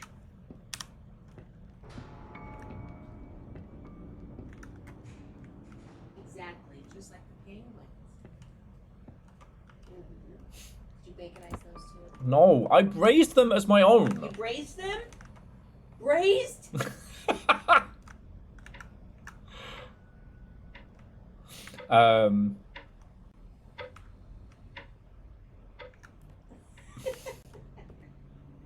crazy, that is what your arms look like. So wild. A living mirror. So nice of Twitch to include Will's incredibly dry, noodly arms as an emote. Those are sticks. Oh yeah, so when I thought we cleared this, went through here, and it's like, oops, this is a dead end, smiley face! You're so clever. Do you want to know how we got kidnapped? We came here for medical treatment. There was a frog. Yeah, it exploded into knockout gas. I was trying to chase the frog. The term is abscond. I like to think of, I like the term proactive adoption. That's very British of you. Have you got a flag? Or a child?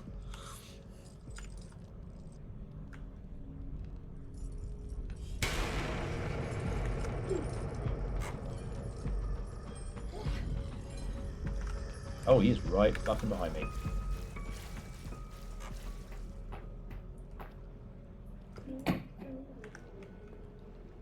And we need the ambulance key! Fuck! So I was led to believe this was not a long game. We've been at this now for what, 3 hours? I don't know. I haven't been here.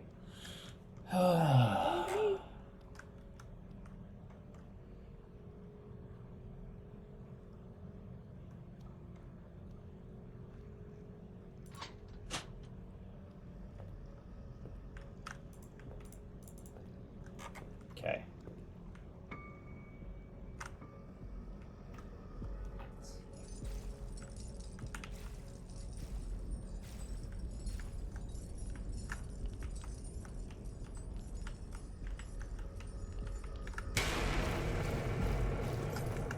Fuck.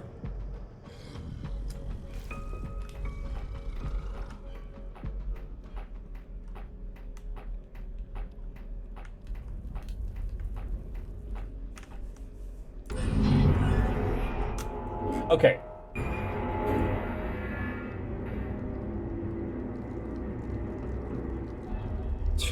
Good old, yeah. Over Outer Wilds. It's only going to be a stream or two. Suffered that one. What's up?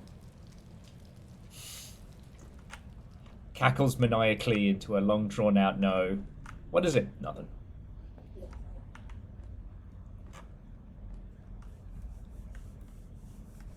I mean, Simple Chaos, this is the challenge, right? Is you always try and pick games as best as one can. Okay, so this is the infirmary wing. I think we've checked almost all of the infirmary wing, though. Oh, I gotta put my. God damn it! Stop as it says clicking. Get fucked!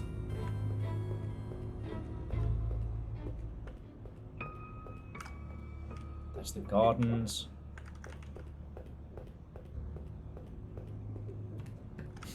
God fucking damn it! How did you find penguin bacon?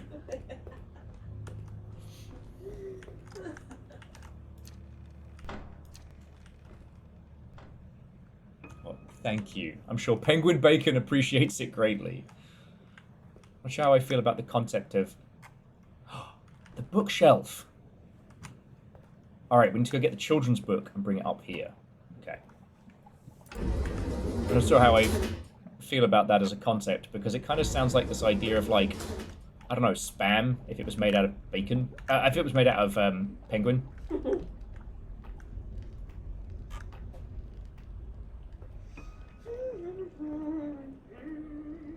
Well, so Patch Rabbit, it appears that the nurse was like an understudy that he was very impressed with.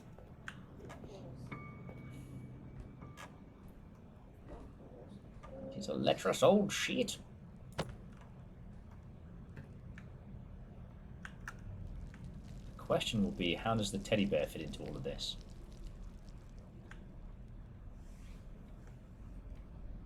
Stop that incessant clicking. Fuck you guys! Someone gifted us some to eggs and bacon. Not only is this going to end up being with a credit section, whereas as a personal insult, but it's also going to make me hungry. From Eggs and Bacon. Penguin? Okay, but for a second, what would penguin taste like?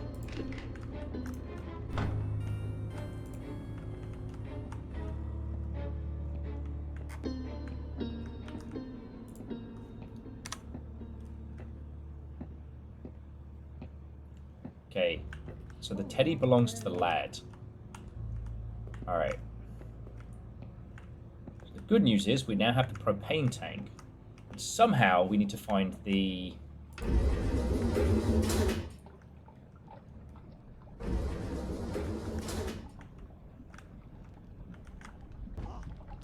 Shit.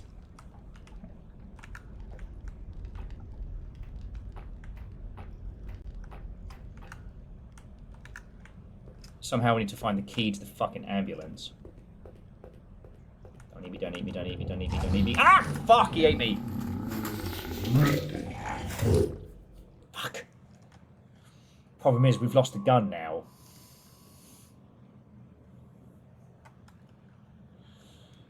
Okay. Now earn money. Or have we? No. Why didn't they take my gun away? Alright. Nurse Murderface leaves a gun for the patient. I think he deserves to be an asshole.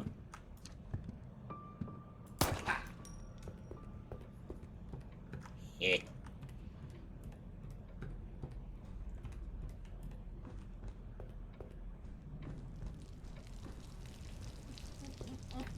You are not clever. That's mean. Nurse said I'm not clever. The nurse said I'm not clever. Yeah. It's alright, I stole a gun. They have the most wonderfully, like, campy German evil scientist, like, accents. Ah, it is I, Doctor Viscera.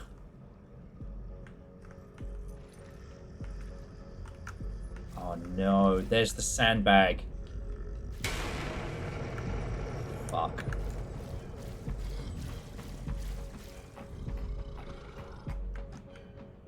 Shit. Okay, well the good news is we now know what to do. So, I took the propane tank to the wrong place.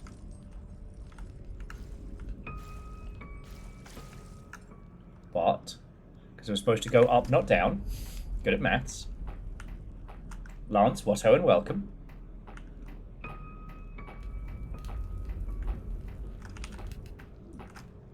Rocket to the roof.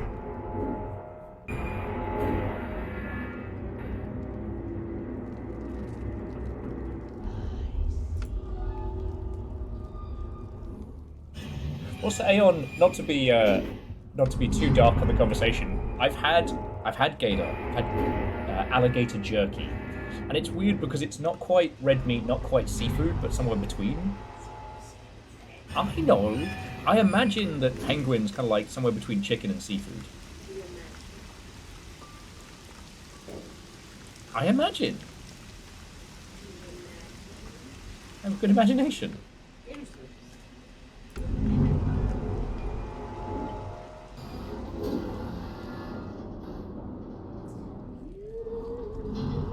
Lance, I had to read that sentence 3 times to pass it. I thought you meant that your knee's being defragged, and I was like, how did you frag it? Well.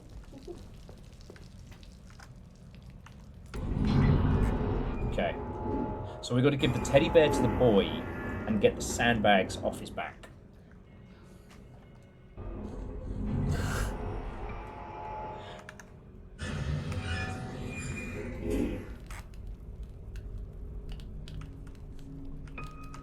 Nope.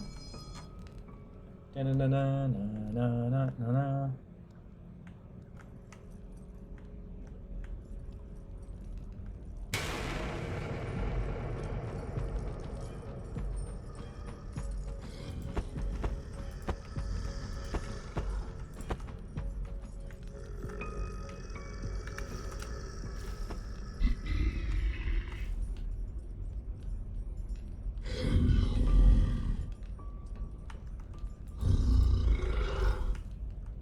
Yeah, you're okay. Kinda need that sandbag though, buddy. Key to the ambulance! Oh, you fucking legend. Okay, so he likes us now. And we have the ambulance key. Yeah. Sorry your dad turned you into a horrifying science experiment. Should, Sorry? No, a gigantic hulking monster. Oh, the one without pants? Yeah. Oh. Okay. So we just need to find a gas canister and fill it. I know where the gas can be filled, but I don't know where the can is.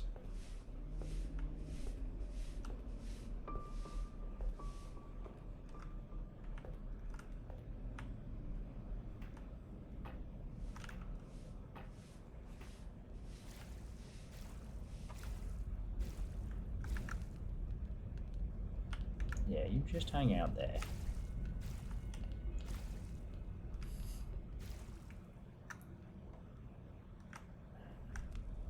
We could get him to follow us topside, though. We could use him to absolutely destroy the, Hair Doctor.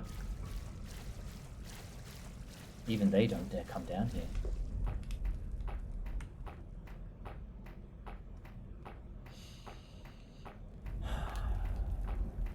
Okay.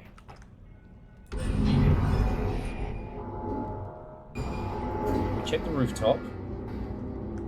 So really, all there is to check the varying asylums and operating tables. Items-wise, I don't think we have any, like, single-use mischief. And dice, it's the way to do it. Let's try it, okay.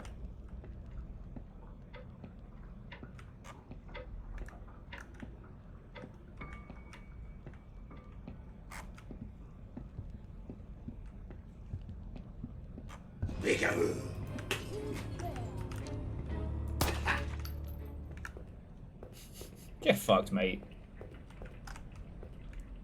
Who's there? Shoots in face. You right? Yeah, saw a spider molting. Why? It popped up on my thing. I don't fucking know. Trying to figure out what it was, and then I read the comments. Ugh. Yeah, it's nasty.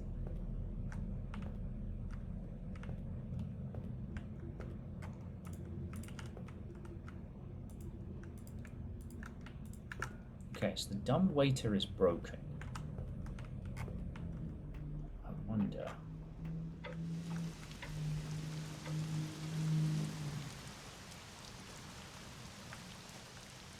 Because, yeah, win, lose, or draw, friends. We've got one life. If I die, we have to start over. And I don't think I've got that in me. Especially when we have Gifted by Legend Undersea Chaos as a double header. Like, this is the fuel tank. So now we just need the fuel canister,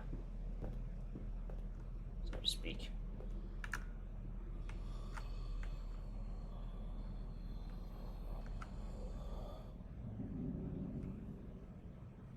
Oh, it's only a little drug snooze. Just a little drug snooze. Oh, you don't.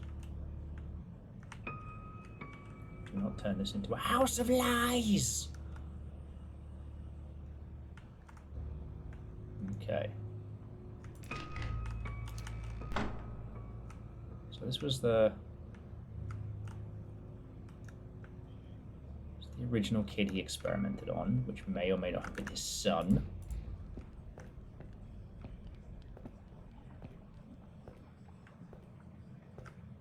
There doesn't appear to be anything else here. But yeah, sorry, so to those of you who just joined us, this is Doctor Viscera. It's kind of a schlocky, creepy... Oh.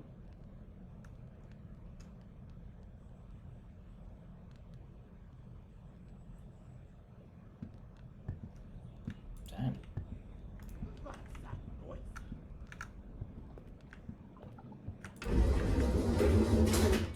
This is kind of like an Alien Isolation Lite run and hide from Hair Doctor and Nurse Murderface.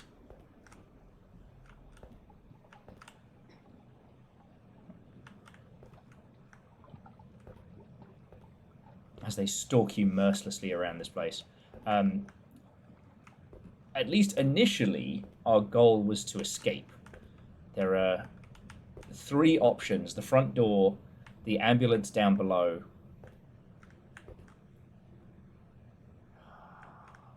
and that, and a hot air balloon on the roof. So we've basically been doing a little light puzzle solving, nothing too mentally strenuous. We have been shot, kidnapped, drugged again, eaten twice.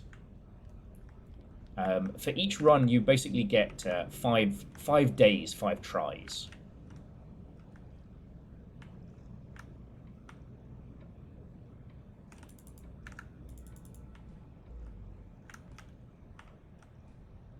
Now, there is definitely something that we haven't found. With the very free-form nature of this game, it's difficult. The items are sometimes randomized, sometimes not. They do glow with a lovely little sparkle, which makes things slightly less stressful, but only slightly. I'm kind of at that point now where I'm on edge and rechecking everything, because if we die, it is game over. And I can't simply, like, beeline to the correct items. Right, so we've been here. That's hydrotherapy. Library and herbology. The lab downstairs. The morgue. Bloody suddenly Seymour over here.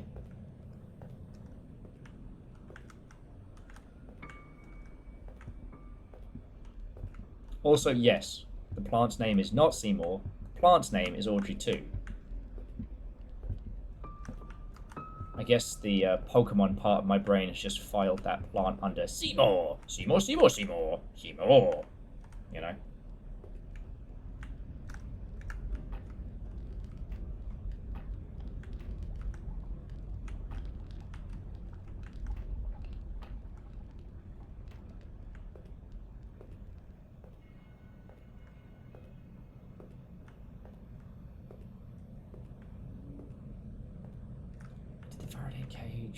This.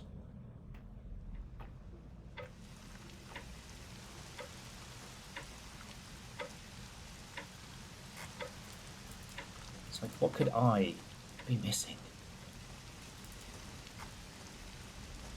You know who wouldn't have half this fucking trouble? Leon motherfucking Kennedy. Temptation to shoot him in the back of the head is quite high. I mean, the front of the face also works. It's going to be getting some kind of lasting brain damage from... Excuse you? From this. Okay.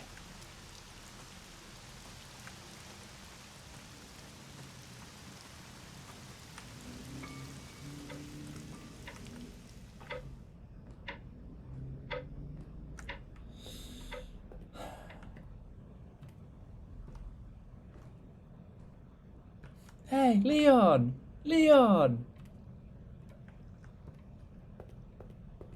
Alright.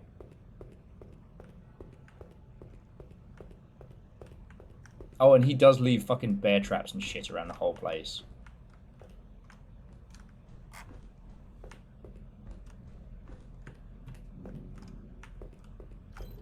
You good, buddy? You wanna...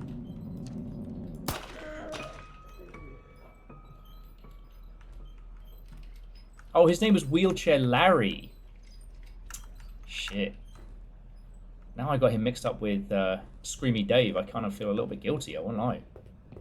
Okay.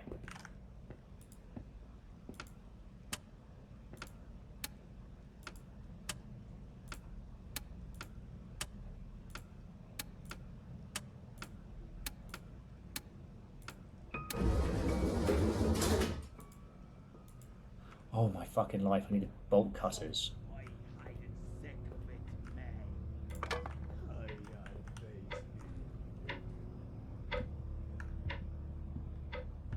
Okay, sorry. So we found we solved the dumb waiter puzzle, which I wasn't able to solve last time because I was running away from Hair Doctor.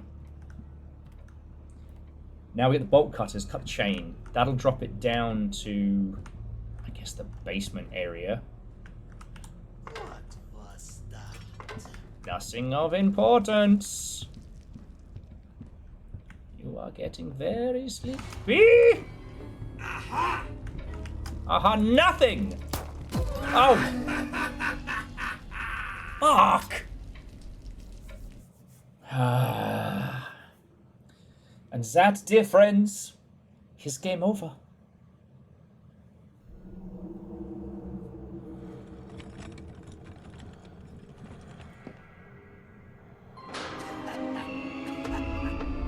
We're gonna get melted into the super goo.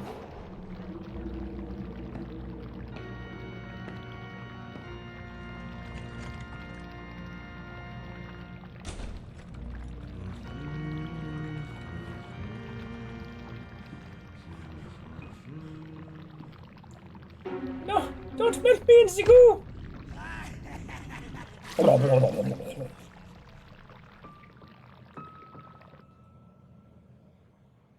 God darn it. If I hadn't squiffed that shot.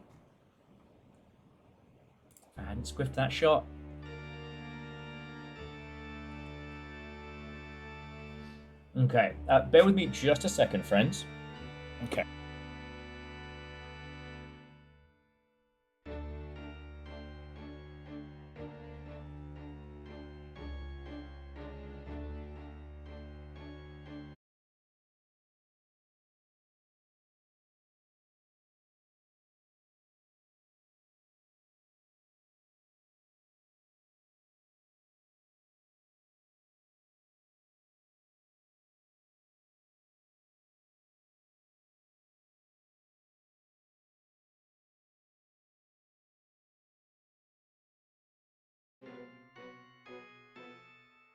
Helps if I unmute the mic. Sorry, we're just doing a little sidebar scheming. So, to those of you that have struggled with me through Doctor Viscera, actually, I do recommend this, and I do appreciate its whole, like, flavor to taste in terms of, like, puzzle difficulty and things like that. Obviously, it's a little frustrating because we were doing very, very good, but I don't know. I can come back to this. If any of you would like to see it finished here, you can tell me. However, I promised you all a double header. And unlike the last one of these we did, which was very kind of grindhouse themed, for me, this is very much like a, VHS special. See, I got shown, I think it was The Abyss, way too young. And if it wasn't The Abyss, it was one of the similar ones, like, Dark Star 1, Dark Star 6, or one of those, like, maybe Leviathan. There was a whole slew of, like, underwater horror movies. One of them I saw far too young, and it fucked me up. So whereas Doctor Viscera is kind of like our less offensive, schlocky, not quite Reanimator style. Next, we're going to do There's Nothing Down Here. Now, this is going to be a one and done. It's supposed to be very, very short. It was a gift. I do believe it was Legend, but please correct me if I'm wrong.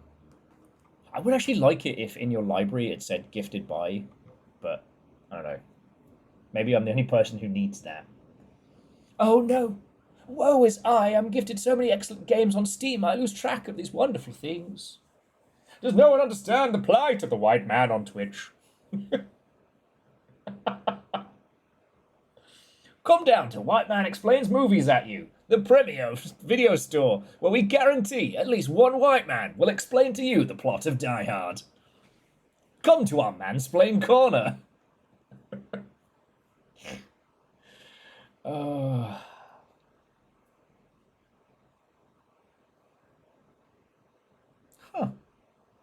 So the problem is, Scotty, is I haven't gone back and watched them, and I don't know which one's which in my, like, emotional noggin.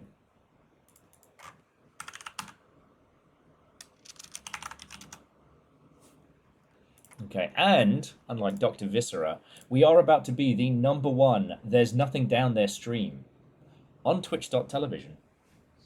Okay, I actually need the controller for this one. With Doctor Viscera, you have left mouse button is push the door open, right is close it. So it's not that awful one where you click and hold, like drag it back and forth, which was great, but you have to play it with mouse and keyboard. Okay. Now, does anyone need anything before we get started with a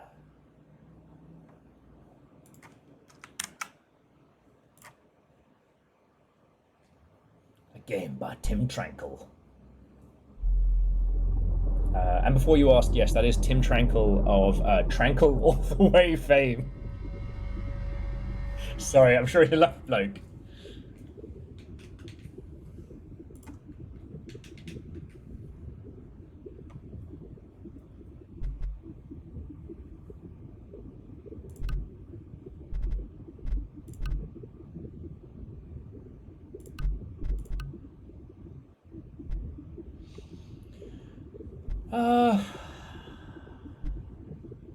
I'm in two minds. Should I enable the live stream friendly music? Because on the one hand, it means it's guaranteed not to be muted. It's probably usually a bit more. Wait, you do expect to export it, yeah? Yeah.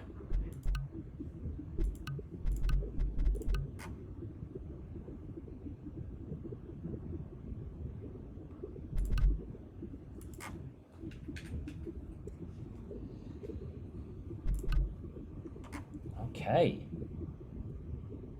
So, friends, miscreants, legends, if you need anything before we get started, speak now or forever hold your peace. It does look like... Oh, more things on. You tutted at the internet. Yes, I did.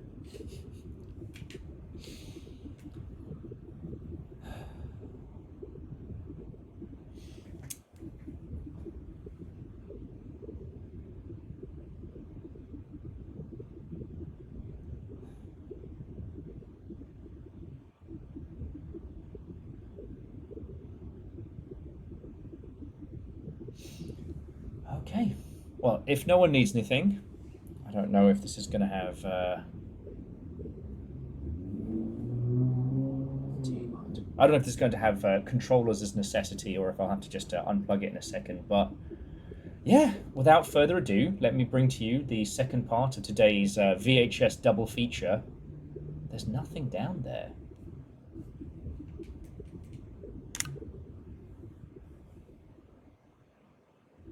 Prospector, this is Nomad 1. Hatch is sealed tight. Pre-dive checks are green across the board. Ballast, trim, life support all nominal. Nomad 2, how you holding up? Prospector, Nomad 2 here. Hatch is secure. Checks are solid. Oxygen's flowing. Pressure steady. We're good to go, Stewart. Nomad 1, Nomad 2, copy that. Back ballast and commence descent at your discretion.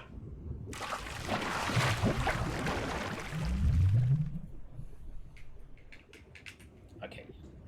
Once again, the controller was naught but a red herring. All right. So this is our little submersible. Hard to believe we got here first. That heat zone's been on the charts for a few months now. But a sinkhole this close, that's no accident. Any shifts in the thermal readings lately? Goody, it's a sinkhole. Negative. Still holding at 85 kilometers wide, 3 degrees above ambient. That's, what, trillions of joules? By my math, it's closer to 10.4 quintillion. You could boil a large lake with that output. That's a hell of a geothermal gold mine, huh? It's possible, but slow the champagne, Chris. Heat that out usually means instability. Safety first. Company's not paying us to take stupid risks. That's why we're down here. Confirm it's stable, not chase glory. Fair. But come on, you've got to admit it's exciting. I'm so glad I brought my fan down here. Now I won't run out of air.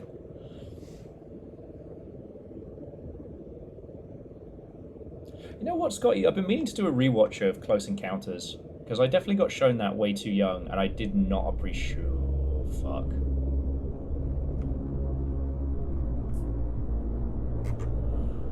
Oh, good. Oh, nice.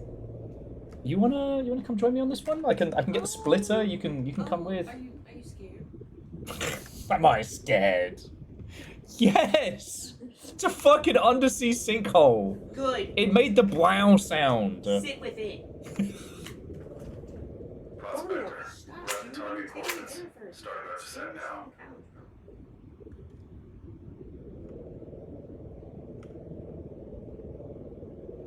Here's a Chivo if I just smash ascent here and just don't. It's fine. This makes me feel like I earned my money today. Makes me feel like I was worth all y'all's time. Okay.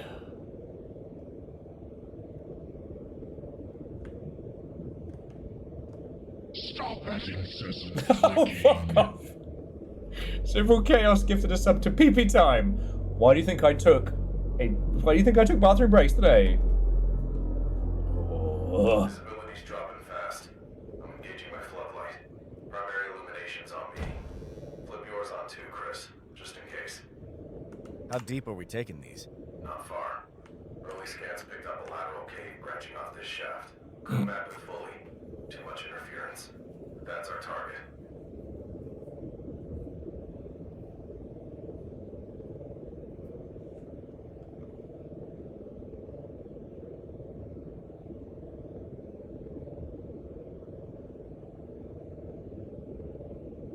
This is why you build fucking scanning relay in your base in Subnautica and send the drones out. This is the depth. Oh. Not to put a dampener on the proceedings, but, do we have a Stuart, crush we depth headed for back this up? thing at all? Just asking. Don't Not worry worried. about it, don't No, worry about not it. at all. Just needs a reset. You've got the flares, Chris. Up a few toward the walls.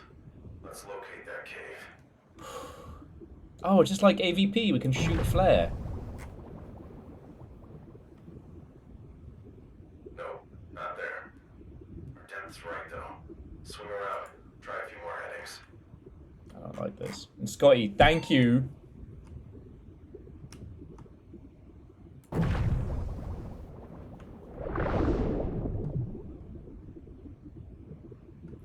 God, this is gonna be like fucking Phantom Menace. I'm gonna fire one of these and it's just gonna hit a monster in the fucking eye.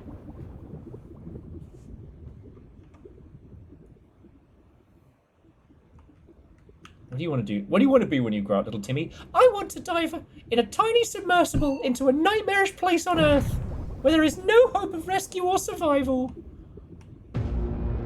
Holy. Stuart, are you seeing this? What? Did you find it? Stuart, it's not a cave. It's a tunnel. Someone built this. It's quite a carving. But don't get too excited, Chris. It's unexpected. We need to report this to the prospector. What? Now? If we surface this, every scientist and treasure hunter with a sub will swarm this place. We'll never get back down here. I'm checking that tunnel. Solo, if I have to. You're a damn fool, Chris. Fine. I've got the better light. Notice, he's saying that even though he's gone ahead of us.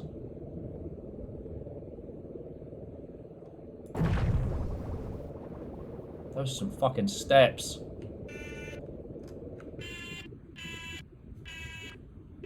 Oh, it's collision. Okay, okay. No, we're cool, we're cool, cool.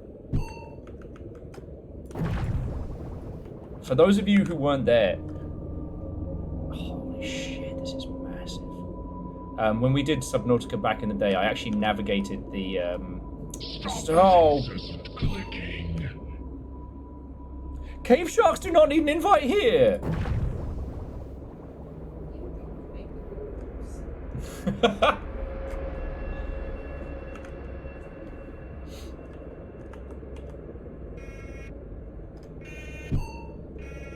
Oh, so yeah, I managed to get the Cyclops right down into the fiery depths. I was very proud of that one. Fuck off, Scotty.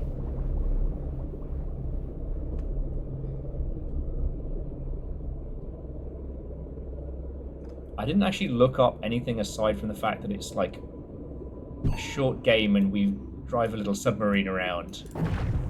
So I don't know what to expect here. Stuart, this isn't just a few small temples. These things are massive. We just found an underwater city. Easy, Chris. It's big, sure, but we're not dying for it. Be sensible and don't touch anything. I am careful, I swear. And I'm gonna touch everything. You're not itching to see more? A tunnel that big couldn't have just led to one room. Alright, I'm curious. This chamber's too wide for the light. Ping your sonar. Look for openings. Oh, okay.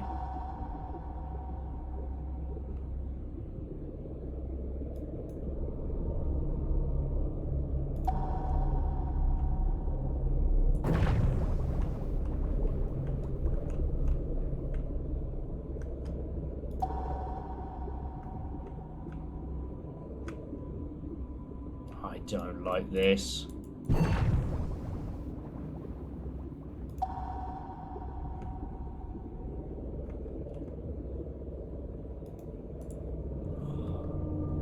You ever had an idea that seemed like a really good idea until you actually had to do it, and then you realized that what you've suggested is a fucking terrible idea?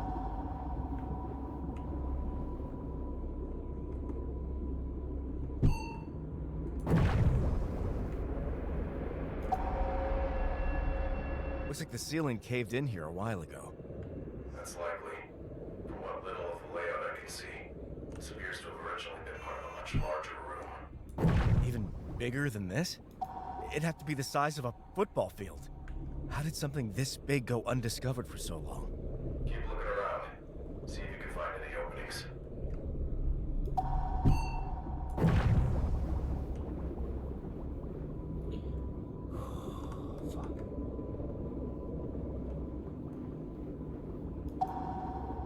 It really does remind me of the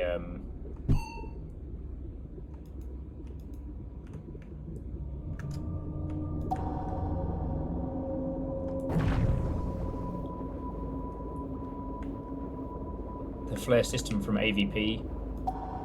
You know, the idea that you can either have light or you can have motion. You can't have both. Is that an opening? I'm not appreciating the whole shark's tooth style.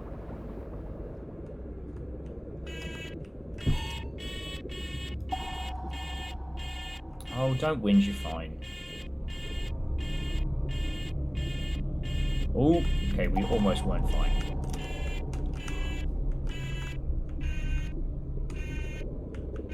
Oh, got some Equinox shit going on here.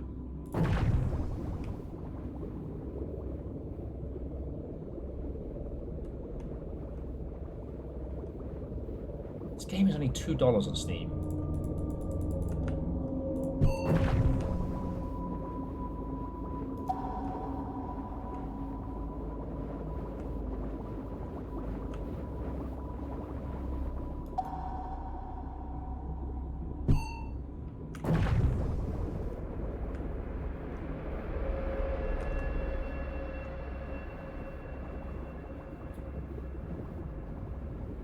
How to shut Will the hell up. Step 1.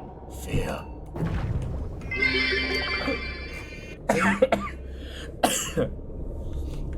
Well, it worked.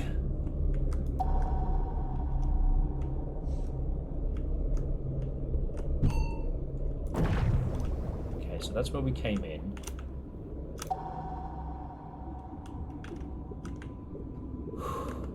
So, Quasi, Watto, and welcome. How are you? This is, there's nothing down there.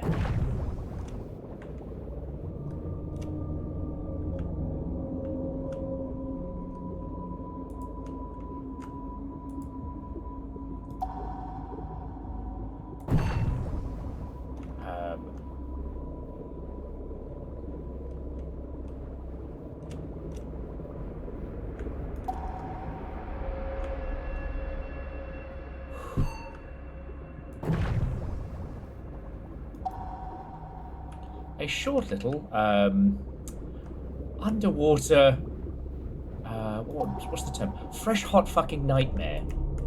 Oh.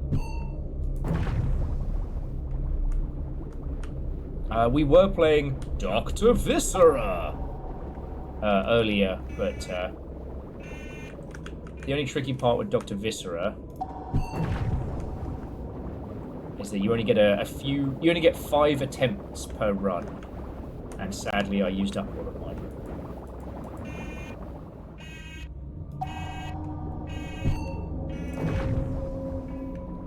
I think I found where we're going.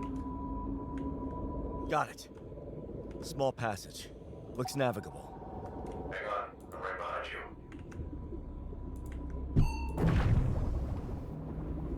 you. Oh. Bless you.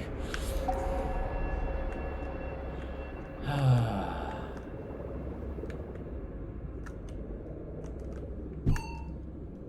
it all! You okay? What happened? Nicked the wall, broke the light. It's gone. You've still got yours, right? Yeah, plus flares. I can manage. Chris, this is getting dicey. Just a bit more. If it narrows down too much, we're out. Watch yourself. So yeah, we're basically reliving that one time that I drove the Cyclops through the scary part of Subnautica.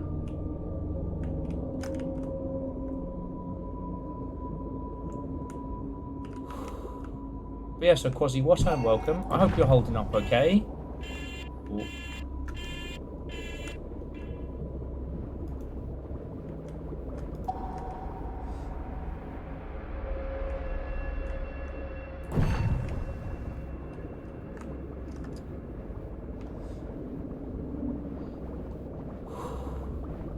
Yeah, Doctor Viscera earlier was really good. As I was telling people, it's kind of, you know, a little bit like Alien Isolation Lite, with this real kind of fun, schlocky horror aesthetic without being a scary game.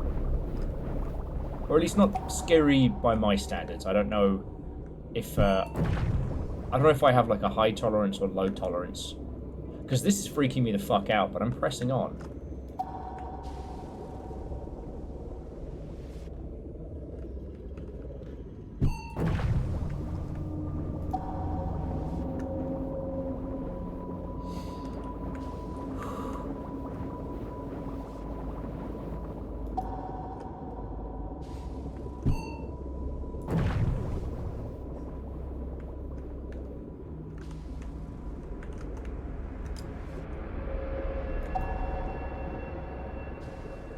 Yeah, Aquanaut's holiday this ain't.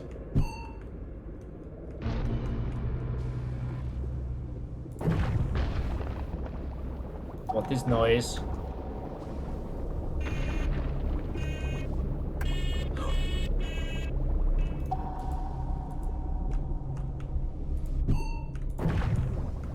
Shit, I better bring this thing in like Tokyo Drift style.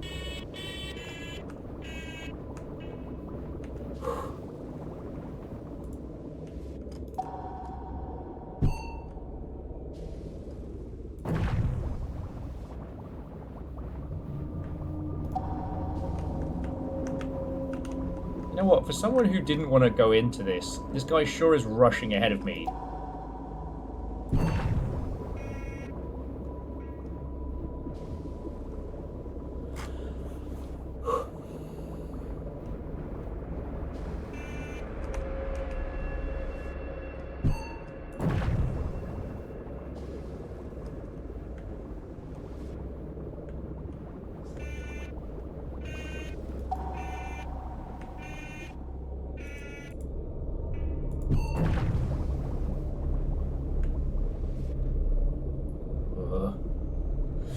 Yeah, especially without a light of its own.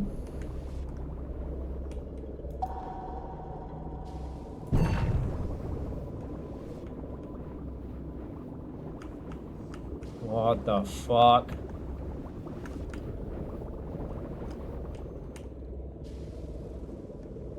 What the fuck?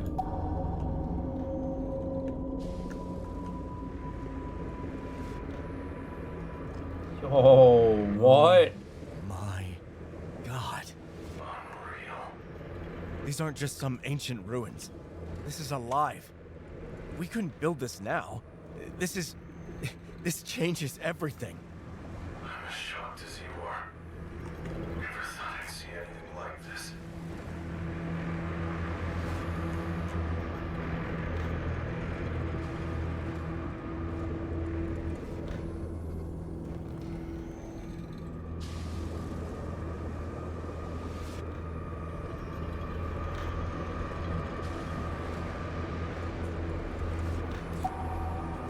Just gotta be careful we don't get fucking obliterated by whatever that is. That's where I left my nightlight.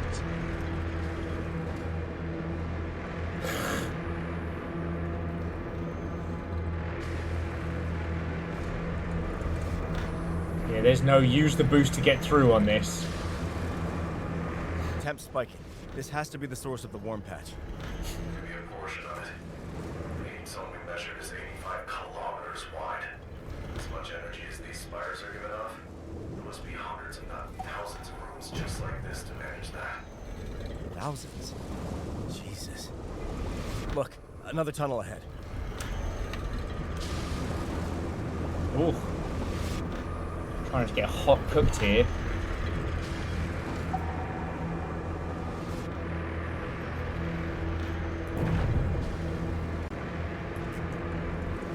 Yeah, there is for sure nothing down here.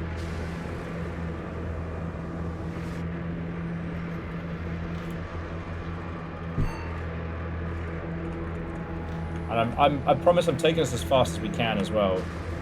Not sure I want to actually be able to move any faster.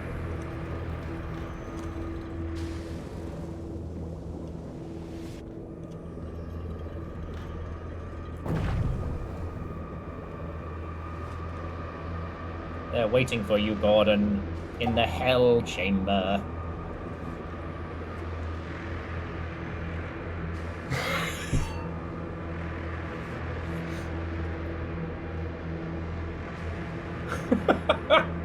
Sorry, and Simple Chaos, thank you for the 200. Thank you all.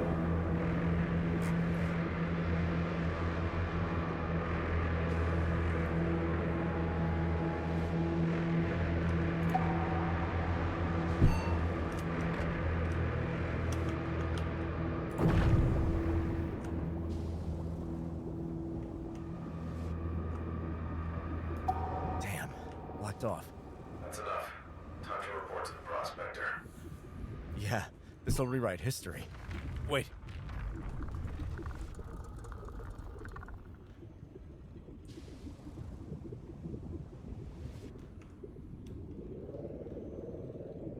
They open the door. What the fuck?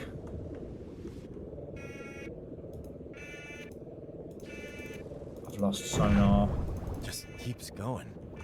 What's this place for? No clue. That door opening on its own has me worried.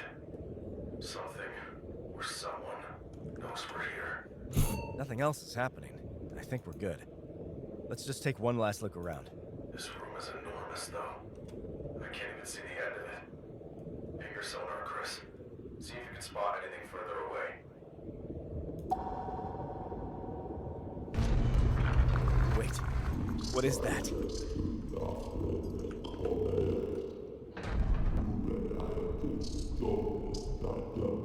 One Did of they us just speak? Butu Jedi. Now! Stuart, you there? I'm alive. Propulsion's acting up, though. Kill your light, quick! It's hunting us. What now? Stay calm. Sonar the walls. Find a weak spot. Maybe we can trick it into blasting us an exit. Hate that monster? You're nuts. Only shot we've got. Be careful. That thing could probably hear your sonar. What? You just told me to use the sonar. I know. It's the only way we can find an exit. Try to distract it with a flare or something.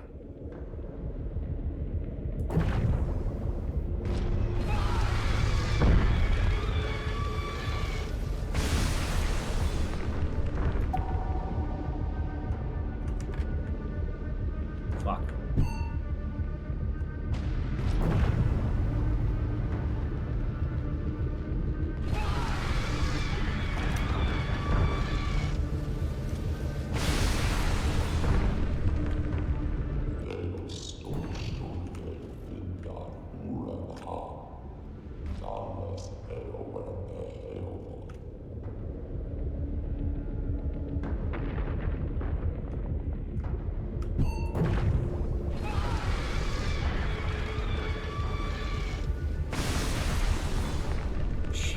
Twatting Christ.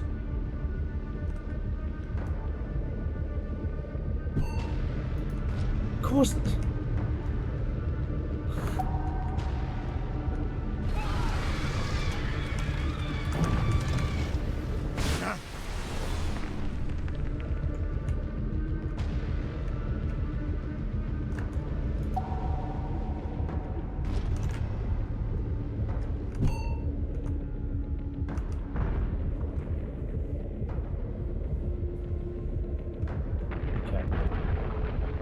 Slow and low, slow and low.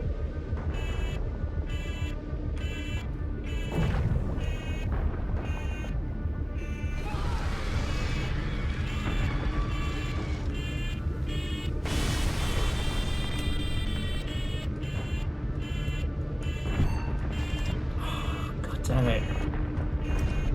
I can see my light. It's fucking tracking me. Got something. A thin section here. Perfect. Load it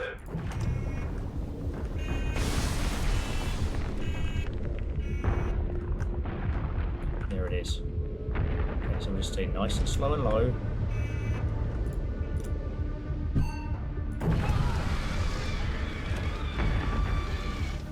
That got it.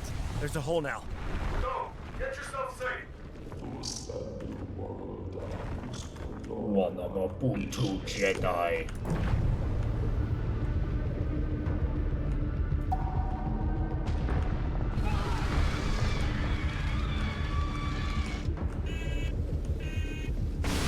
Oh.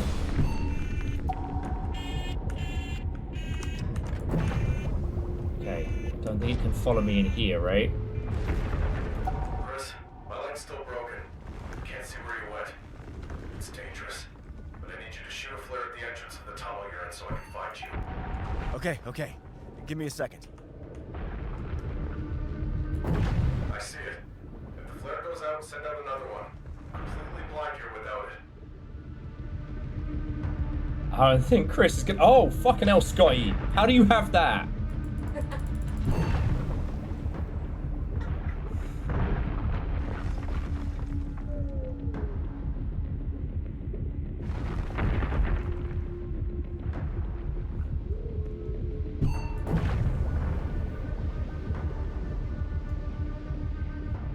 Woohoo! You know what? Thank God we're out of there. You alright? Yeah, Stuart. That was a giant robot. We survived something insane. We need a team. Military, scientists. What? No, Chris. We're not sending anyone down here. That thing is trapped. Let's keep it that way. We can't just bury this. We know what's here. Yeah, let's get some We can fucking prep. guys. I'm not asking. This stays between us. Too many lives are at stake. Stuart!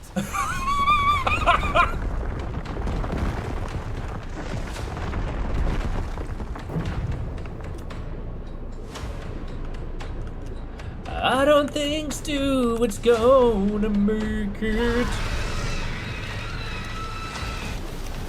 Oh!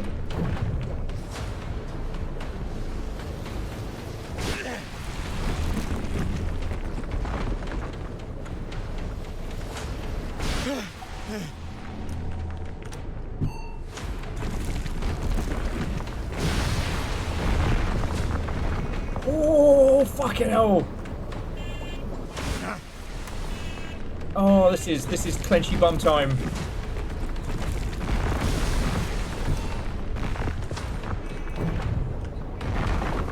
Oh, he's not even, I can't even bait him off.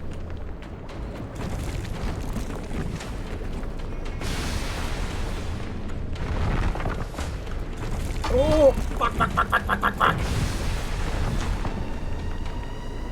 Oh, hey, buddy, do you want the super-powered armored submarine? Nah, I'll take the easy baby one for babies. Oh.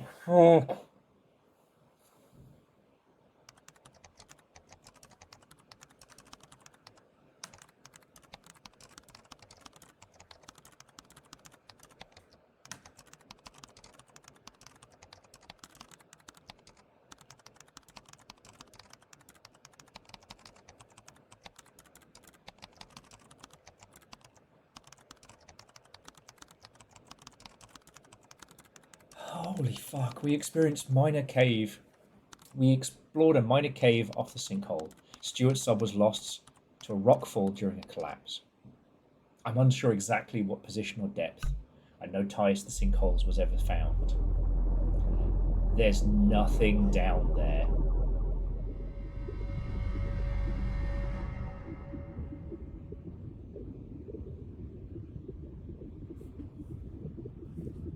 I guess he acknowledged his homie's wish.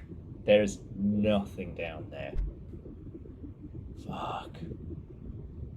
You know what? I appreciate that. That was not shark themed. That was not. I guess I kept expecting a nightmare creature. Like the mech was like holding something at bay. It was fucking good. I like with space games, it's so hard to get that sense of scale, and that just fucking nailed it. My heart is going 1,000,000 miles an hour right now. Holy fuck. Okay. Right.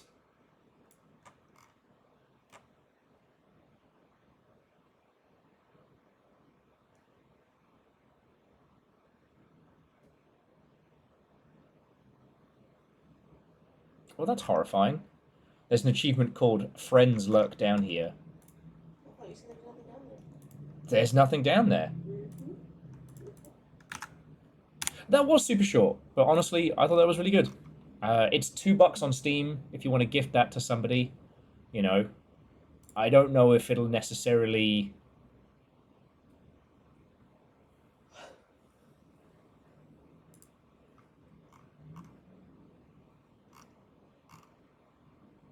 I don't know if it's necessarily something that you yourself might need to play, but God, that was fucking cool. That was fucking cool.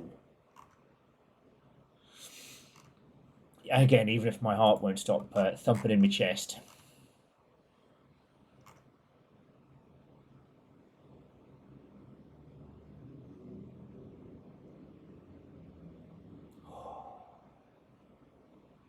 Okay, friends. Okay. Emotional support Dreamcast music. So, that concludes our little VHS doubleheader. Fuck you to whoever was gifting subs to Cave Sharks and Pee-Pee Time. You know who you were. But seriously, for a quote-unquote quiet day, you all brought the thunder. And I really appreciate that. I know I haven't been on my game today. I haven't been on my game a lot. But for whatever reason, you lot are still keeping me around. So I hope I could keep good company. I hope I could be at least vaguely entertaining.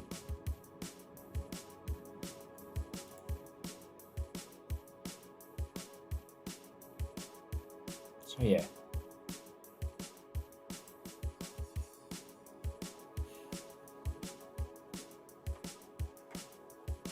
You know what? I'm going to say my thank yous. There are too many cool people to throw you all at, so I leave it to y'all's discretion as to whomst you go and hang out with. Yeah, Legend, we just did. There's nothing down there. Fucking hell, that was good. I need to go outside and breathe before I say anything about what that was, but fuck, that was good. And to that end, right, even throughout everything, my failings, the chaos of the world, the whole shebang, for whatever reason you lot are keeping this spot going. I don't know if I entirely deserve it, but I'm eternally grateful.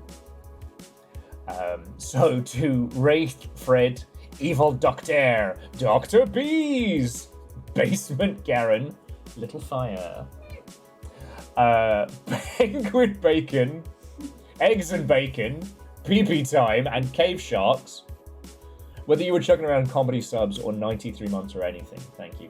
J-Post, thank you for a fucking massive donation. Like, friend, you don't even know. You don't even know.